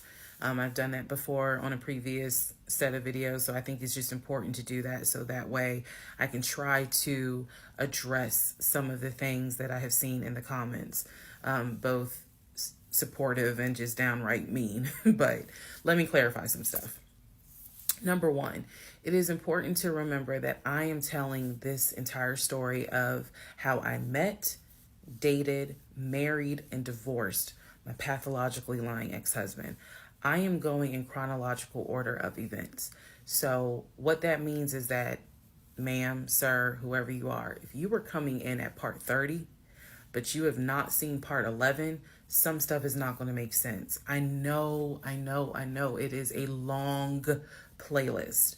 And don't worry about watching the video as soon as it comes out, because everything, I'm trying to do this responsibly, of telling the story in the order of which things happen. So I say that to say, please, if you're able to, start at the introduction disclaimer video. Start with part 1 and then just watch each video, because a lot of the questions people are having that I'm seeing in the comments, and I say this respectfully, is just because you did not go to the other videos and watch them in order. That's just the first thing I want to say. It is important that I get this story out, but that it's done, like I said, responsibly. To me, responsibly is being honest, even if it makes me look bad, but then also trying to be clear and not ramble all over the place. So I'm trying to take the time to tell you, this is what happened at this time. This is what happened at that time. That's why there's so many parts. And we're not even to the part of the divorce yet. We're almost there, but we're not there yet. Second thing I want to clarify. I cannot stress this enough. My family and my friends did not know what was going on between Legion and I. They did not know. My family only knew, we've met this guy. He's dating our daughter, our niece, our cousin, our granddaughter. He seems to be a really nice guy. He seems to really love her. From what he has told us, he's done well for himself. He played football, and he has worked at this company 6-7 years, and financially he is in a good place. From what we understand, he just moved here from California. That is what they knew. They did not know about the red flags I had. They did not know what was going on in my head. They did not know what was going on in my heart, because I did not want to look stupid. I'm fully aware that when I tell this story, I look stupid. I'm aware, and I've made my peace with that. But at the time, I did not want to look stupid. So it was important to me to put on everything's great. We're really happy. We're looking for a house and everything's going well, knowing full well that behind the scenes, I couldn't figure out why he wasn't showing proof of funds. They did not know. So I say that to say, I see the comments about how my aunt gave me horrible advice when I called her about the sexting on Facebook. And I want to clarify something. She did not tell me to stay with him. She did not tell me to leave him. That's not her place, and that's not what she would do. She simply was in shock that any of this had happened and did not know what to give me advice on. The one thing that she did say was, look, he's not your boyfriend. Meaning, it ain't as simple as, oh, we just gonna break up. Pack your shit and go. Because you married him. My aunt is the most ride or die chick I've ever met. You fuck with me, you fuck with her. And she is straight Jersey. So I love her for it. But I needed to, it's not fair for me to leave it out there as if, oh, she just was like, girl, I mean, go home and deal with it. No. Never in a million years. So I want to clarify that. Also want to clarify about my mom. So my mom lives in Arkansas, and when she came to visit in April, we were already married. This is her first time physically meeting Legion. My mom will tell you she had no idea anything was amiss, but there was something that nagged her a little bit. She didn't know what it was, and my mom is the type where she's going to get on her knees in prayer. That's who she is. So for her, it was like, I don't know what it is. He seems like a nice guy. He seems to love my daughter.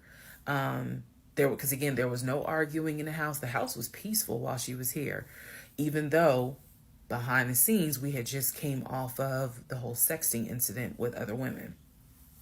So for her, it was like, I don't know what it is. She did tell me later on that it seemed as if I wasn't as happy as she thought I would have been. But again, she took it to the Lord in prayer. And her prayer was, God, protect my child. I don't know what's going on, but protect her. That was my mom's response. So she did not know, she did not pick up or overhear something that was going on while she was here. She had a candid conversation with Legion, and Legion kind of came across as, it's I miss my mom. He missed his own mother, and so he called my mom, and doted on her, again putting on a charade. And so for her, it was like, bless his heart. That's what she said. Bless his heart. But no, she did not know the specifics. Nobody knew the specifics. They didn't know the specifics until we're talking May, June of 2021.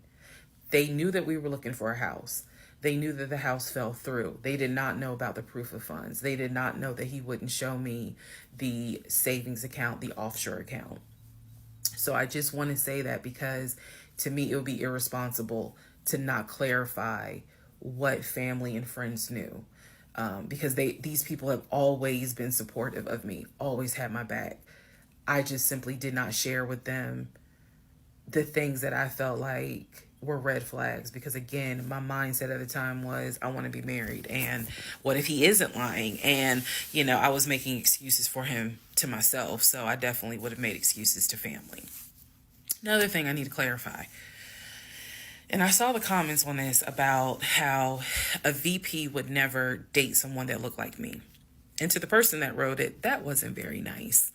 I need you all to understand, the relationship started in March of 2020. He came into my life as regional manager. Okay. That is how he came into my life. Then eventually he got promoted to VP of production or operations, some VP of something. That was later on in the relationship. He showed me the paperwork where it was basically a memo from HR. Your new position title will be VP of production. We'll just say production. Your salary, I don't remember the exact amount because it was a very specific amount, but it was over $200,000. It listed some of the benefits that he would have. He would have an office. He would be getting an executive assistant. That's where we get David from. If you don't know who David is, please go back and watch the series in order. He would be getting an executive assistant. He would be getting use of the company helicopter. He would be getting a company car. That is where we're introduced to the fact that he was starting to shop for a company car that could not be more than $90,000. That's what he told me. I didn't see this in the memo, the amount of the car, but that's what he told me. So that's where you get the car shopping for the Range Rover, the Jaguar, the BMW. He even test drove a Mercedes GLE, I believe. So I'm just trying to, again, bring some clarity to this so that way we all can understand what's going on. And hopefully this just makes a lot more sense for everyone. All right. Part 31. Part 31, who the fuck did I marry? So I found his mother's obituary online. It then told me, it listed his brother in Philly and his wife. It listed Legion, and then it said his wife. I took the name from the obituary and I did a Metro Atlanta court search with that name. I found a divorce record. I found a divorce record with Legion and the same woman's name that was in the obituary. In that divorce record, it looks like he's the one that filed for divorce. This would have been around 2016. This was after the mother's death. He filed for divorce. She was the respondent. I think that's the correct terminology. Both had a temporary protection order against each other. He had one against her. She had one against him. The divorce ended up getting granted, finalized. Then it looks like he went on his way. In the course of the search for her name, I discovered that at one point in time, the two of them had lived in Rhode Island. So that's the connection with Rhode Island, because for the longest time I could not figure out who lived in Rhode Island. That's where that came from. The two of them, he and this woman, lived in Rhode Island several years prior, or a few years prior. I could not find the obituary for his dad. I searched and I searched. I could not find the obituary for his father. For whatever reason, I knew his grandmother's name. I just randomly decided to do a Google search of the grandmother's name. Initially, nothing came up because I was looking for the grandmother's name in Philly. Nothing came up. I looked for the grandmother's name down here in Georgia. Found a record, but it wasn't quite clear. What was clear was that she had died several years prior. So what I found was a different website where it was like a legacy.com type thing. So I believe legacy.com holds old obituaries. Did a search for her name, found a match.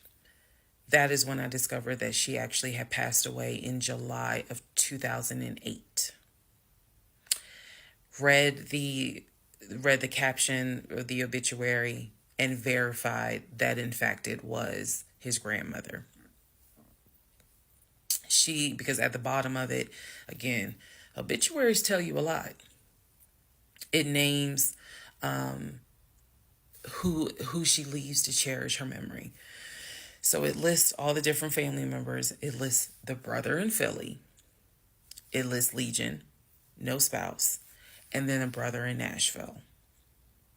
Once again, it did not list the two sisters, Shantae and Kim.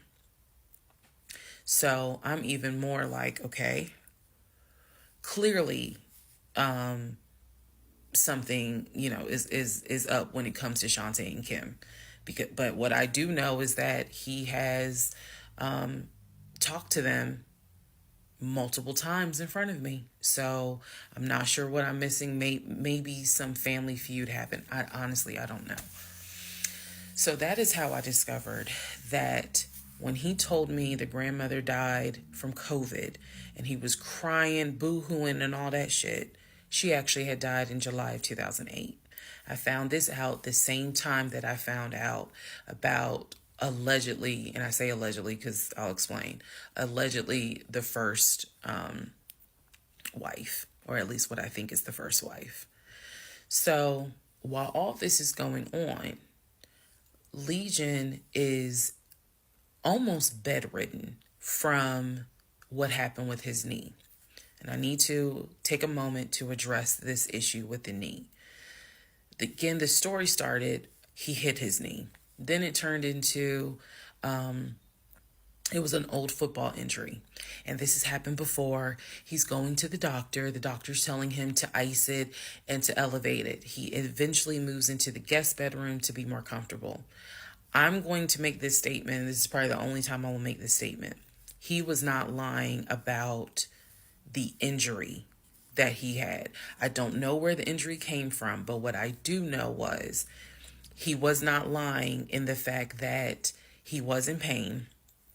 You could clearly see that he was in pain, and the pain was becoming debilitating.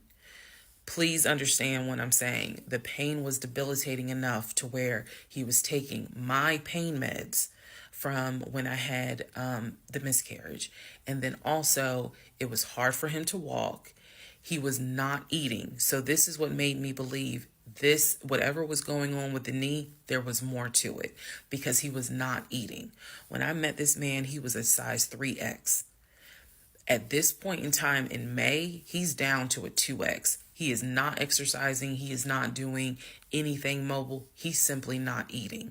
So there definitely was something going on, something concerning.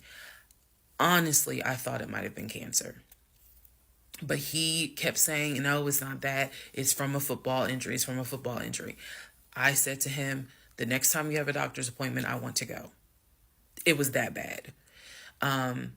And he kept making excuses like, okay, fine, I'll make the appointment. I'll let you know what it is. Cool, I will take off work. I want to be at that doctor's appointment because whatever is going on with you is serious to the point where you are losing weight rapidly within a 2-week span.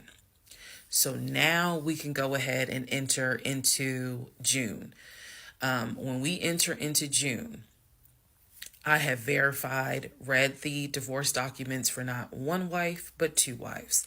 I have called San Diego State, verified they have no record of him. He claims he was a private citizen.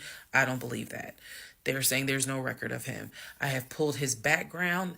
It is showing that you've lived in Pennsylvania, Rhode Island, and Georgia.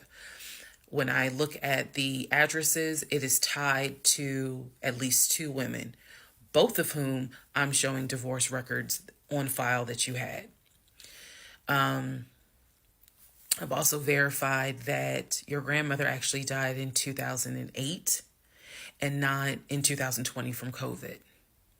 I know all of this as I'm going into June. His birthday is June 17th.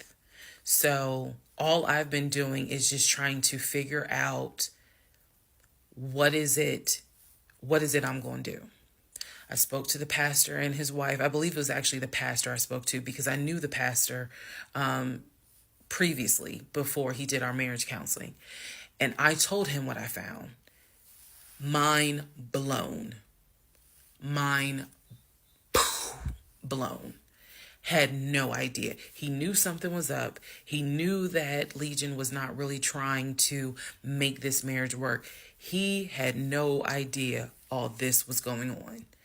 So he asked me, are you wanting to stay or do you want to end the marriage? I said, oh, absolutely, I'm ending it. Oh, hell yeah, I'm ending it. I have to. I have to end it. I have no idea who that man is in my guest bedroom. Not to mention, on top of all of this, he had lied about the death of the ex-wife's daughter. Part 32. Part 32. Who the fuck did I marry? All right. So we're now in June. By this point in June, I have been offered the new job, accepted it, put in my 2-week notice at my previous job, and was going to be starting the new job later on in the month. So when he laughed where I told him I wanted to get a new job, that laughter fueled me to get a new job. So here's what happened the beginning of June. At this point, he's completely bedridden. When I say completely bedridden, what I mean is, I'm trying to clarify this so it makes sense. From what I see, he is going to work, but he's calling out a lot more. Okay? So he had already left the condiment company and was working for Apple. So he's calling out quite a bit because the pain is pretty bad. So he's hardly eating. At this point, hardly. For example, if I were to say, oh, I ordered a 10-piece wings, he's eating 2. And that's it. That's all I would see him eat. I was going to work and coming home. The house was in the exact same place that it was when I left. Nothing in the kitchen had been moved. Nothing in the refrigerator had been moved, which led me to believe that he had not left the bed from the time I left to go to work until the time I came home. At this point in time, he's drinking Powerades like it's water. I mean, I'm buying cases of Powerades. And that seemed to be the only thing that he was taking in. So if he was a 3X when I met him, he's probably at a 1X, maybe a 2X, depending on the clothes. He's lost a lot of weight because he's not eating. So that's the reason why I say he wasn't faking whatever was going on. I think the issue with his knee was a symptom. That was not some football injury. That was not, I hit it at work. It wasn't that. Something else was going on. I had kept asking him to, let me know when you have a doctor's appointment. I'm going to go with you. I'm going to go with you. And he just kept saying the doctor, he's calling the doctor, and the doctor told him to just keep icing the knee. But I knew better. What was happening was I didn't care because of all the stuff I was finding out. So, beginning of June, he is in the bed, sleep, and I get his phone. I ain't gonna lie. I got his phone. He had a work phone and he had a personal phone. It was the work phone that he had from the condiment company that apparently was never turned in. Follow me. It'll all come out. So he still had the work phone. It was deactivated. But he did not wipe the phone, if y'all know what I mean. Take all the data off. He did not do that. So I look through the phone and I see this would have been text messages. Text messages between him and a woman named Peaches. I go back to the beginning of the text messages. This is on the work phone. This is the beginning of June of 2021. I go back to the text messages the beginning of the text messages between him and Peaches. Yes, that was her name, Peaches. I'm reading the thread because he's knocked out sleep. So I'm in the bathroom with the door locked, reading the thread. And what I can tell is that he met Peaches on POF. If you don't know what POF is, it is Plenty of Fish, a dating website. He met Peaches. I saw the messages in June, so he met Peaches around February. Met Peaches from POF. And apparently Peaches was, there's no nice way to say it. Apparently Peaches was a prostitute. So, and the reason why I say that is because in the text messages, she's listing the prices. So he asked for a hand job. This is in the text messages. She told him it would be like $40. He asked how much would it be for oral. She said it would be $60, because it was $60 and $80. One was the price with the condom, one was the price without one. So no messages after that. She sent a picture, he sent a picture. No messages after that. So in other words, these messages were not back to back every single day. There's breaks in between the messages. So like a message was in March, the next message is in April. A message in April, next message is like 2 weeks later. So he's asking her the prices. Next message I see would have been from a few weeks prior to the date of this. So this was the beginning of June. The message is from sometime beginning of May, where he is thanking her and says to her, thank you so much. That was really great. I hope I can see you again. Then there's messages where she said, hey, basically she was at a new spot. She must have moved. So he said, okay, I'm going to come through. I'm going to come see you.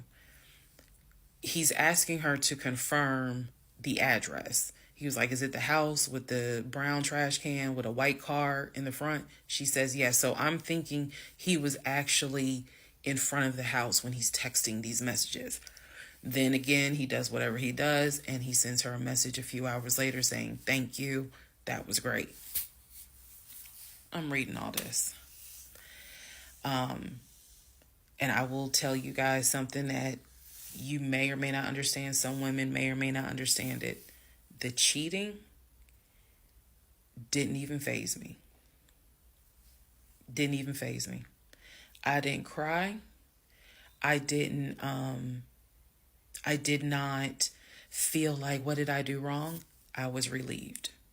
The reason why I was relieved is because up until this point, I kind of struggled a little bit on whether or not, God, I know, Lord, you hate divorce, but I can't stay with a guy that lies. So when I saw the cheating stuff, I was like, oh shoot, thank you, Jesus. Okay. Because I know my Father in heaven's going to forgive the fact that I'm going to divorce him for infidelity.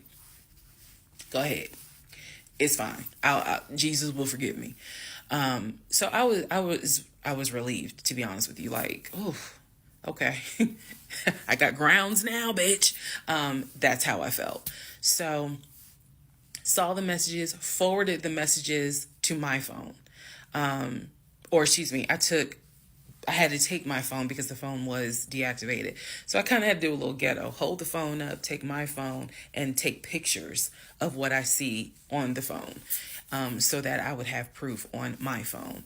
Then I put the phone back and continued on. Now in the next part is the day that he gets kicked out. And I will tell y'all what happened.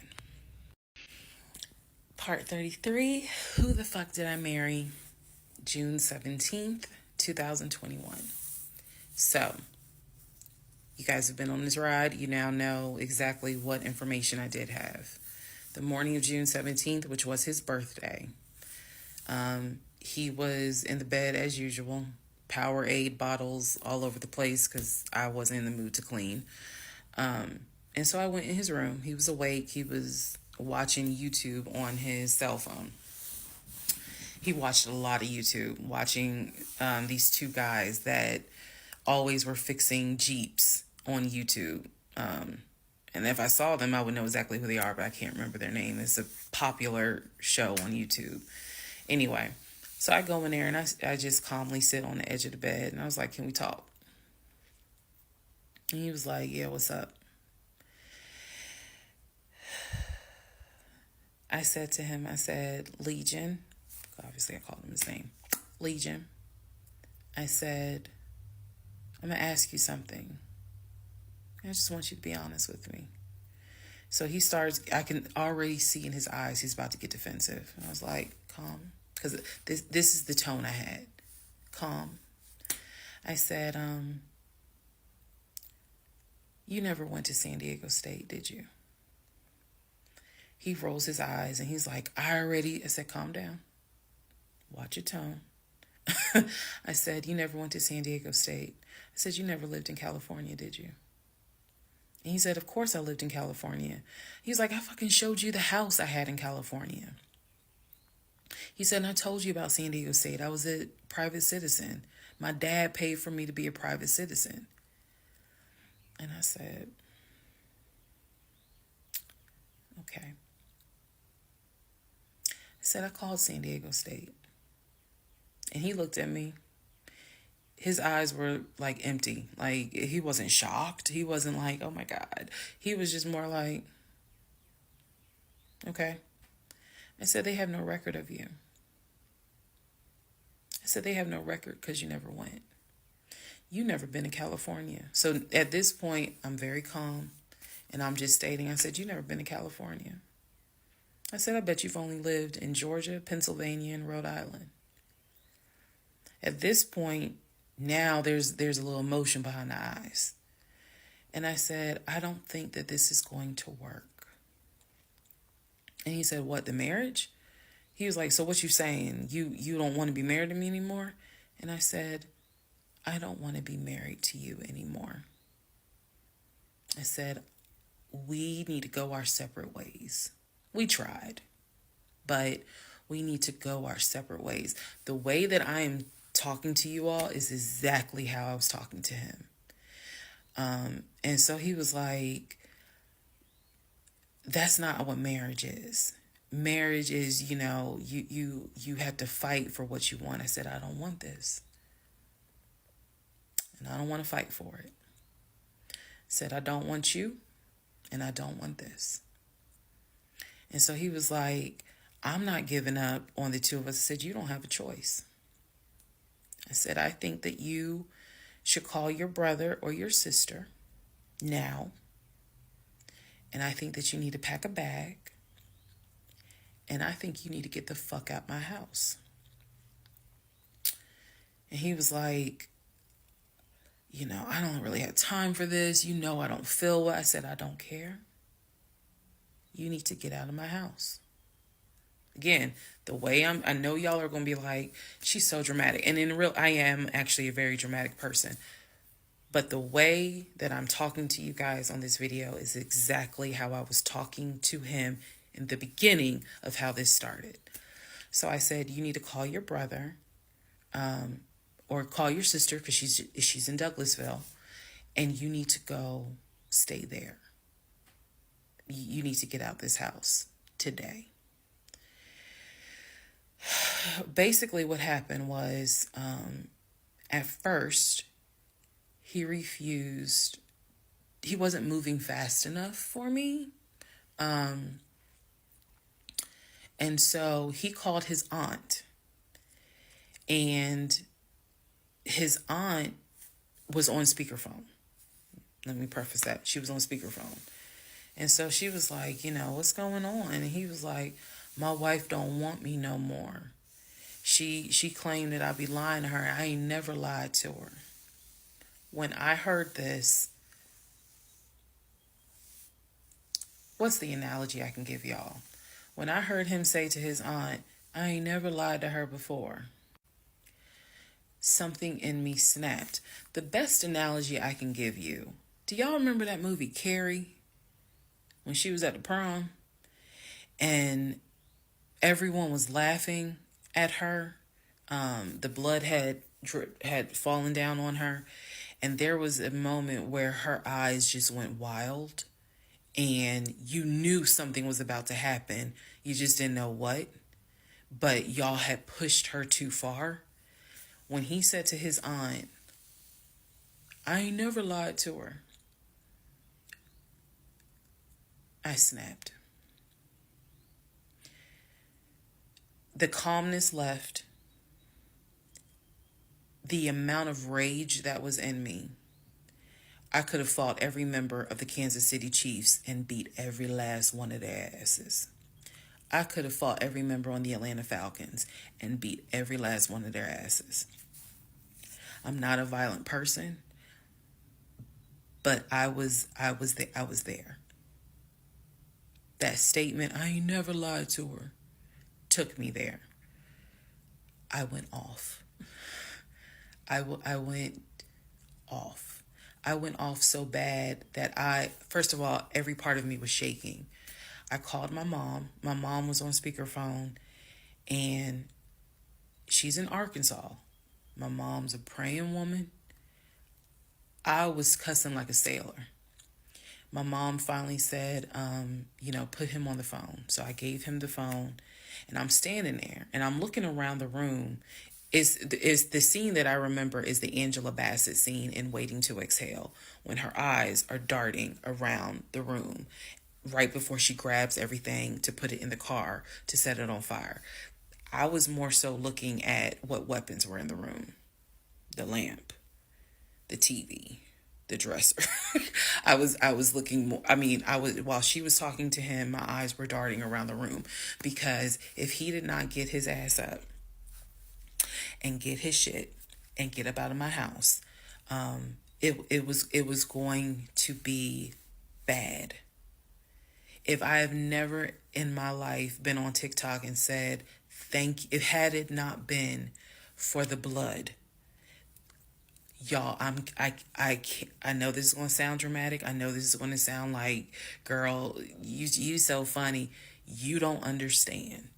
Had it not been for the Lord on my side, had it not been for the fact that I know I got a praying mother, I know I had a praying aunt, I know I've had a praying grandmother in heaven, because I'm telling you, I clearly saw what was getting ready to happen had he not gotten up, got his shit, and got out of my house. So I'm trying to calmly say this because I'm trying to calmly tell this story because the rage had taken over me. The pure, unadulterated rage that I felt when he said to his aunt, I ain't never lied to her, after I had discovered only 2% of the lies at that point. Just 2%. So it was enough for me to be like, you need to get your stuff and go. So my mother gets on the phone and she says to him, Legion, she called him by name. She said, I am not there to control my daughter.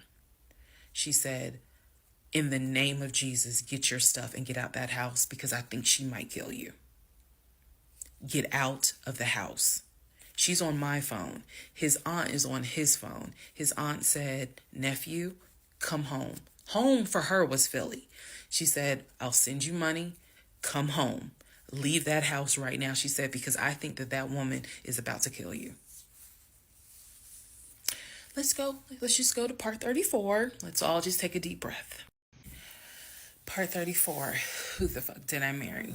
So the aunt told him, I'll send you money. Come home. I'm yelling in the background, by the way. I'm not standing there calmly.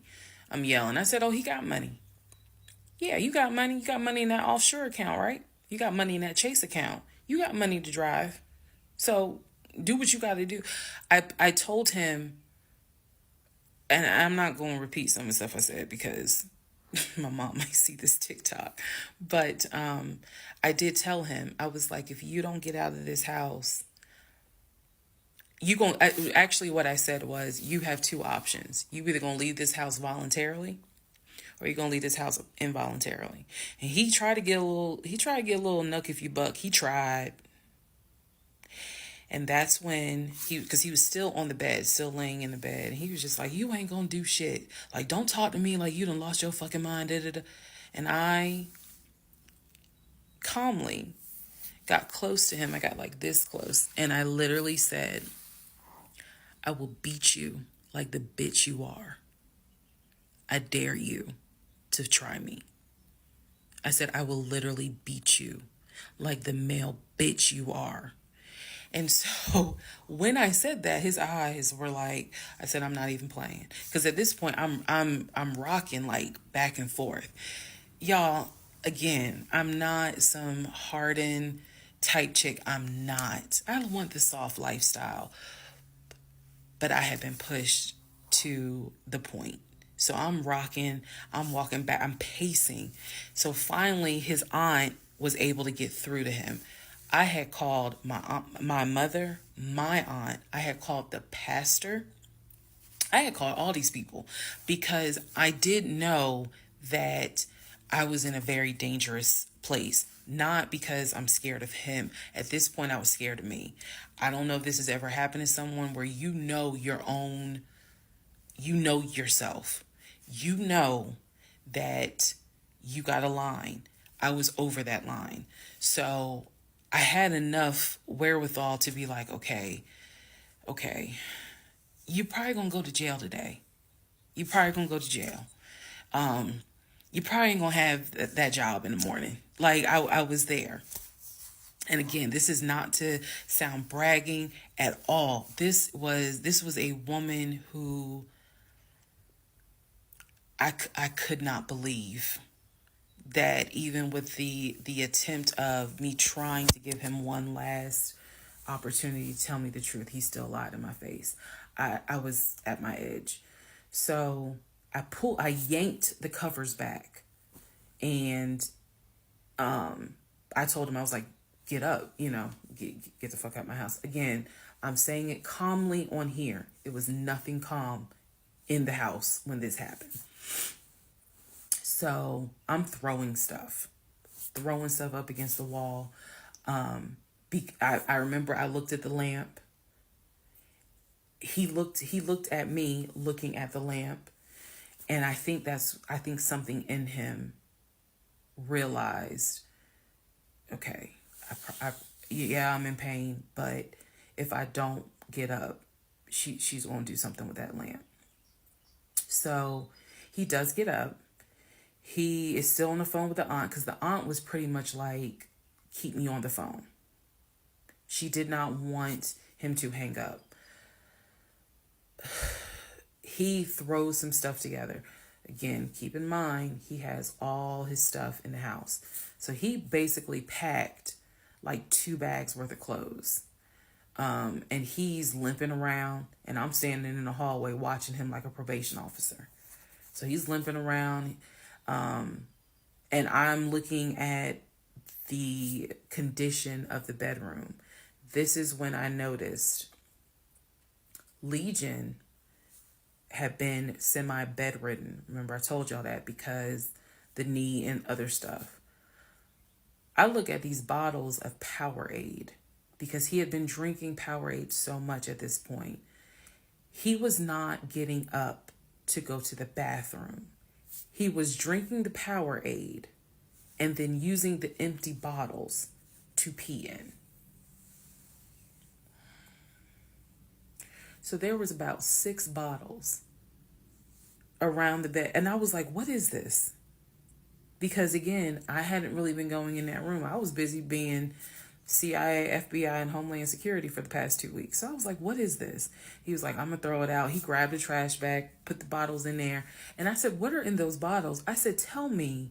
And I think I started like twitching. Like, tell me. That is not piss in those bottles. He was like, I couldn't make it to the bathroom. I was in too much pain. So at this point, I'm even more like, yeah, get the fuck out. Get out. Get out of my house.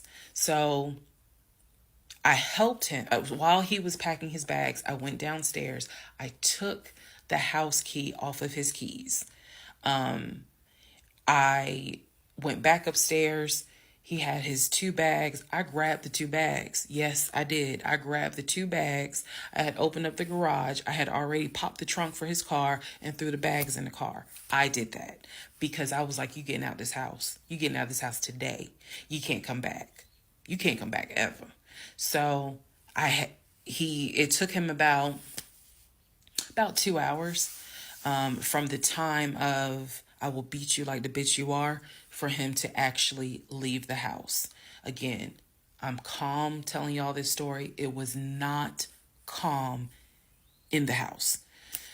So he eventually puts on some sweatpants. Now I can really see how much weight he has lost. But he puts on some sweatpants. He puts on a shirt. He's limping down. He's like, you really gonna kick me out on my birthday? I just looked at him.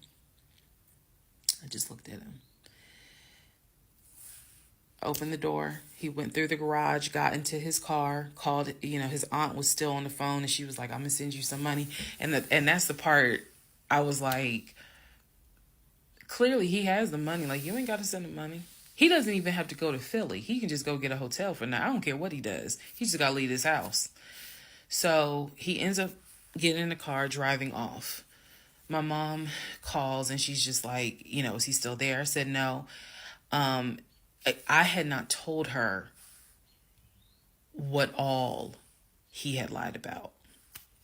Even in the midst of me being angry and me going off, I never told him that I spoke to the ex-wife. I never told him I knew he was lying about the stepdaughter, because then he would have asked how, what makes you say that? So I did keep my word. I never told him I spoke to her. So he eventually left. I text a friend of mine. I text my landlord. I said, I have an emergency. I need to know if it is okay to get the locks changed. Landlord was like, that's fine. My landlord was super cool. Shout out to Mr. Patel. I went to Home Depot, bought brand new locks, text a friend of mine, asked him, when you get off work, can you please come by my house? I need the locks changed today. So he was like, oh, okay, what's going on? I said, I'll explain it later. So to give you a timeline of June 17th, when I asked him about San Diego State and I told him that I know you've never even been to California, that was about 8:30, 9 o'clock in the morning. By the time he left the house, it was maybe going on noon, 1 o'clock. So this happened pretty quickly. If you're wondering why did you even ask him, I already knew that I wanted out. I knew that. But for some reason, a part of me was like, let's just see if he'll be honest just one last time. And he wasn't. And it sent me into a rage. And then he lied to his aunt saying, I ain't never lied to her. And that sent me over the edge. So by 1 o'clock, by 1:30, he was gone. By 2:30, I had done a pretty good job of cleaning up the bedroom. He had thrown away the Powerade bottles. So I didn't have to touch those. I stripped the sheets. Anything that he touched in that bedroom, I stripped the sheets, threw them in the trash bag, threw them out in the trash can. And so most of this was adrenaline. Adrenaline was pushed because I hate packing. I hate doing all that stuff. I went on Amazon. I ordered oversized, large tote bags because I was packing up all his shit. Part 35. Who the fuck did I marry? So I packed up all his stuff. Okay. The reason why I packed up all his stuff is because, so I had a 3-bedroom, 2.5-bath townhome. One room was the guest room. Obviously, there was a master bedroom. And then we had a TV room that he had made like his Philadelphia Eagles man cave. I was going to put everything that belonged to him, pack it up, and put it in the TV room because the plan should have been that he's going to come back and get all his stuff. Okay. So that's why I did it. And honestly, it just felt good to pack up his stuff and go through it freely, because when he packed in a hurry, he left obviously really important things. He left all his Invicta watches. He left all his WWE championship belts. And if you know anything about WWE championship belts, you know those things are expensive. He left all his Jordans. He left suits. He left Cole Haan shoes.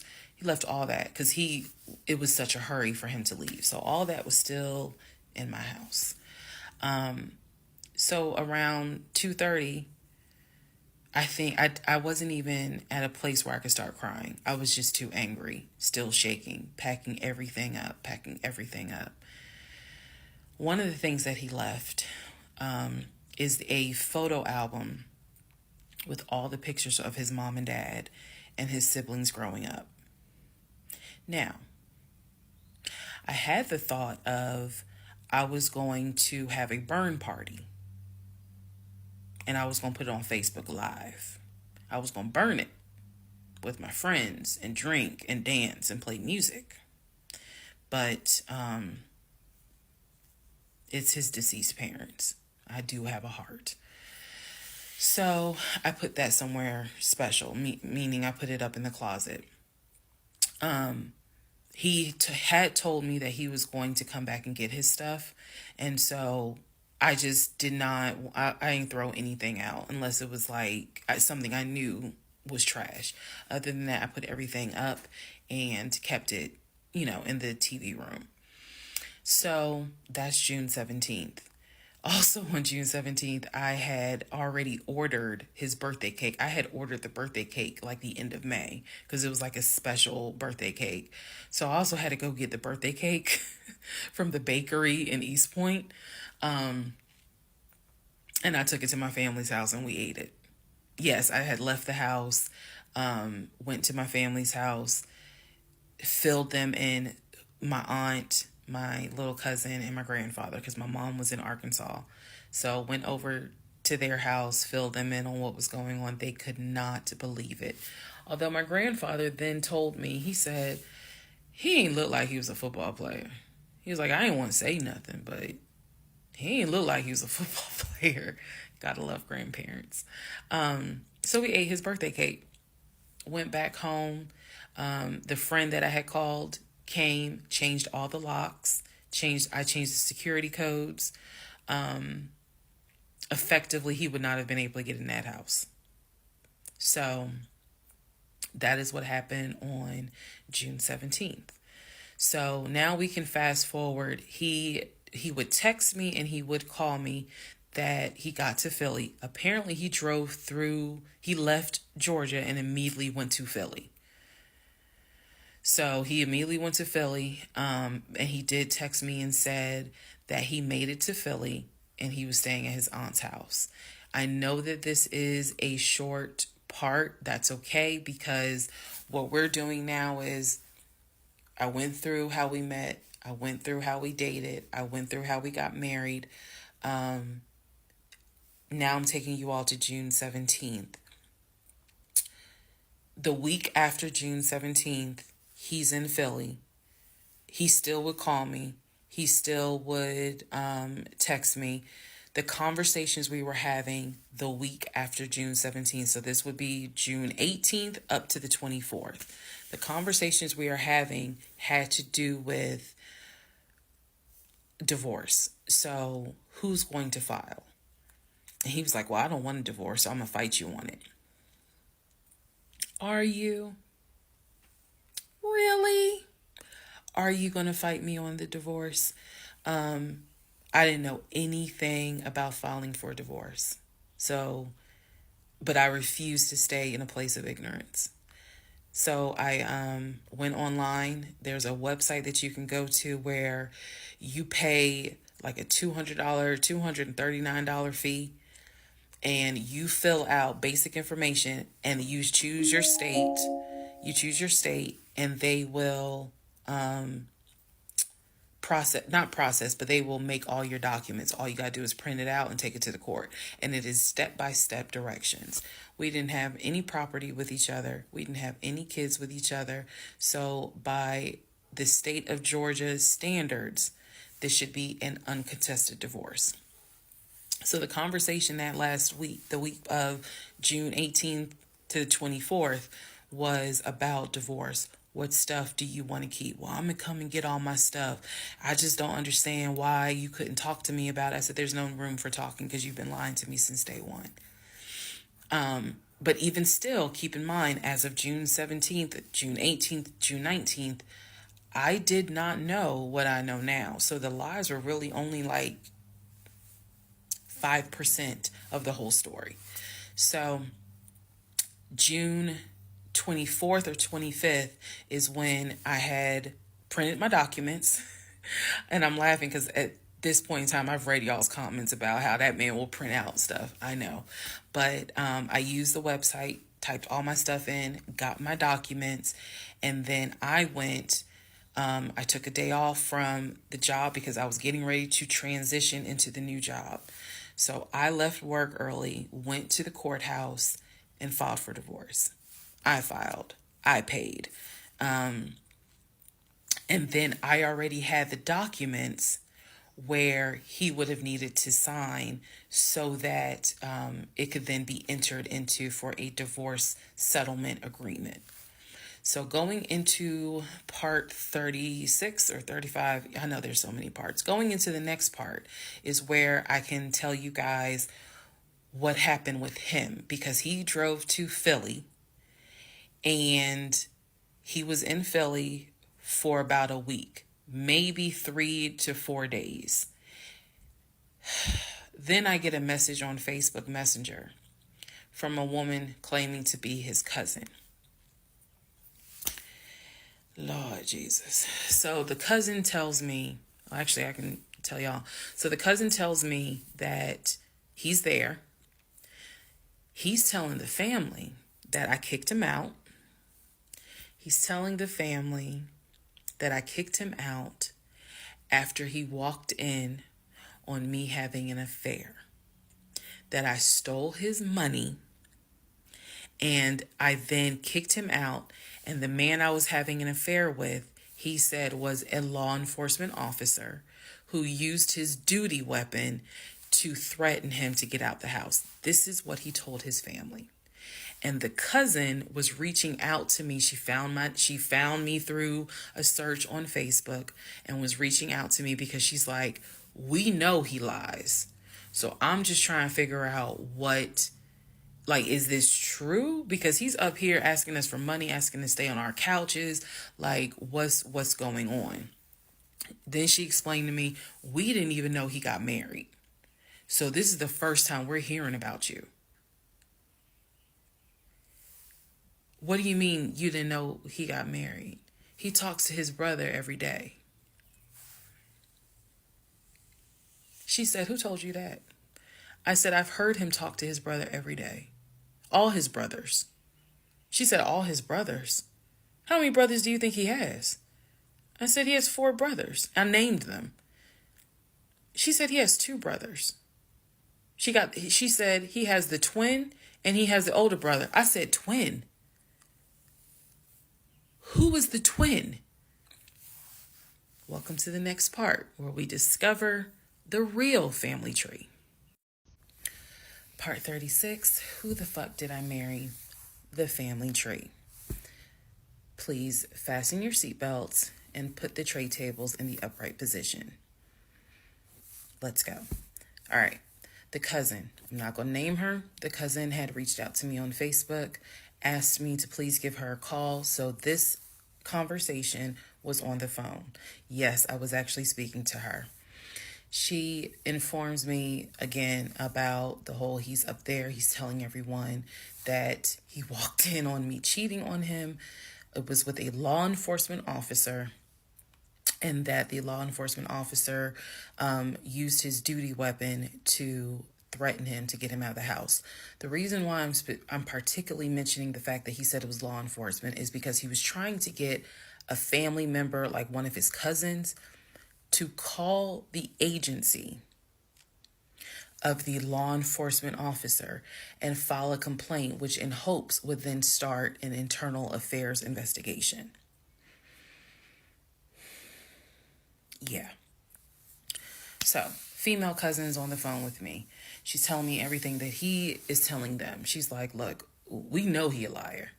We don't fuck with him. He's been a liar since a kid, but he's also family. She said, we didn't know at all who you are. So I thought that was interesting because I was like, you didn't know who I was, but his brother knew who I was. And so, again, that's when I said to her that I was like, he's talked to his brother every day. So why wouldn't the brother tell y'all that he had gotten married? And so she said, what brother? And so I told her the brother's name. And she said, he told you that? I said, he was having the phone calls in front of me. So at this point, what the cousin said was, she was like, okay, I'm going to confirm that with him. She was like, he lives up the street, so I'm going to just confirm that with him. She was like, because I'm pretty sure that they have been beefing for a while. I was like, I can only tell you what I saw, what I heard. That's all I can say. So then when she asked me about, well, how many brothers do you think he has? And I said, he has 4 brothers. Again, I listed all of them. This woman was like, he has 2 brothers. She said he has the twin, and he has the older brother, the one that he was on the phone with every morning, blah, blah, blah, blah, blah. I said, twin? Who's the twin? So this is where she explained to me. She said the parents, mom and dad, had the older brother. The older brother is about 5 or 6 years older than Legion. Legion and the younger brother, who lives in Nashville, they are twins. So when he kept saying the younger brother, my younger brother by 2 years, it's his older brother by 20 minutes. They are twins. I have seen a picture of this brother. Yes, they do very much look alike, but I didn't know they were twins. It doesn't even matter. I didn't know they were twins. But definitely they had the same mom and dad. So she was like, no, that he's older than Legion by 20 minutes. They're twins. She said, so the parents had 3 boys. Brother in Philly, the older brother, and the twins. She was like, who the hell are these sisters that you're talking about? So I tell her, I was like, Shantae and Kim. She said, I don't know who Shantae is. She said, Kim is my daughter. Kim is not his sister. Kim is my daughter. And she said, that's his cousin. She was like, and they haven't spoken in about 20 years. So, no, that's not his sister. He does not have any sisters. And I said, well, then what about the other two brothers? She was like, what other two brothers? I said, the brothers from his dad. She was like, you mean to tell me this man is going around telling people, I know somebody's going to quote Nicki Minaj, lying on your dead mama, but try not to. She says, you mean to tell me this man is walking around lying on his dad, saying that his dad had kids outside of his mom? And I kind of stuttered like, yeah. She was like, he does not. She said, I have no idea who those two men are. She said, those are not his brothers. But if y'all remember, I've met those two. And he introduced them as, you know, man, this is my brother John. This is my brother Matt, you know, type thing. And so they both were like, oh, my sister, it's good to meet you. It's good to meet you. Remember that, because obviously I do eventually talk to those two men again. So she says to me, the family tree is mom and dad, the three sons. She was like, there are no sisters. She said, I don't have a clue who Shantae is. She said, Kim is my daughter, so that's just their cousin. But again, they ain't spoken 20 years. I said, okay. And then there was the grandmother. She said, yeah. She named the grandmother. She was like, yeah, she died in like 2008. I said, yeah, he told me that she died in 2020. And that, you know, all of you were coming down for the memorial service. And she's just like, she died in 2008. I said, then there was the uncle who also died from COVID. She was like, which uncle is that? I told her the name. She said, he's been dead since like, 2010.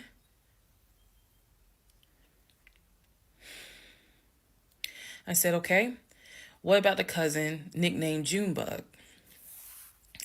Everybody got a cut. If you're not African American, we all know a Junebug somewhere.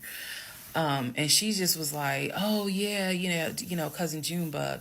She was like, man, that's crazy what happened to him. And I was like, what do you mean what happened to him? Because I know he has talked to his cousin Junebug on the phone like a few months prior. He was like, and so she said to me, she said, yeah, he had passed away in like 2016.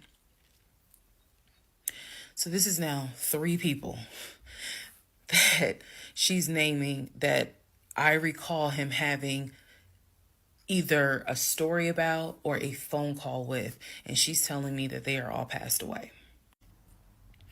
So this is when the conversation kind of changes, and she's like, you know what? She said, let me speak to the older brother, because he probably wants to talk to you. She was like, you probably should talk to him, and a lot of your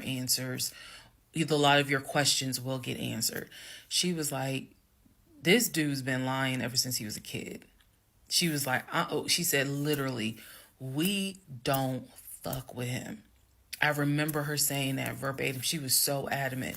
She was like, and when he showed up here out the blue, talking about how his wife cheated on him with a law enforcement officer, and how the guy took his gun out and threatened him to leave the house. She was like, we knew something was up. She was like, that's why I had to find out who you were and reach out to you and find out the truth. I said, there was no other guy. There was no law enforcement officer.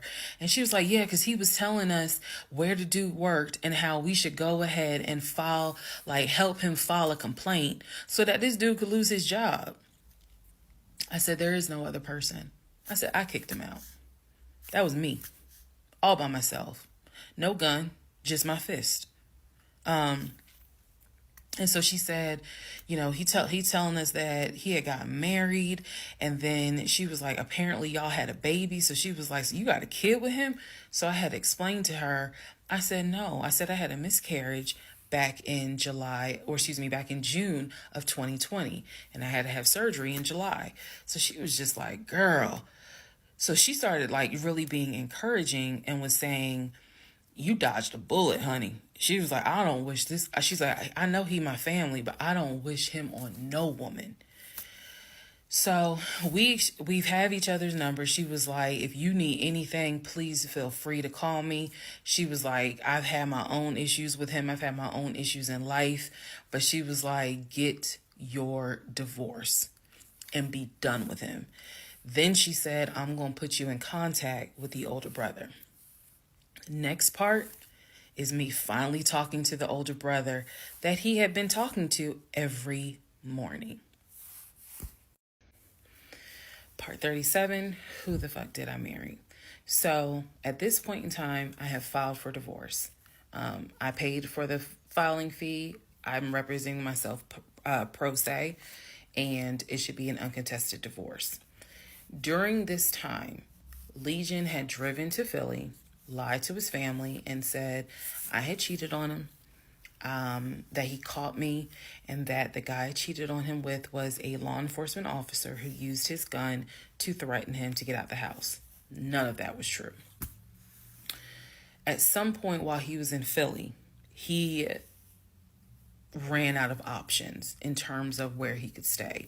Family members did not want him to stay with them. Apparently, a lot of bridges were burned, according to the female cousin I had talked to on the phone. So he left Philly and went to Augusta. Yes, what you were hearing is correct. He drove from Georgia to Philly, stayed in Philly for about 3-4 days, left Philly, drove back to Georgia, went to Augusta. Keep in mind, if you have lost your notes at this point, he was raised in Philly and did high school in Augusta before he went to California.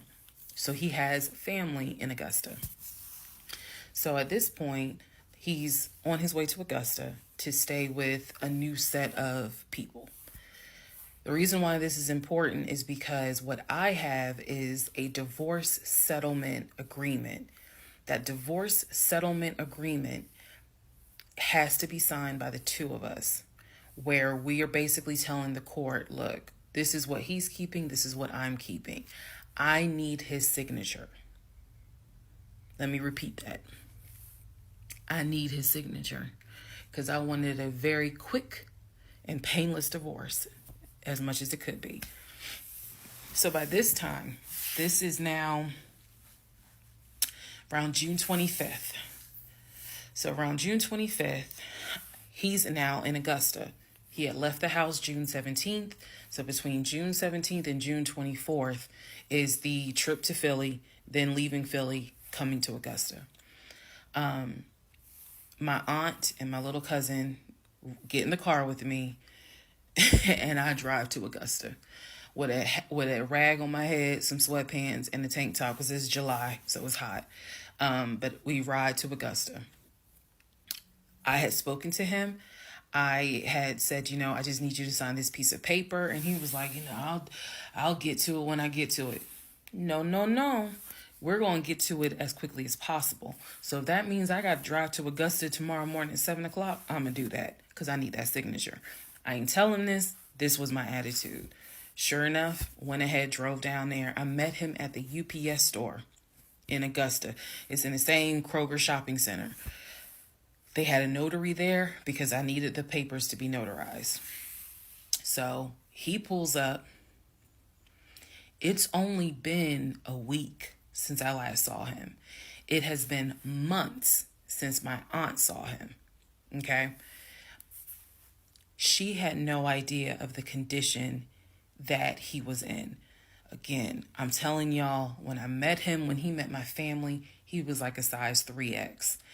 In just a short span of time for a week, he easily could have been in an extra large, maybe even a large, but was wearing 3X clothes. So he has told me this whole time, he didn't know I had spoken to his family. Okay? Probably need to put that in there. He did not know I had spoken to his cousin.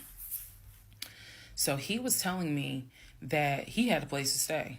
He was staying with some family members, and everything was cool. He told me he was going back to Augusta because he had a job. That's what he told me.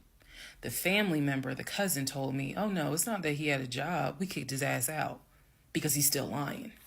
And we don't want anything to do with him. So when I saw him get out the car, I immediately knew, you probably have not washed in 3 days. I'm not overreacting. His nails had not been cut, so his nails were a bit long. He smelled like the Chattahoochee dump on a hot summer Georgia day. He stunk so bad. And for a moment, I did not recognize the man that I was legally married to. I did not recognize him. He almost looked, what's the word? Emaciated. If I may be mispronouncing it, but the way someone looks when they have lost so much weight and it's almost like your skin and bones. He looked homeless. He smelled homeless. And my heart just kind of broke. It kind of did. I'll be honest, it kind of broke. It did not break enough for me to not get that signature though. So when he walked into the UPS store, you clearly could see that some of the people were like, let me get away from him. Me, I just was like, okay, so I just need you to sign right here, and I just need you to sign right there. Okay, and then a woman named Lauren came over and notarized the papers, and then we were done because he signed the divorce agreement. He didn't even read it. Reason why I'm pointing that out is because he didn't read the part where what's left in the house now belongs to me. Where he took technically what he was going to take. Everything else in that home belongs to me. Remember, I told y'all he had left all his Invicta watches. He had left all his WWE championship belts, his Jordans, a lot of his clothes, his Cole Haans. He had left all that stuff. He never even read the divorce agreement. So he signed it. I signed it. Lauren notarized it. We leave the store and I said, have you eaten? And he was like, yeah, I ate. It's just, my knee. So again, he's talking about the knee, but if you saw him, you would know there's way more to it than the knee. So I said to him, look, since you met me here, let me give you some money so you can get you some chicken nuggets. Yeah, that's what I said. You can get you some chicken nuggets. So I believe I gave him like $5 or $6. Go get you some chicken. I think I Zelled it to him, actually. Just go get you some food.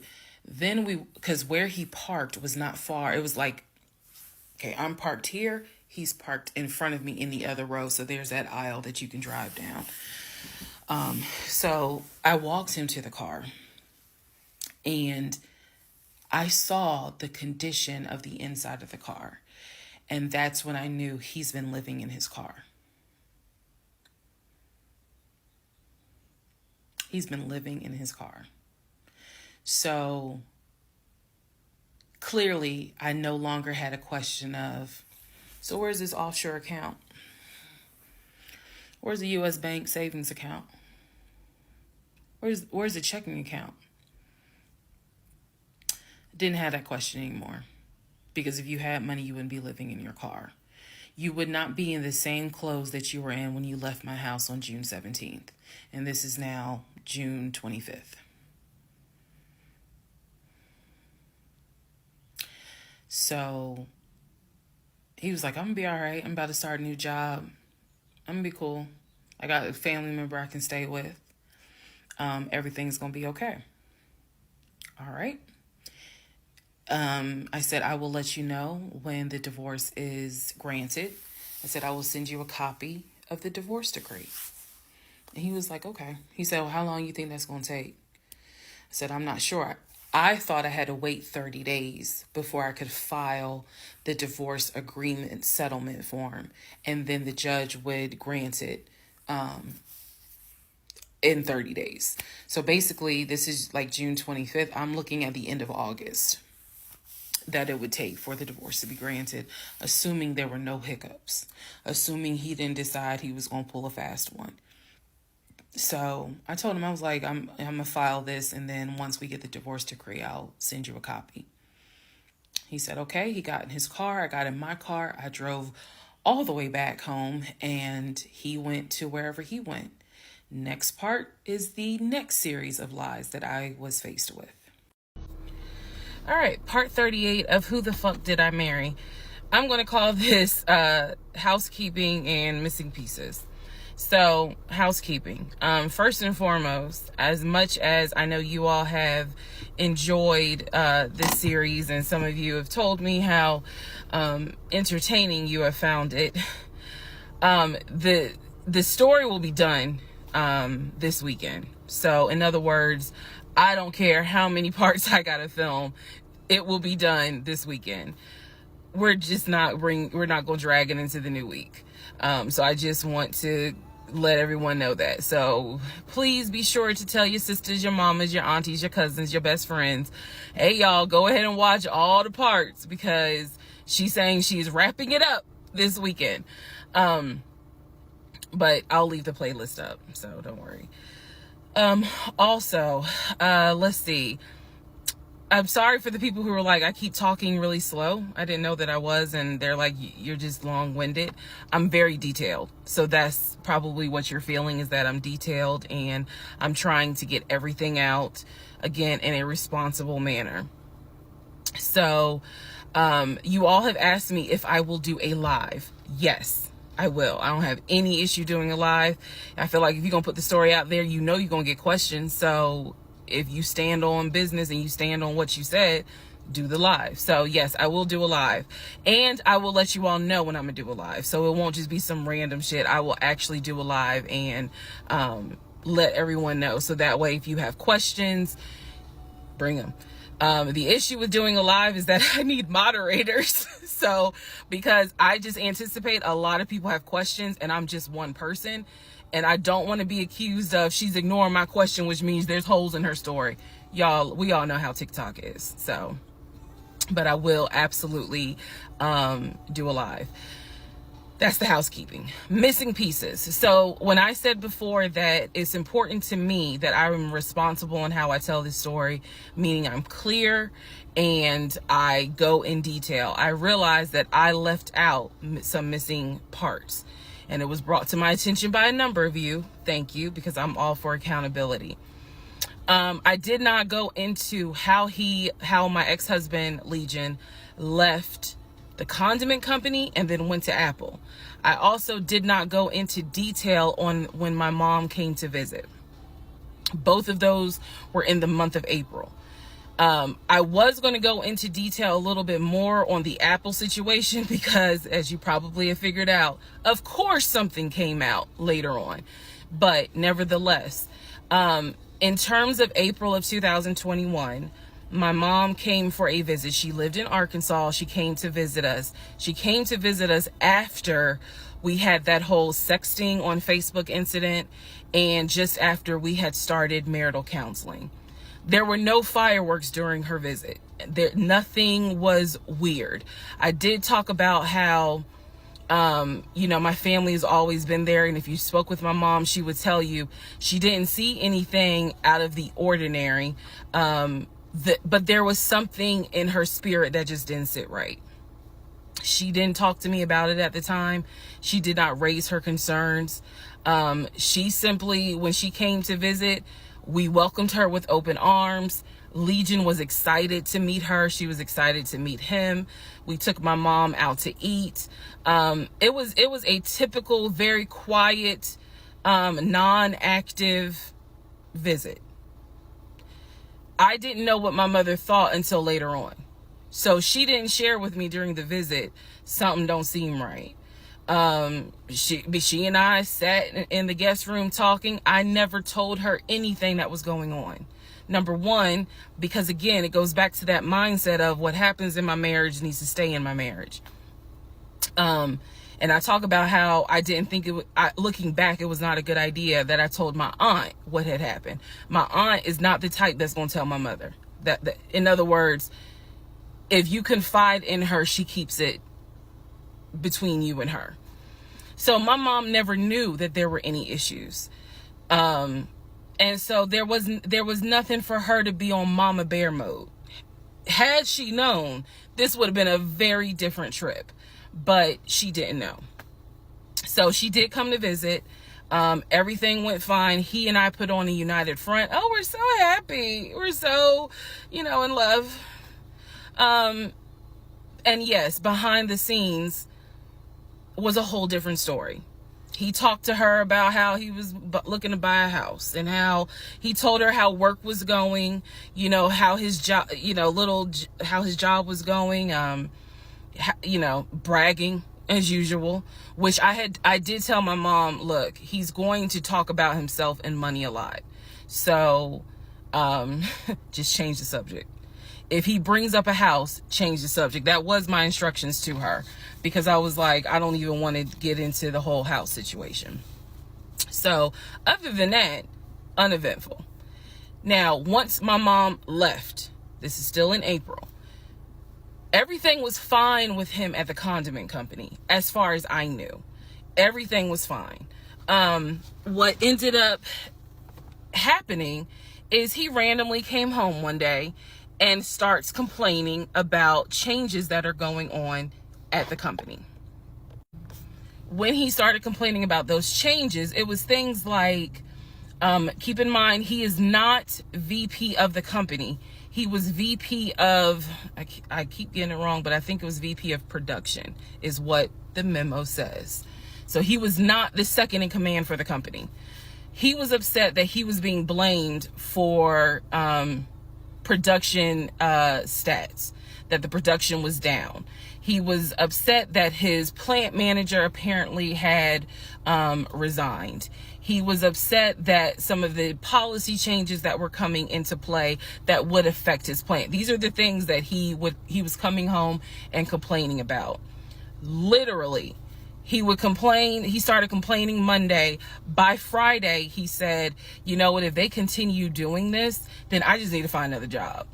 He was like, I think I'm going to call my homeboy that I work with at Apple, and I'm going to see, what they have available. Yes, there were red flags going up. Of course there were.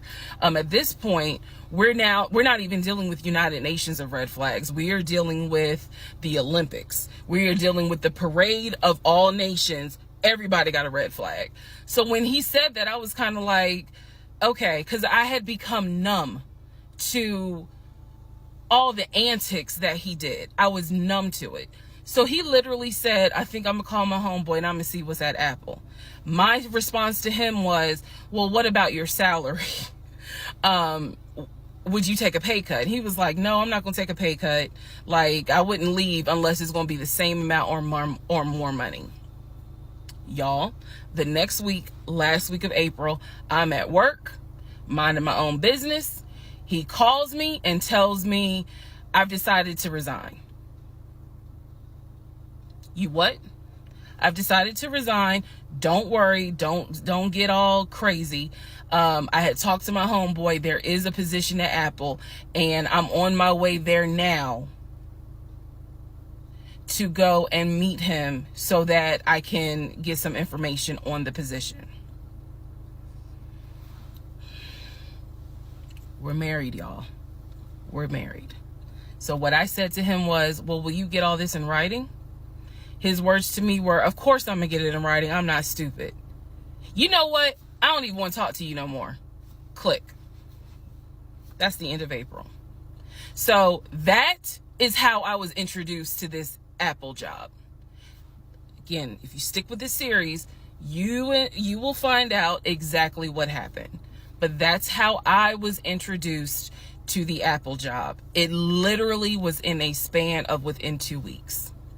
And he resigned from the condiment company and immediately said, I'm going to move over to Apple. Just wanted to clarify that. So, we will continue on. Part 39, who the fuck did I marry? Everything you're going to hear probably in this part and the next part, all of this happens in the month of July 2021. Divorce has been filed. It was filed the end of June. I got his signature on the divorce settlement agreement. I thought that I had to wait 30 days before I could actually file that with the court. And so this is kind of in the limbo period because I'm still within those 30 days. So he left a book bag at the house, book bag that had all kind of paperwork in there. Inside the book bag, this is the paperwork that I found. Number 1, I found a packet from the condiment company where it showed his 401k contributions. It also stated in there that he had been terminated. So he was terminated from the condiment company according to the paperwork in the packet that I saw in the book bag that he left at my house.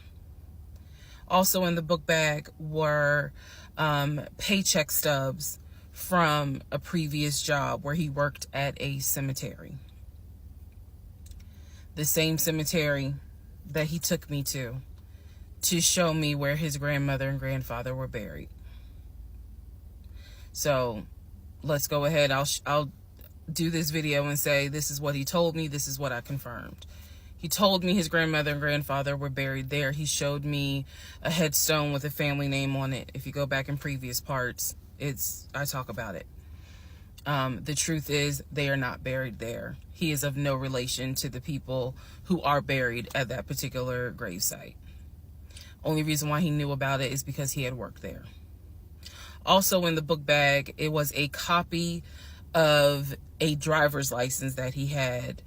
The address on the driver's license, now this I still don't have an answer to, but the address on the driver's license was the same address as the cemetery, because I looked it up on Google. Also in the book bag was paperwork from another construction company job, meaning it was paycheck stubs from another construction company here in Atlanta that he had worked for. It did not have dates on it, so I don't know when he worked for the construction company. Also in the book bag paperwork was unemployment paperwork. So it looked like he had been receiving unemployment just before I met him. I met him in March. It looked like he had been receiving unemployment January and February. So once again, let's confirm. He did not work for the condiment company for 6 to 7 years. Also in there were scraps of paper from a temp agency where it was information on the job that he had been placed at. Where was that job? The condiment company. He would be a forklift / loader is what it said. So I interpret that to mean he can drive a forklift, but he would have been loading up the 18-wheelers for them to go out to their deliveries. Also in this book bag was paperwork from Clayton County courts, I believe, for a weekend, what is it called? A weekender jail. It was like a weekender jail receipt. So I had to do some research. So apparently what that means is that there is an option where if you have a job, let's say you were sentenced to 60 days in jail, but you have a full-time job. Apparently the court can say, okay, you'll go to jail on the weekends. So in other words, you have to report to the jail on Friday at 5 o'clock and you'll be there Friday, Saturday, Sunday. You will get out Sunday at 6 o'clock. Apparently that's actually a real thing. So what was in the book bag were multiple yellow receipts for different weekends that he had to report and get out of jail. Last but not least, there were some additional pictures, and then there were some, and when I say pictures, I'm talking about family photos. And then there was another additional copy of his driver's license with the Douglasville address. I looked up that address. The name associated with that address was the same name as the ex-girlfriend that he had in between the ex-wife and me. If you go back to the video where I talk about the conversation I had with the ex-wife, she tells me that the address was going to come back to the ex-girlfriend. I'm simply saying that is correct. So what she told me is true.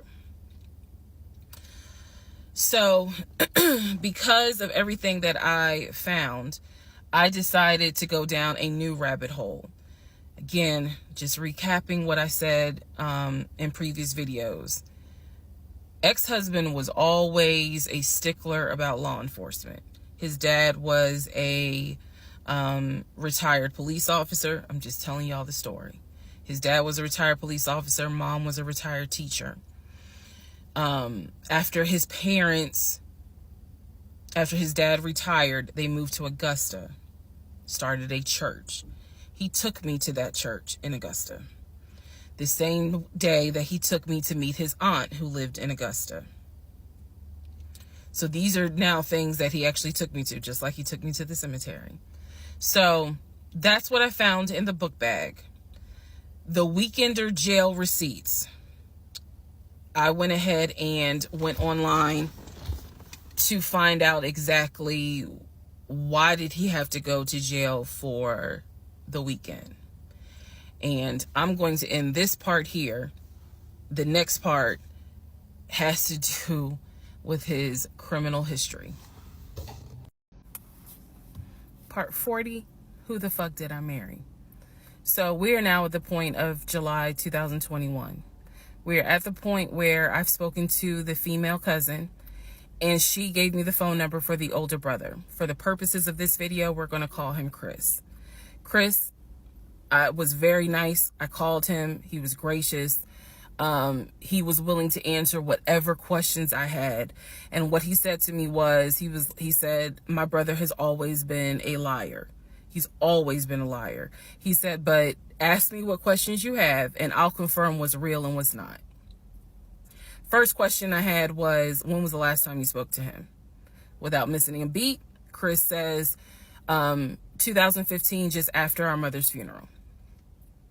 I explained to him about the phone calls, the fact that Legion would be on the phone for 35 minutes, laughing, talking to Chris, relaying messages from Chris to me, and relaying messages from me to Chris. Without missing a beat, Chris says he was never talking to me. And he said, now I am going to say this. Maybe he was on the phone, but he was not on the phone with me. He said, because he knows that if I ever see him, I'm going to whoop his ass. And I'm laughing because obviously Legion loves to say I'm going to whoop somebody's ass. So for the people who are confused, like, wait, what does this mean about the phone calls? What this means is every single time that my ex-husband was on the phone, holding his phone like this, talking, laughing, cracking jokes. Hey, my wife said that, we can go later on this evening and all this other stuff. Every time they were doing things like that, every time he was having a phone call or conversation that he claims to be with Chris, no one is on the phone. No one's on the phone. That is what that means. So I'm on the phone with Chris. My mind is spinning. It is blowing up like a volcano. I mean, I'm going crazy. I'm going crazy because what this means is that for the past 4 or 5 months, every morning that he is having a phone call with his brother Chris, I am now understanding in real time that phone call was completely fake. So Chris tells me maybe he was talking to somebody else, but it wasn't me. He said the only family member that Legion actually talks to is the twin. And that's only because for some reason, I guess it's their twins, he helps him out when he needs it. Legion only calls the twin when he needs money. And the twin, according to Chris, now this is the part that might blow some minds. The twin brother, the one that is older by 20 minutes, is VP of his company, is married, drives a luxury car, and lives in like a 4 or 5 bedroom house in Nashville. So Chris is saying to me, he was like, it sounds like he took the identity of the twin and was trying to act like that's his life. And it's not. He was like, that nigga ain't never had no money, ain't never kept a job a long period of time. And he was like, and you're telling me that he claims he was VP of a company? And so he was like, did you ever see anything? Did you ever meet people like Chris? I respect the fact that he was asking me the same questions y'all are asking me. Did you ever meet any family members? And I told him I said, I met your aunt. Well, what aunt is that? I told him her name. He said, that ain't our damn aunt. I don't know if y'all have ever dealt with people from Philly. So he was just loud. He was like, that ain't our aunt. He said, that is our mother's best friend. And I don't trust that hoe.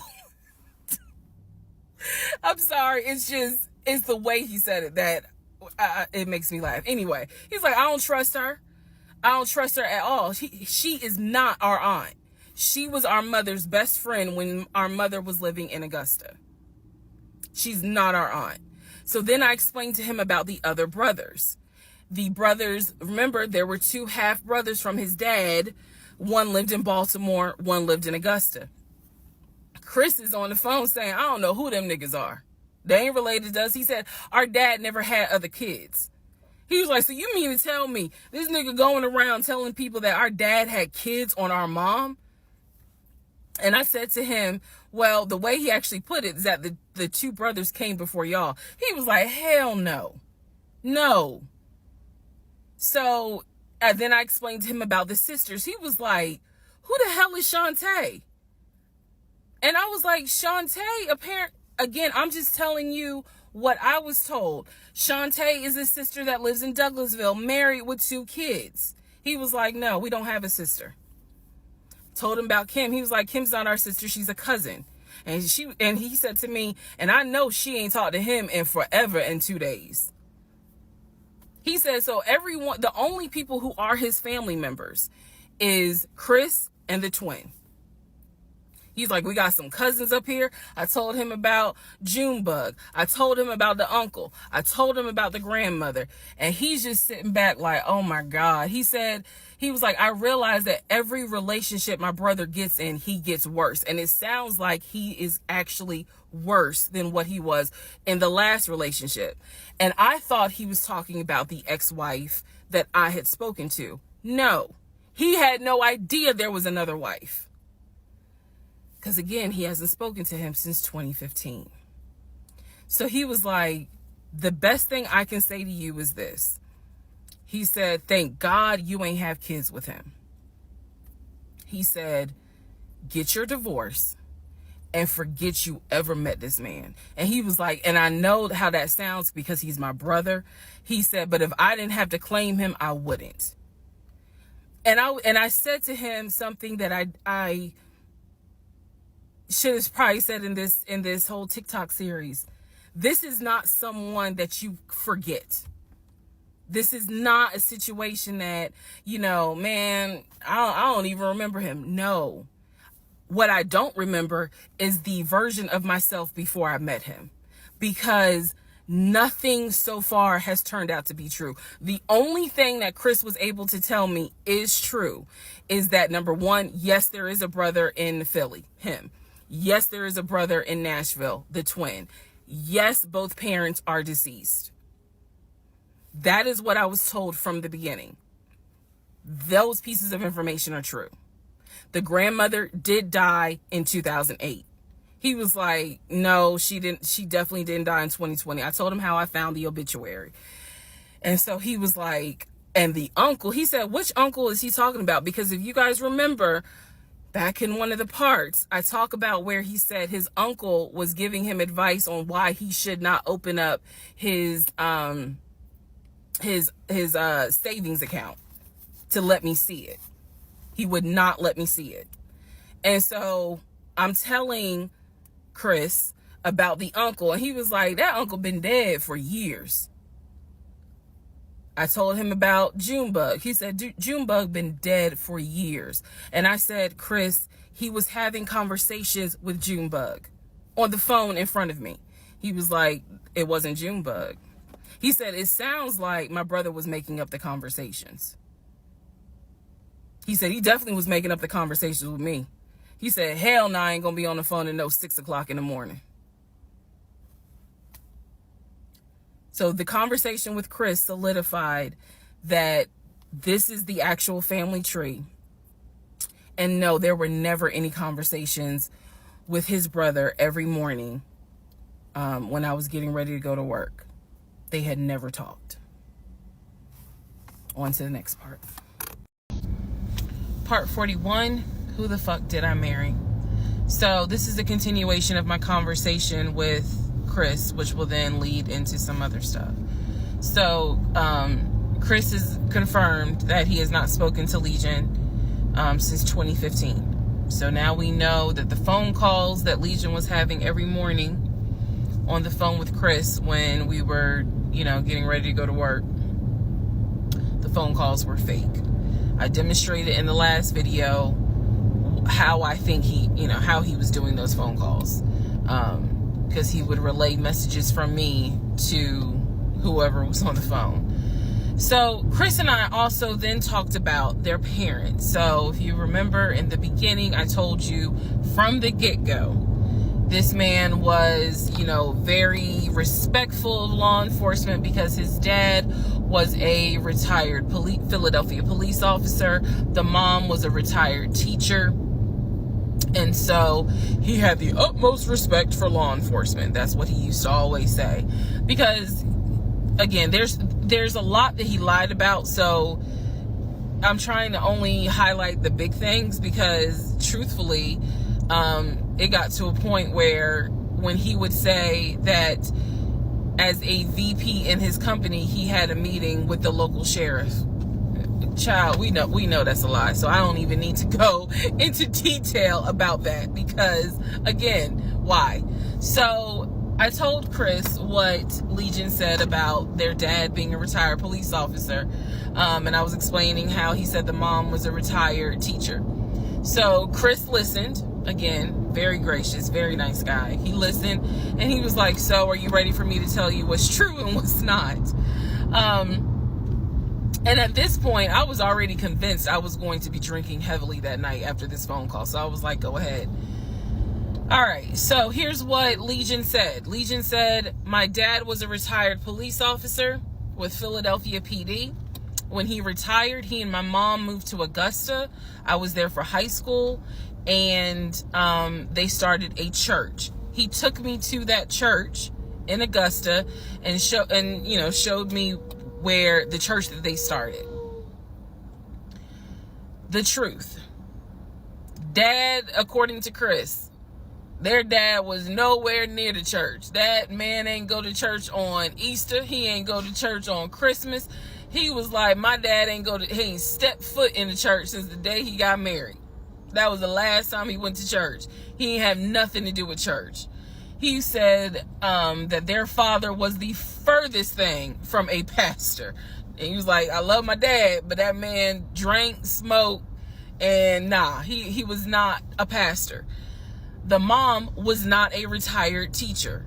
She did substitute teach at one point, but she was not a retired teacher. The dad was a truck driver. And not only was the dad a truck driver, at one point, he was a correctional officer. And so I said to Chris, I was like, I said I had no idea, of course. I had no idea. So now we know the truth. The dad was never in law enforcement. And I'm not knocking correction officers. I want to make very clear because I know that sometimes people that work in law enforcement feel like, look, when I'm out there patrolling, that is not the same as being a correction officer, and correction officers may feel the same. So I just want to give the distinction between the two. So the dad at one point was a correction officer. However, his primary career was a truck driver. And so the dad would do long hauls. So Chris is explaining, no, he was like, now that's funny. He said, if you knew our dad, you would understand how funny that is to even insinuate that he was a pastor.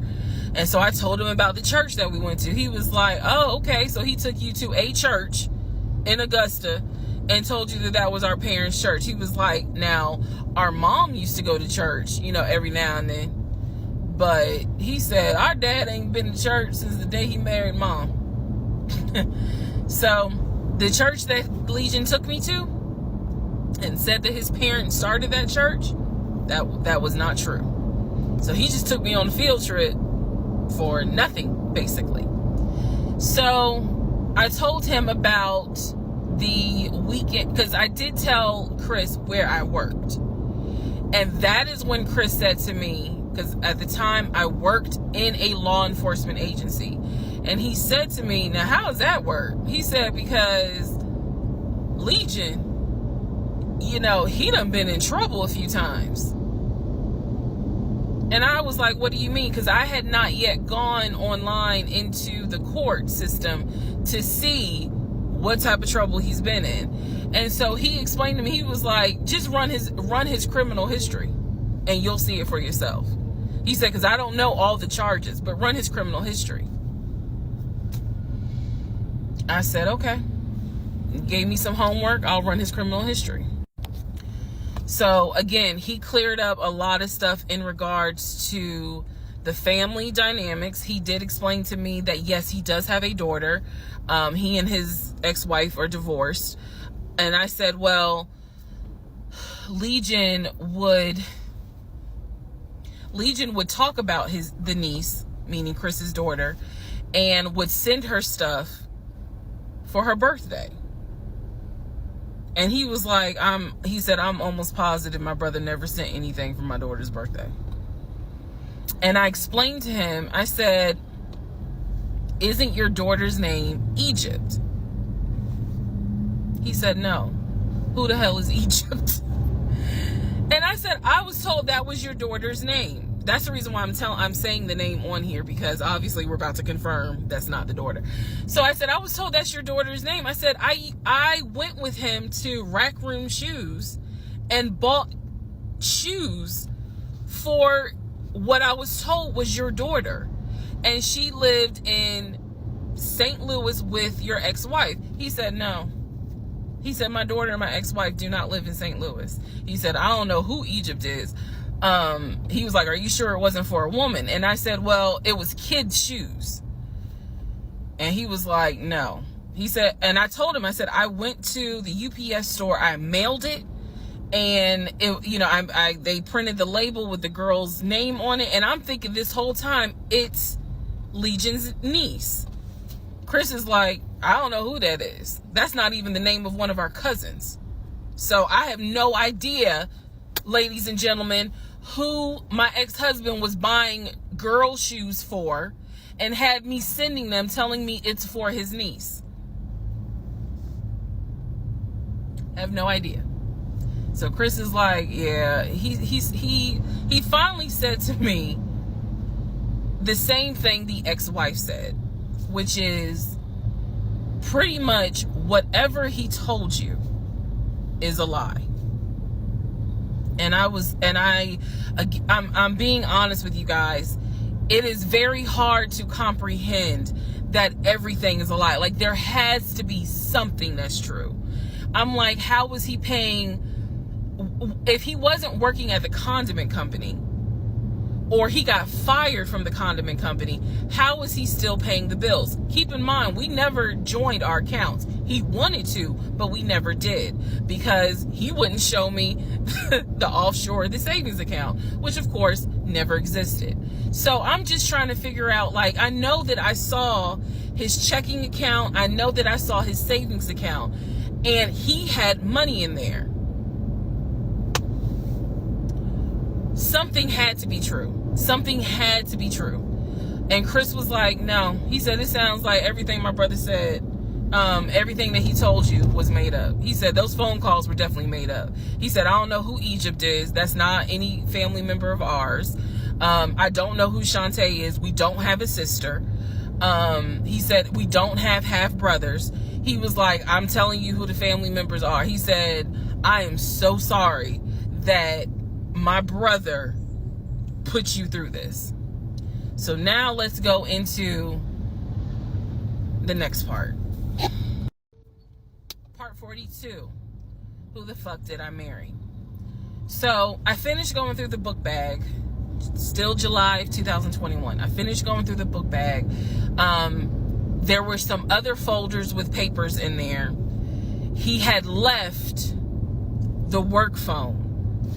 What I actually found out was that it was not a work phone. It was simply a secondary personal phone. He told me it was a work phone. I thought that the company was paying for the work phone. That's what I thought. No, because I found receipts where basically, and I didn't know this, ladies and gentlemen, I had no idea, but I found receipts where it was a prepaid phone and he's paying to add minutes to it. So it's just receipts of, you added minutes to the phone on this date, you added minutes on that date. So the work phone whole thing, that was a bold-faced lie. Obviously it was a lie, because as we now know, he was a forklift loader. So the work phone that he's been walking around with was really just a secondary phone. He had left the phone. He took his personal phone, meaning the main phone, I should say, but the work phone he left. So I'm going through the work phone, just trying to find some sort of answer. Now what is really burning in my mind is how is it that he had all this money in the accounts, but again, the last time I saw him, he's living in his car. Like, the math is not mathing. I go into not just the photos of the work phone, I go into the deleted folder. So, ladies and gentlemen, if you're going to go through somebody's phone, which I will never do again, but if you're going to go through the phone, don't just go through the text messages and the pictures. Go into the deleted folder, because sometimes you find a gold mine. In this case, I went into the deleted folder of the pictures in the work phone. I keep saying work phones because, again, this is just a secondary phone. It is deactivated. There's no minutes on it. So I go into the deleted pictures, and what I see is what looks like a screenshot of his checking account, the one that I saw with the available balance. Then there's another photo of the screenshot of the savings that he showed me. Now, one of two things it could be. Either one, it's not real and it was pulled offline, or two, he took a screenshot of his own account and saved the photos. So this is when I got introduced to reverse Google image search. I did a reverse Google image search. Sure enough, as you probably have figured out, some of you, because I read it in the comments, what he showed me when he turned his phone around, showing me his available checking account balance, was nothing more than a screenshot that he had found on Google. When he showed me his savings, turned the phone around, because remember, I demonstrated for y'all how he was, and then, turned it around and showed it to me as if he was signing in. When he did that, he was simply showing me a screenshot that he had taken from Google Images. Because when I did a reverse Google image search with those two photos, the checking and the savings, it came right up. It was nothing more than just Google Images. In my phone, I didn't even need this because, again, I already knew that he was not a VP regional manager, but still, for shits and giggles, I did a reverse image search of the charcoal BMW. Remember, I told y'all he had sent me pictures of the company car. Nothing more than a screenshot he had taken off of Google Images. The house that he showed me that he had in San Diego, Google Images. So, what we can now confirm is anything he showed me when he's turning his phone around is nothing more than an image from Google Images at this point. The checking account, the savings account, Google Images. The house, Google Images. The company car, that charcoal gray BMW 5 Series, Google Images. So at this point, I realized, okay, nothing is real. And I wasn't so much in a rage, to be honest with you. I wasn't in a rage then and there, as much as it was, I really truly had a moment where I said to myself, oh my God, what the fuck have I let in my life? Like, this is not even human at this point. That's really how I felt. Like, again, as someone who, I studied psychology, but I didn't graduate with a psychology degree. However, I have never dealt with a pathological liar.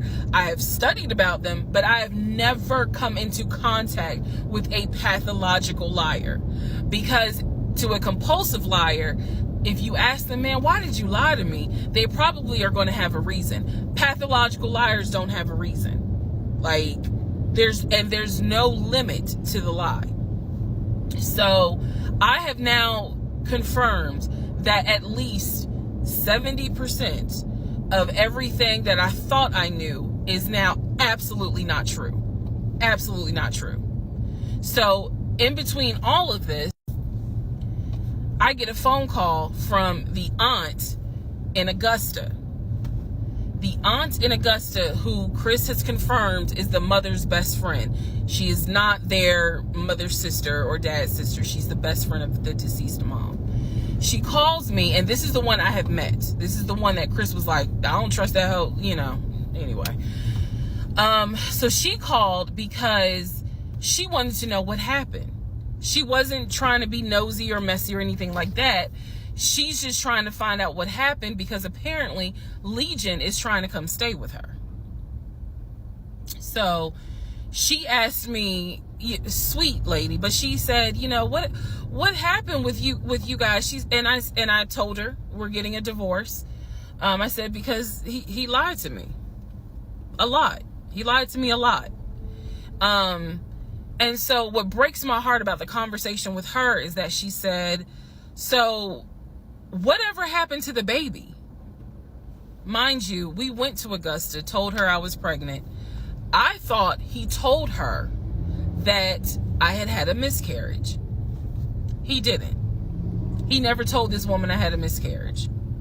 So she informs me, this is what she tells me. So now we're confirming something else. She tells me that on at least 5 times while I'm at work, Legion was driving to Augusta and telling her that he was going to visit the church of where the parents allegedly the church that the parents started. And I was like, what do you mean he went to Augusta? She said, I've seen him like 4 or 5 times. He's come down here, and each time I've asked him to bring the baby. And I said, what baby? And she said, the baby that y'all had. He told me that y'all had a baby boy. And I said, no, ma'am. I said I had a miscarriage in June of 2020. And she said, oh my God. Oh, she was doing that whole thing. She said this whole time he told me that y'all had a son in January. And I have been asking him for pictures. I have been asking him to bring both of you down here so I could meet him. And he always had an excuse as to why he wouldn't bring the baby. And the last time he was in Augusta, he said that he was leaving you and he was taking the baby with him and that you were at work. I am not making this up. That is what that woman told me. And I just was like, no, ma'am, none of that is true. There is no baby. I said I had no idea he was going to Augusta. Next part. Part 43, who the fuck did I marry? So after the conversation with the aunt, again, she's telling me that Legion has been keeping up this lie that we had a son. I have let her know, no, ma'am, there was no baby. We did not have a baby. And I said, I thought that he told you.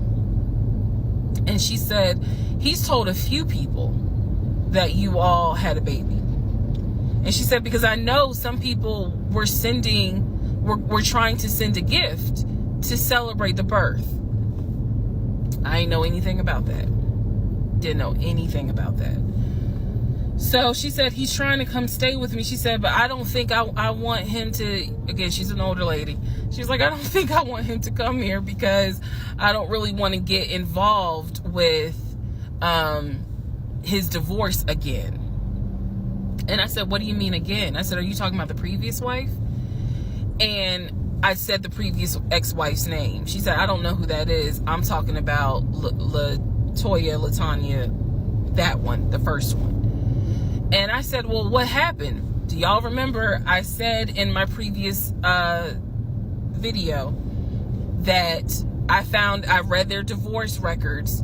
He had filed for divorce and they had a temporary protection order against each other. I said that. So now the aunt is on the phone saying that she had to go to court and testify on Legion's behalf in regards to the temporary protective order. And I was like, well, what happened? She said they got into a fight with each other. And she slapped him. And I said, well, do you know why they got into a fight? And she said, yeah, apparently he had lied to the wife and it was something major and they got into a physical fight. And she said that woman almost beat his behind. And so he asked the court for a temporary protective order. So now I'm just getting the backstory on how that TPO was even came into play. So I told her, I said, you know, Miss Christy, we'll call her. I said, you don't have to worry about that. I said, we're not, he's already signed the paperwork. We're not fighting. I don't have it in me. I don't. So I said, I'm not going to tell you not to have certain people in your home, but I am going to tell you that I'm just barely kind of discovering exactly what the lies are in regards to Legion. So if you feel comfortable having him in your home, then do it. I said, but I am going forward with this divorce, and once the divorce is final, I will have nothing to do with him. And I said, and I'm so sorry, you know, that he lied to you and kind of pulled at your heartstrings in regards to a baby. I said, there is no baby. So she said, so y'all are really getting a divorce? I said, and I didn't want to cuss to the older ladies, but I said, yes, ma'am, we are. And so we get off the phone. Also during this time, Legion would call me every now and then. Legion had no idea. I've spoken to his ex-wife. I've spoken to his brother. I've spoken to his female cousin. He had no idea. I have now, if we want to go through real quick and talk about what we can confirm. We can confirm that there is no sister. We already knew there was no baby. There was no VP job. Again, he was a temp, and apparently he was making decent money. So what I believe, and this is just what I think off of putting pieces together, I think that he made enough money to pay the household bills, because it wasn't as if the household bills were so expensive. He made enough money to live on his own. But instead of him living on his own, he's living with me. So we can also confirm that when he told me that he was paying his car off and he called the dealership and paid his car off, we can confirm that that's a lie. That story will come up later on. So pretty much at this point, the only thing I know to be true, his name, his date of birth, the secondary social security number that was on my background check, and that he has 2 brothers and the parents are deceased. At this point in time of July 2021, that's all that I was able to confirm that to be true. So later on, Legion calls me. He calls me because he wants some money. He just needs a little bit of money to hold him over till payday. And so we're on the phone. The call, again, I was recording all my calls at the time. We're on the phone, and I finally kind of confronted him, number one, about having a twin. That's when he tells me, you know, I don't know why I lied, but I don't really talk about him. Number two, I asked him why did he get fired from the condiment company. His story is that he got fired because he had helped a truck driver and he was not supposed to. I know it's a lie. Y'all don't even have to tell me. I know it's a lie. Number 3, I asked him, why did you tell your aunt that we had a baby? He claims he never told her that, and that she's old and she didn't know what she was talking about. So then I asked him if he was ever in trouble where he's been arrested. And he said, yeah, I've been arrested as a juvenile, but my father had my record expunged. I said, were you ever arrested as an adult? He said, nah, I ain't never been arrested as an adult. I said, so you never went to weekend jail? He said, no, I don't even know what that is.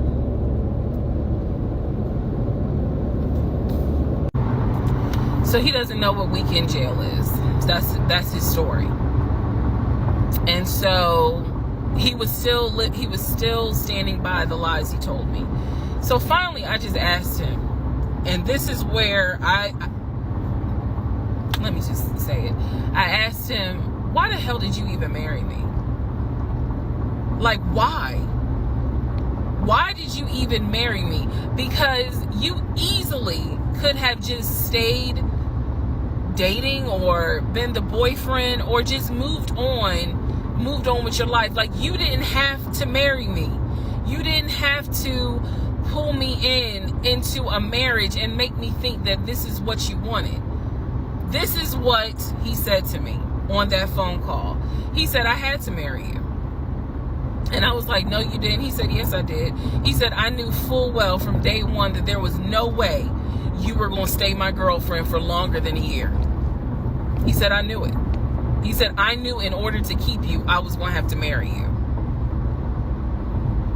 Y'all, my jaw hit the ground. I could not believe he said that. And he said it so matter of fact. And I was like, that is the most fucked up thing you could ever say. Part 44. Who the fuck did I marry?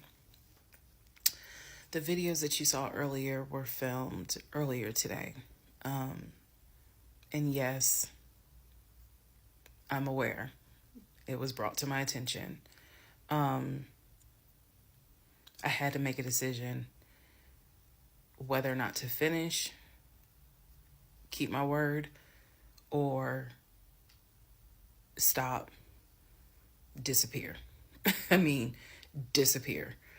Okay.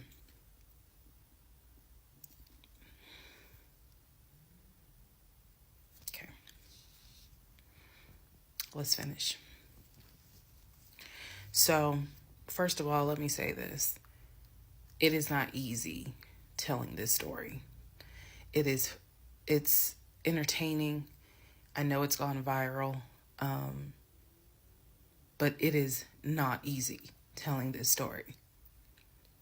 I made a decision to tell this story. I made a decision to share my story, what I went through, in hopes that it helps just one person.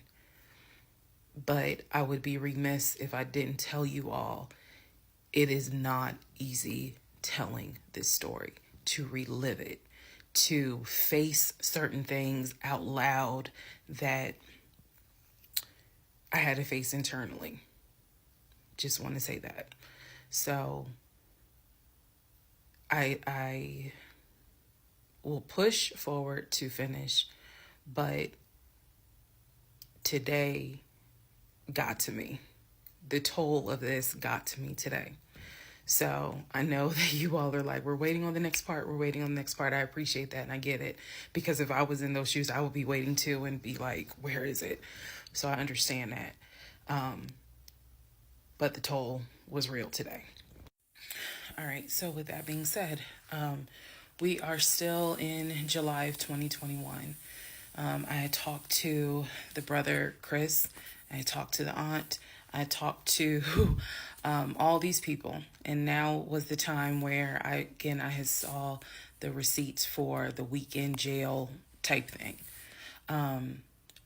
So I went ahead and did a search for his criminal history.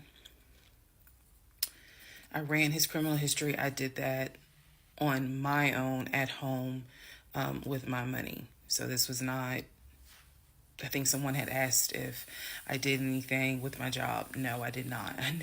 I know better. So I ran a criminal history, or I paid for a criminal background report. For him to say that he appreciates law enforcement so much, it was obviously a lie, because the criminal history showed that he had been arrested for criminal trespassing. He had been arrested for like suspended license, suspended registration. But the big thing was impersonating an officer. If you don't know anything about impersonating an officer, it is a felony. Period, point blank. As sure as Peachtree runs from Bankhead to Buckhead, it is a felony. So seeing that, seeing what court it was in, I did another open records request for the incident report. I wanted to know exactly what the circumstances were, especially given the fact that I worked in law enforcement at the time. What were the circumstances as to how he was arrested for impersonating an officer? So I did an open records request. I got the incident report, and I'm tired of saying my jaw hit the floor. But on this one, my jaw hit the fucking floor. I respect law enforcement. Again, I was working in an agency with a lot of great men and women. Basically, what the incident report, and I'm paraphrasing it because I don't have it sitting in front of me. Basically, what the incident report shows is that he pretended to be an officer using a badge. I later found out it was the badge that his dad had as a former correction officer. Same last name. So he was pretending to be a police officer at an apartment complex on the south side of Atlanta, and proceeded to tell people that he was an investigator and he was looking for drugs. He also proceeded to try to pat down someone, and then also proceeded to try to go into a woman's apartment and do a search. This is in the incident report. So naturally, the woman who he was trying to get into her apartment to do a search happened to either work with or worked at a local police department. So she just simply called her coworkers or called her homeboys or whatever. And so he was subsequently arrested and subsequently was charged and found guilty. That is what I found in his criminal record report. It is fair to note, had I known that he had a criminal history, we never would have even finished date number 1. Some things I'm just not going to get involved with if I know from the rip. So what does this mean? Again, we've been going over what's the lie, what can you confirm? I can confirm that there was no way that this man ever had a passport to take me to London. When he claimed that he was voting in the election, there's no way that he did, because he tried to tell me that he was still a registered voter in California and that he did it online. I knew it was a lie, but again, at this point in July, I'm able to confirm that, yeah, you never had a passport. You never voted. The small things that mean something to me, he never did it. He wasn't eligible to. So now I know that not only have you, yes, been arrested. Now, what happened as a juvenile, I don't care. But you have been arrested. You have done some sort of time. And now it explains why you knew your way around the county so well. If you go back to the previous videos, I had mentioned that I was wondering, how do you know your way around here? And the story was his sister used to live in this county, and he would come visit when he would fly in from California, when he would go see his parents in Augusta. That was the story. So that explains the criminal history. And I'm also going to take you guys back and remind you when I had to go in for my polygraph, and how the polygrapher had asked me, do you know anyone that is a convicted felon that you have relationships with, blah, blah, blah. And remember, I said to him, my husband and I are estranged. I honestly don't know. Fast forward to July, where I find out that yes, in fact, on top of everything, I was married to a convicted felon. Had no idea. No idea whatsoever. And it's nothing but the grace of God that I was honest with the polygrapher and telling him, look, I don't know what's in this man's background. To say that I have no idea who I married is an understatement. It is a complete understatement. It's fair to say, well, you only knew him for like 2.5 weeks before you quarantined with him. That's fair. And I can understand that, and I take responsibility for that. But in the big scheme of things, I had no idea the creature that I was sleeping next to every night. No idea. All right, part 45, who the fuck did I marry? So we are now end of July, August time frame. During this time, Legion basically disappeared. Remember, I'm still waiting on the final divorce decree to come up. I'm actually waiting for the 30 days to be up so I can file the divorce settlement form. So I'm waiting on those 30 days to be up. I'm playing nice with him. I'm being cordial. I have uncovered all kinds of stuff. But just in case he was going to act a fool, I was trying to be cordial. So I had spoken to him on like a Monday, and I was trying to get a hold of him for something. But I'm the one that initiated a phone call in the coming days. Never heard from him. Never heard from him at all. His phone was dead. It was going straight to voicemail. And I genuinely was worried. A few days turned into a week. By the time I hadn't heard from him in a week, because I knew he was not living anywhere but his car. I knew that. So this is what happened, y'all. I first reached out on Facebook. Remember, even though he has told me that he had all these siblings, we know he didn't have all these siblings. But remember, I told y'all I had met the brother in Augusta, and I had met the brother in Baltimore. These are people I've met. The brother in Baltimore I talked to on FaceTime. The brother in Augusta I've actually physically met, hugged, shake hands, all that. So I reached out on Facebook to people that I remember him talking about all the time. The friend Omar, the brother in Augusta, the brother in Baltimore, another cousin in Augusta. I was doing a search for these people's names, just like, hey, have you heard from Legion? The brother in Augusta told me, no, I haven't heard from him. I've been trying to reach him, but the phone's going straight to voicemail. I knew he was living in his car. So my brain was doing everything it could not to go on the deep end. I reached out on Facebook to the brother in Baltimore. And I said, hey, gave him my name. And I said, have you heard from Legion? Now, mind you, the brother in Baltimore and him have talked on speakerphone. I guess it's important that I make that distinction. They have talked on speakerphone. So I know that they have talked at least in 2020. So I said to him, again, according to Legion, they talk all the time. But I have heard them on the phone in 2020. So I said, have you talked to him?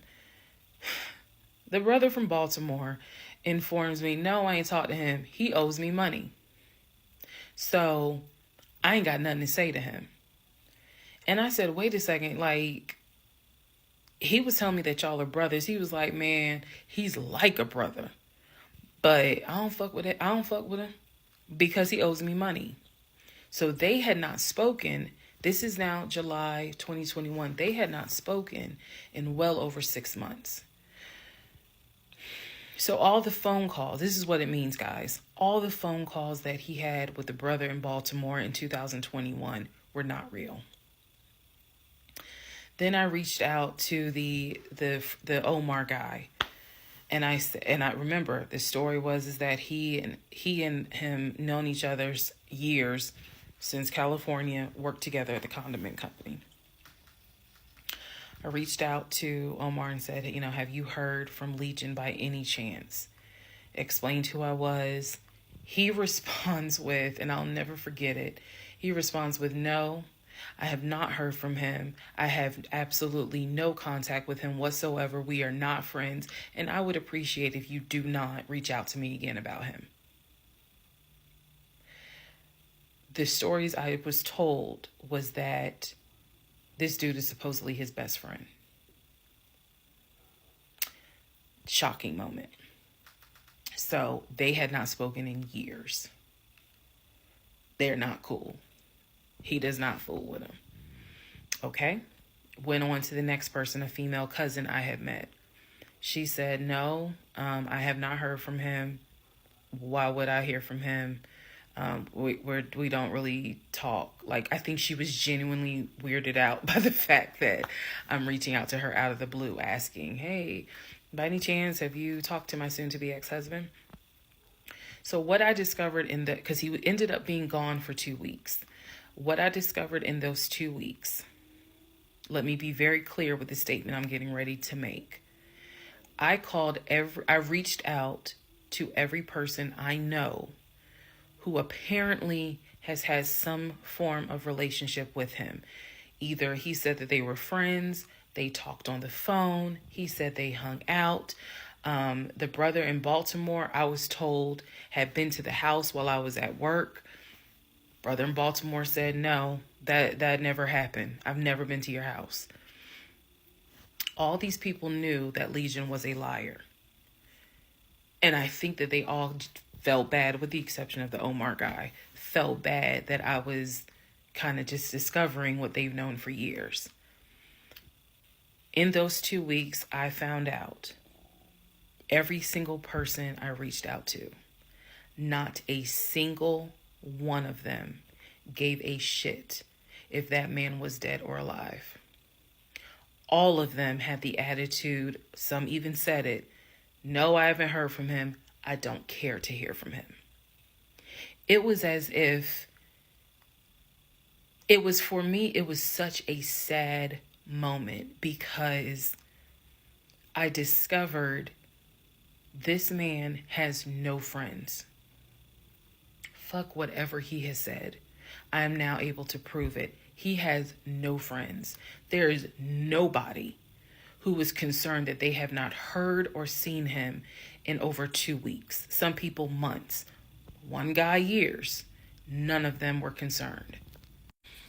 So basically what I'm saying is that I discovered he had burned bridges with everyone. Burned bridges with family, burned bridges with so-called friends, burned bridges with fake brothers, fake sisters, fake aunties, uncles, everything. He had burned bridges with everyone. And for me, that was more telling than anything else. Yes, I knew he was a liar. Yes, I knew he had made stuff up. I was genuinely surprised to discover nobody gave a shit about this man. No one. I had never met every single family member, but the fact that he was living in his car, the fact that he wasn't bathing and was just had disappeared was shocking to me. So, where was he for those 2 weeks? Glad you asked. He had checked himself into a behavioral hospital in Augusta. Why? Not to get help. No. This is July in Georgia. It's hot as hell. It's sweaty. It's damp. It's humid. It's everything. He checked himself into a hospital so he could stop sleeping in his car for 2 weeks. When he checked himself in, they took his phone, and that's why no one was able to get a hold of him. And by no one, I mean me. He checked himself into a hospital so that he could have a bed for a couple of weeks. That's the type of human being that I was dealing with. Part 46, who the fuck did I marry? So after the whole missing in action debacle where he disappeared for a couple of weeks, Legion started calling and texting me, telling me that he was ready to come home. Yes, you heard that correct.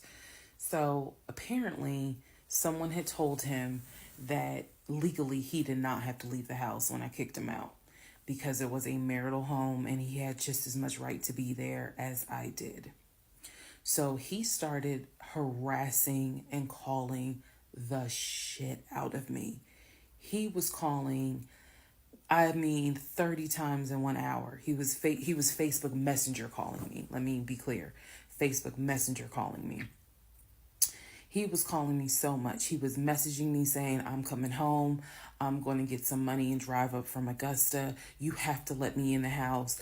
It's not fair what you're doing. All this other bullshit. It was non-stop. He would start calling at 7 o'clock in the morning. He would not stop calling until 10 o'clock at night.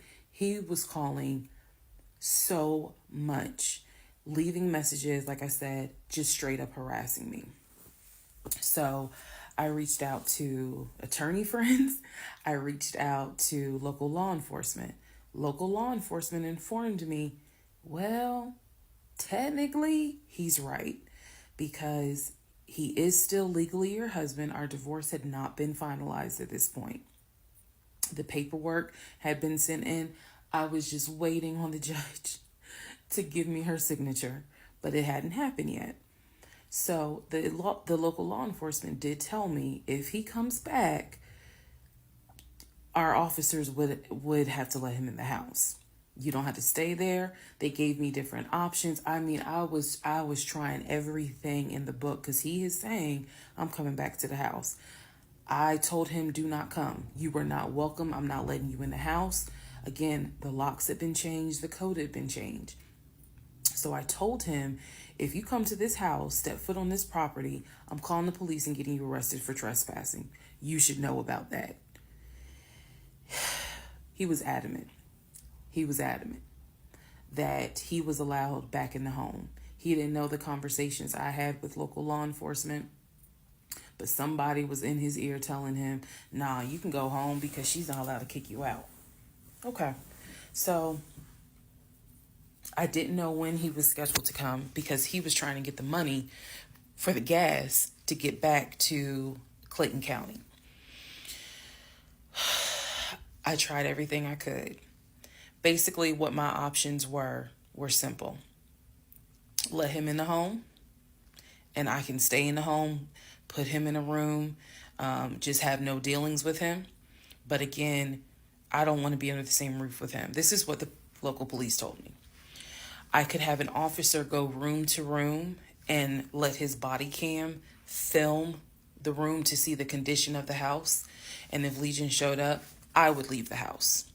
I can go to a family member's home and stay there. This is literally in August, right before my lease is up. So I was already moving. I had already secured another home, did exactly what I said I was going to do, moving to Cobb County.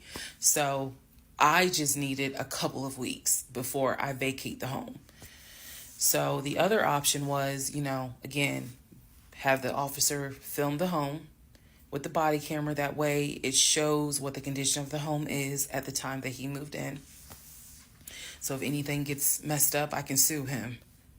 What am I going to sue him for? But nevertheless, or the third option is I can stay there with him, make life miserable.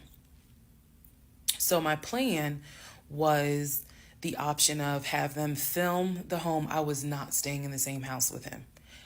I didn't care.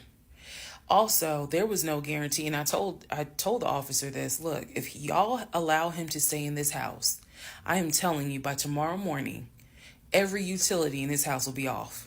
He will have no running water. He will have no air condition. This place will feel like a sauna. Officer kind of chuckled and was like, again, ma'am, I mean, this is one of those domestic situations. He is allowed in the home. Okay. So again, I had no idea when he was coming. I was on pins and needles.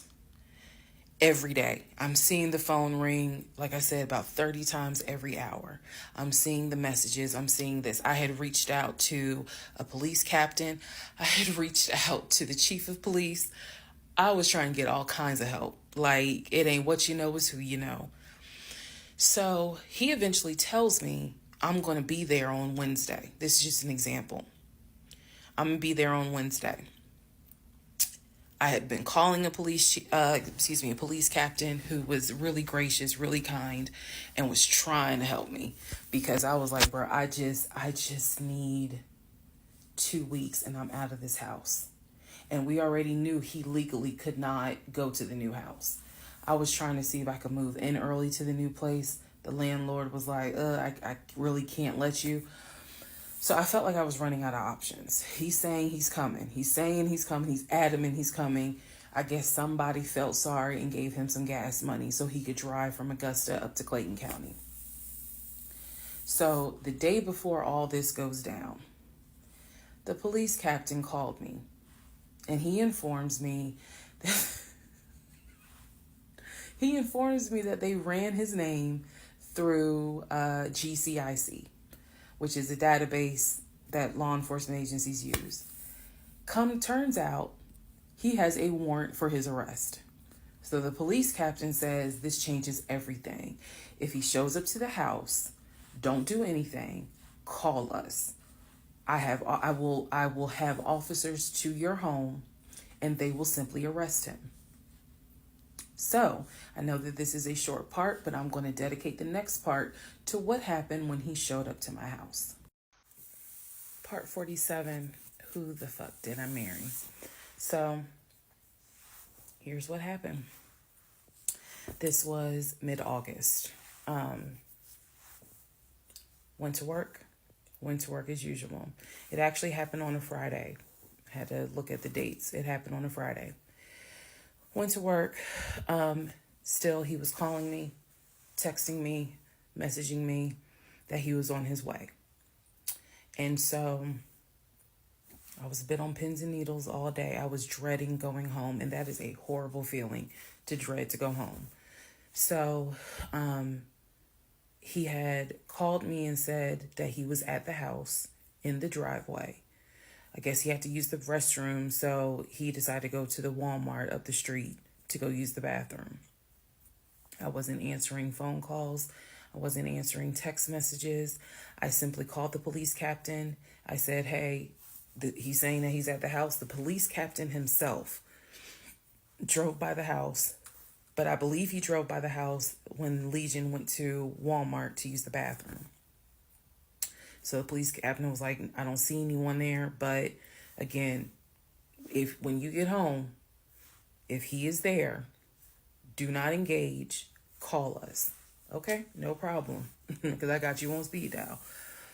So I go home. I'm on the phone with both my mother and my aunt on a 3-way call.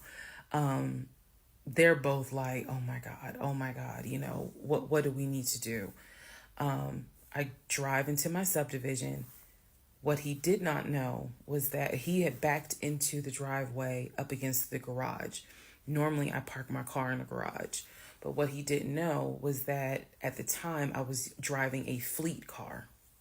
So I wasn't even in my normal car. And I know that he was waiting to see my car, the Nissan Altima that he helped get, pull in to the subdivision and then pull in towards my townhome. That didn't happen.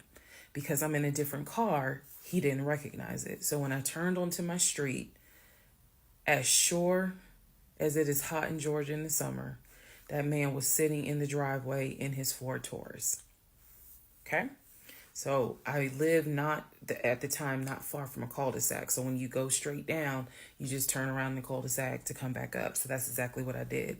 I went to the corner, turned off so that I can see the house, but he would not have been able to see me. I went ahead and called 911. I was very calm, told them exactly what the captain had told me to say. I was like, my name is, the address is, I need police here because my ex-husband is here. He is not supposed to be here. And I feel as though I am in danger. She said, okay. She, again, regular phone call. She said, we're dispatching police to your home. As soon as I hang up, I then call the police captain. He immediately answers the phone. He says, we just got the call. I'm sending 4 officers your way. Okay, good. Get off the phone, call my mom and my aunt back because they were both like, call us back. Call them back on 3-way. I continue to sit there until I see 4 officers, 4 cars pull in and stop just in front of my house. So then I ease up. He gets out the car, I guess, trying to see what's going on. I explain to the officer that walks to my window, I say, this is what's going on. So I was trying to sound extra law enforcement smart. I was like, check him through GCIC. You're going to find that he has a warrant out for his arrest for violation of probation. And the officer kind of smirked because she was like, we know. We already checked GCIC. The captain called us. So I was like, okay. So anyway, they tell me to sit in the car. They go up to the window of the car and ask him to step out of the car. He does. When he stepped out the car, I was like, oh my God. I hadn't seen him since the end of June when I met him at the UPS store. And he looked bad then. He was still in the same clothes. When I told you guys when I met him, he was like a size 3X. What got out of the car was easily a medium or large. Easily. That is how, and it makes sense because, he probably wasn't eating, except for somebody gave him $6 for chicken nuggets. But what got out of the car was something I didn't even recognize. So he gets out of the car, they arrest him. There was no incident or anything like that. He was arrested peacefully. They put him in the back seat. My neighbors are all looking like, what is going on? And so the officer comes up to me and she said, he's asking to speak to you. Do you want to speak to him? I said, yeah. So she walks with me. Keep in mind, she's wearing a body cam. So she walks with me to the window. They put the window down. And I remember looking at him. I was like, I told you not to come. And he said, I just wanted to get my stuff. I just wanted to get the TV. I said, what TV? The TV that you gave me in the divorce? And he was like, yeah, that TV. And I said, it's mine. You gave it to me. I have the fucking text messages proving that you gave me the TV. And I'm trying not to scream because the neighbors are all watching. And he was like, I know. I just needed my stuff. I'm sorry. I'll never bother you again. I'm sorry. And so I look at the officer and I was like, you have me out here with 4 fucking police cars. You have embarrassed me to no end. You have made a fool of me. And you got the audacity to now be like, I'm sorry. I'm like, fuck, you're sorry. So the officer was kind of like, okay. I said, I never want to see you again. He was like, you won't. I'm sorry. I'm so sorry. So I walk off. The officer is like going through the stuff that was in his wallet. They took it out and put it on the roof of the car. So the stuff that was in his pants, like his wallet, his keys, they put it on the roof of the car when they had him get out the car. And so she's just like, I said, did you catch all that on body cam? And she said, yeah. I said, he gave me the TV. And she said, yeah. She's like, we're going to take him in and we'll have somebody look at him, because in her words, she said he's definitely having a mental episode right now in the back seat. And I just shrugged and I was just like, my God, I just said, I just want to be done with him. I just want to be done. And so she was like, I understand. I totally get it. So his car is in my driveway. The keys and everything are They took it with them because I guess since it was on him, they took it with them for processing at the jail. I think that's how that works, because I didn't see the wallet or the keys afterwards. So at this point, 4 officers leave. I go into the house. Everything's peaceful and calm. A few minutes later, I go outside to check the mail. What's in the mail but a letter from the court? I open it up. I go into the house because, again, it's hot. I had my wig on. My head is all sweaty and stuff. I'm just angry and just angry. That raised my blood pressure. So I go in the house. I sit on the steps inside the house, and I open up the mail from the judge, and it's my final divorce decree. And I'm smiling right now, but y'all, when I got that divorce decree sitting on the stairs, I broke down into ugly Oprah tears. I broke down. It was as if a year worth of weight came off of me. I broke down, and I mean, I wailed. I broke down. I broke down so bad. Next part. All right, part 48. Who the fuck did I marry? So after I finished breaking down, wiped my tears, and his car is still in the driveway. I couldn't park in the driveway, so I called the car company. I had called the car company once before when he went missing for those 2 weeks to ask them if they maybe had a tracker on the car and could track it. And the nice gentleman informed me that the tracker had not been giving a signal off for about 5 months. So he wouldn't really give me details on the car, but obviously the car had not, the car payment was not being made on that car. It had not been made on that car for quite some time. So he and I split in June, but apparently the car payment wasn't made long before June. Can't speak to that, but he still had the car. So, called the car company. I told them, I understand that y'all are looking for this Ford Taurus. And the lady said, yes, or you can make a payment. I said, no, y'all can come get it. Here's the address. When do y'all want to get it? And she said, well, I can have a driver come get it tomorrow morning. I said, no problem. That car will be ready for you to get it tomorrow morning. And so the car was repossessed out of my driveway the next morning, Saturday. The driver was there about 7 o'clock in the morning. He had the master key for the car, cranked it up, drove it, put it on the tow truck, and left.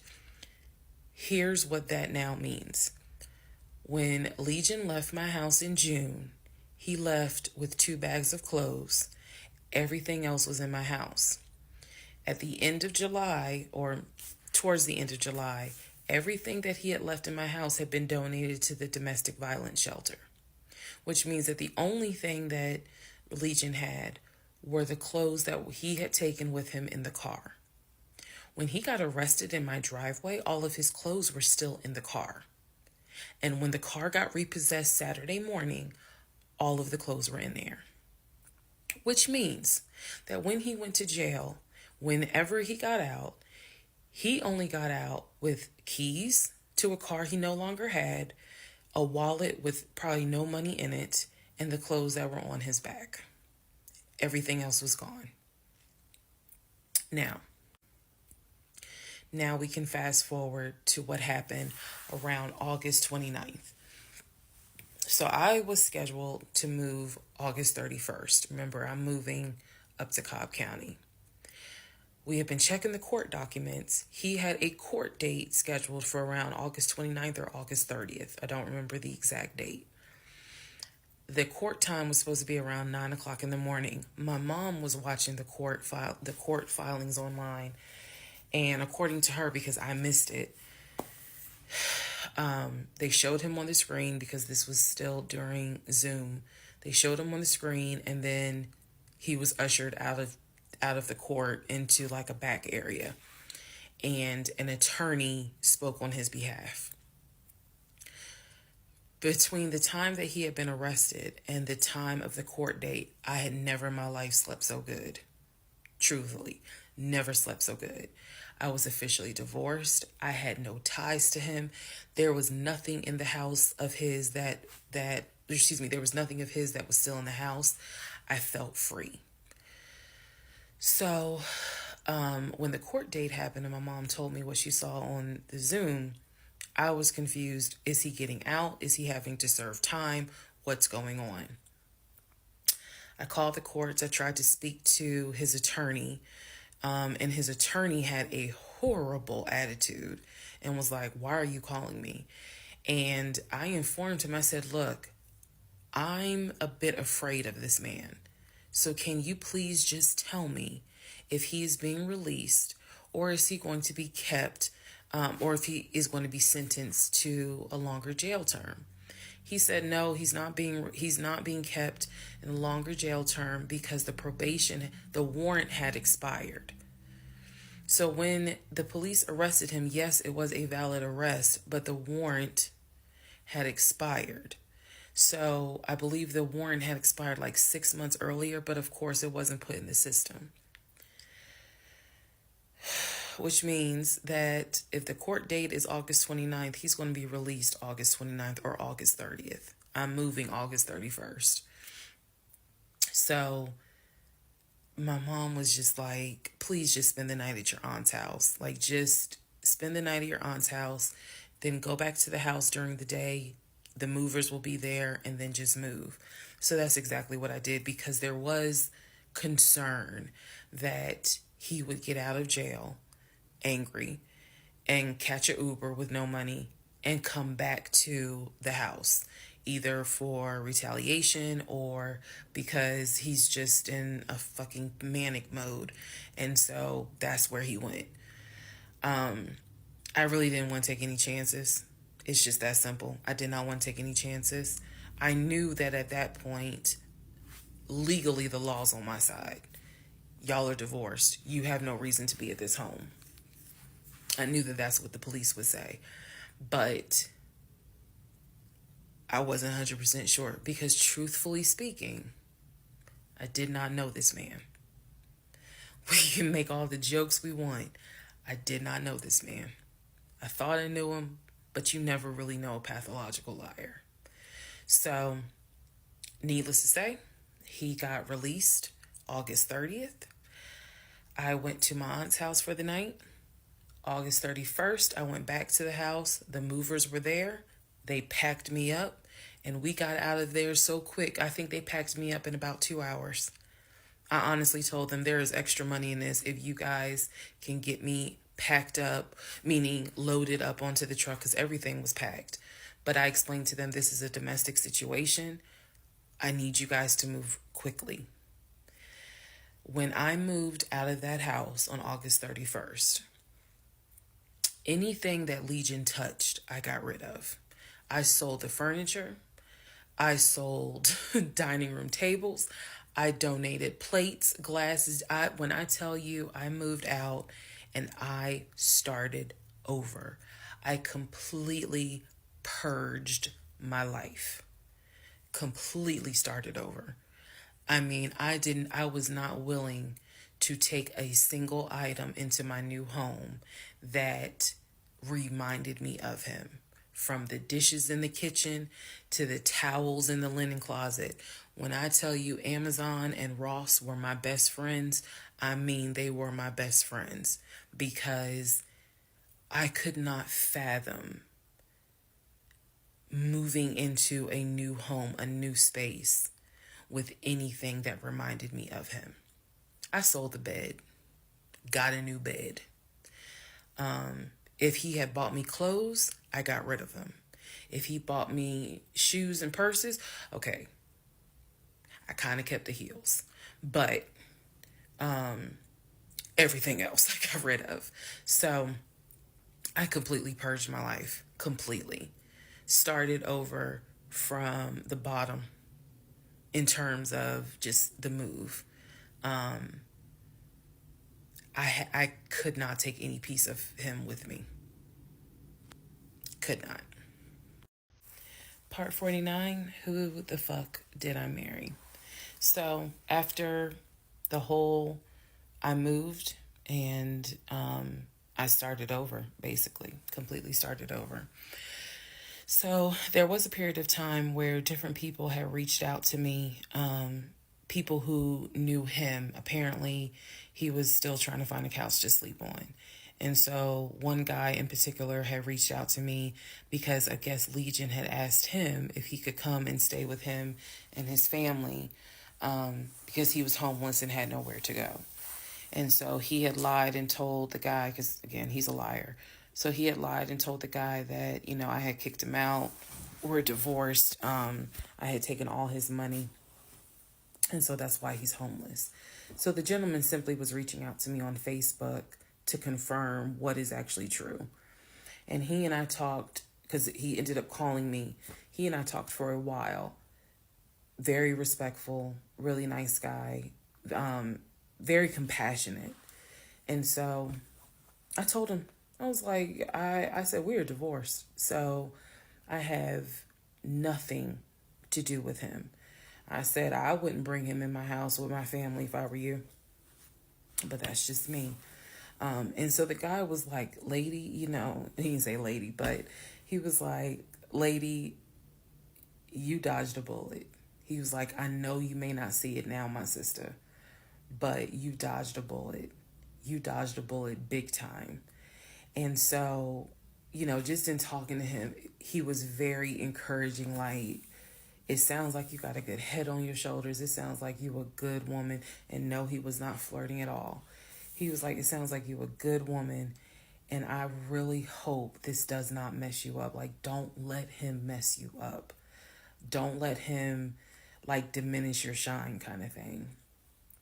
And I appreciate that. I did. Because at that time, again, had moved into my new place. 2021 was the worst year I ever had. I'm not saying that so that 2024 can be like, hold my beer. But 2021 was a dark year. Started out married, end of the year divorced, end of the year with COVID and divorce. And that period of time, that August, September time, I felt like I was just walking around like a numb woman. I didn't know if I was coming or going. I didn't know what to do, because I felt like I had just been through hell. And it was a period of time where I had to sit down and I had to really, really deal with some stuff that I just simply was not ready to deal with. Things that I had to come to grips with that I really wasn't ready to come to grips with. So fast forward all this time, get to December of 2021. Yes, this is where the story does end. Get to December of 2021. I am out sick with COVID. I'm not at work. I get a phone call from my coworker telling me that Legion has called our job looking for me and was trying to get information on how to reach me. Yes, I had already changed my number. Again, I had already moved, but he knew where I worked. So apparently he had called trying to find me, and the person that answered the phone was like, we're not going to give you that information. So he said, well, can you ask her to give me a call? I'm just trying to get a hold of her so I can get my stuff. The stuff he's talking about are those tote bags from July. So he was calling. And it was a problem. He was trying to reach out to me on Facebook. He was trying to reach out to family members on Facebook, trying to get me to call him so that he could make arrangements to come get his stuff. The devil is a lie. So my friend Tracy, who came to my rescue again, my friend Tracy was like, okay, here's what you're going to do. She said, you're going to send him a message and you are going to say these exact words. I sent him a text message. She said, and she told me, you're going to send a text message because it's going to be time stamped. And basically the text message says, I do not have your stuff. I did not have your stuff. I have nothing that belongs to you. If you continue you are disrupting the work of my job by calling and asking for me. We have no contact with each other. I will send you a copy of the divorce decree that shows whatever is in your possession you own and whatever is in my possession I own.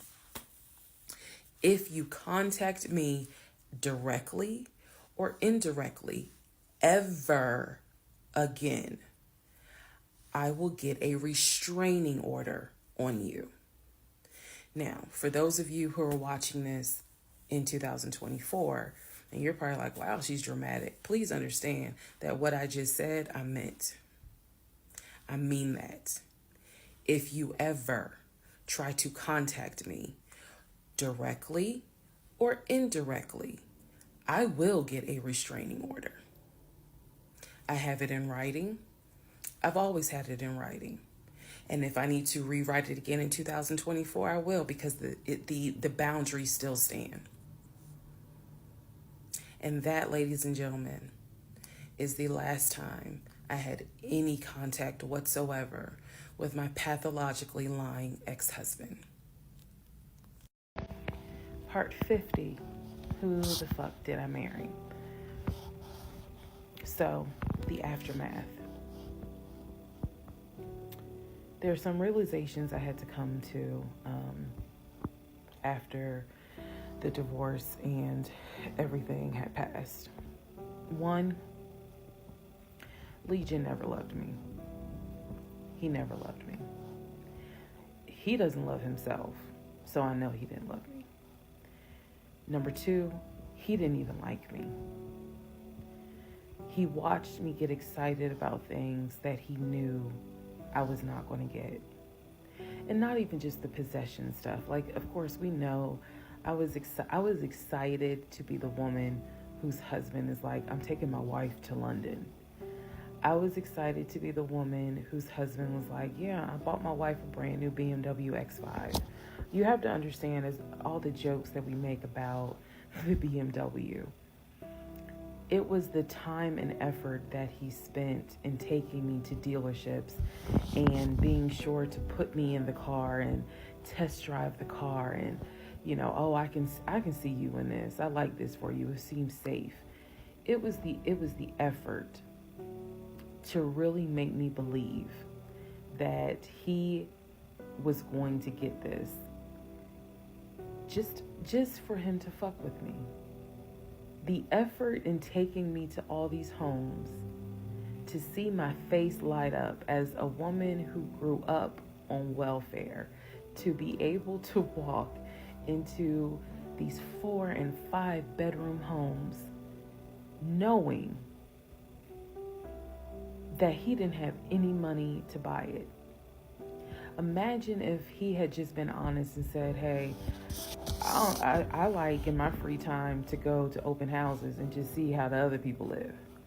Imagine if he had just said that versus wasting not only my time, but the wasting the time of the realtors who did nothing wrong.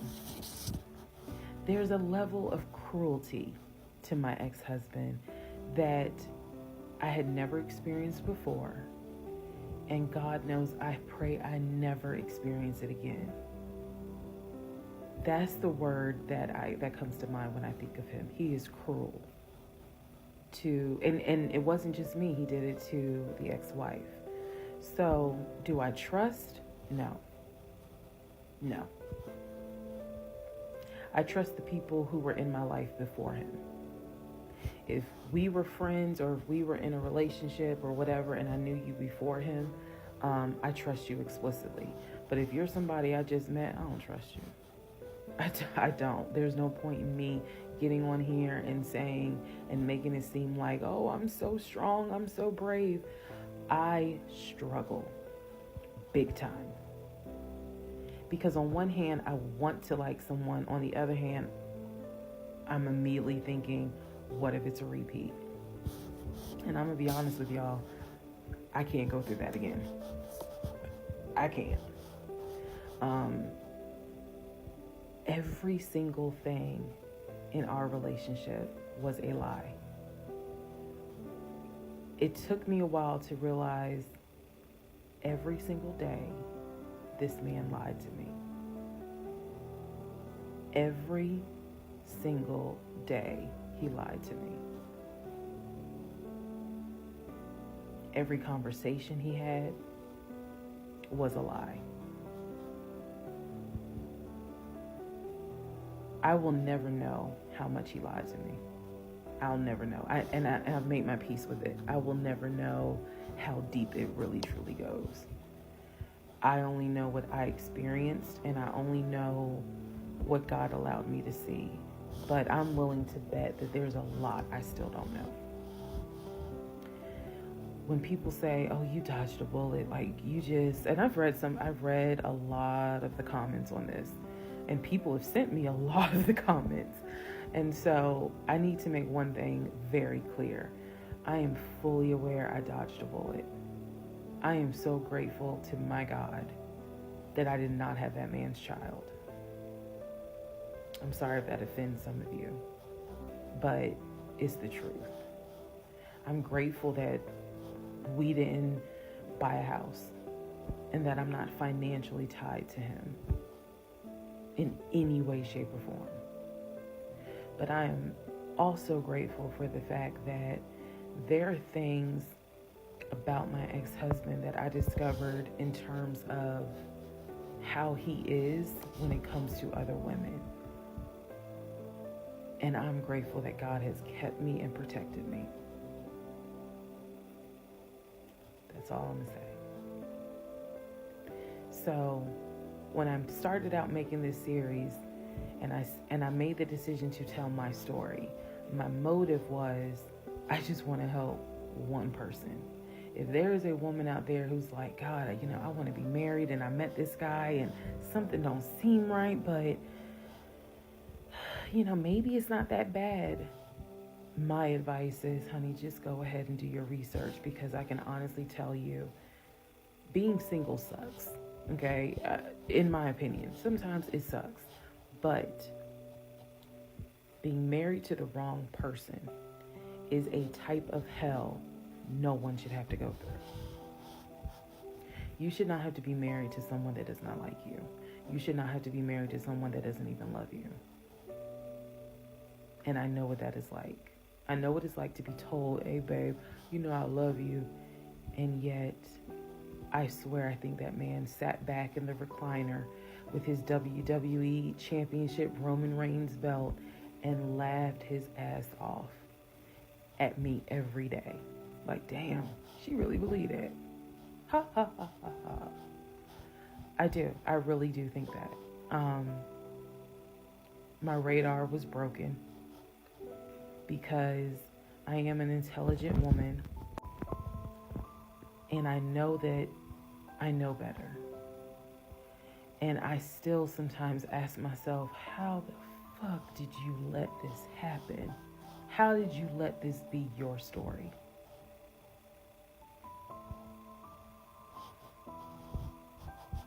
All because at the time I wanted it to be my turn. And I hoped it was my turn. And when people say, well, what do you mean by that? I just meant, we all see it, whether it's social media or real life, we all see where the woman she done been through some stuff, but she finally met someone who appreciates, loves, and respects her. And it is a beautiful thing. I had hoped that when I met him, it was my turn for that. And instead of being obedient, I wanted to be right, and I wanted to do what I wanted to do. And the cost of that decision was heavy. The toll of reliving this whole scenario was heavy. It was. I'm almost surprised at how hard it was to actually finish this playlist. Not because I couldn't remember stuff. I probably remember way more details than what I actually put out. But it's just the fact that it's like I'm reminding myself, how did you let this happen? So, therapy is real. Therapy helps. Stella Rosa Black helps too. And yes, I will one day get to London. I will get my dark blue BMW X5 with a cognac interior. I believe I will get those things. Just got to get them a different route. So, thank you all for being on the playlist of Who the Fuck Did I Marry? I promise I will go live, and I will let you all know when I go live so that we can have a wine night full of question and answers.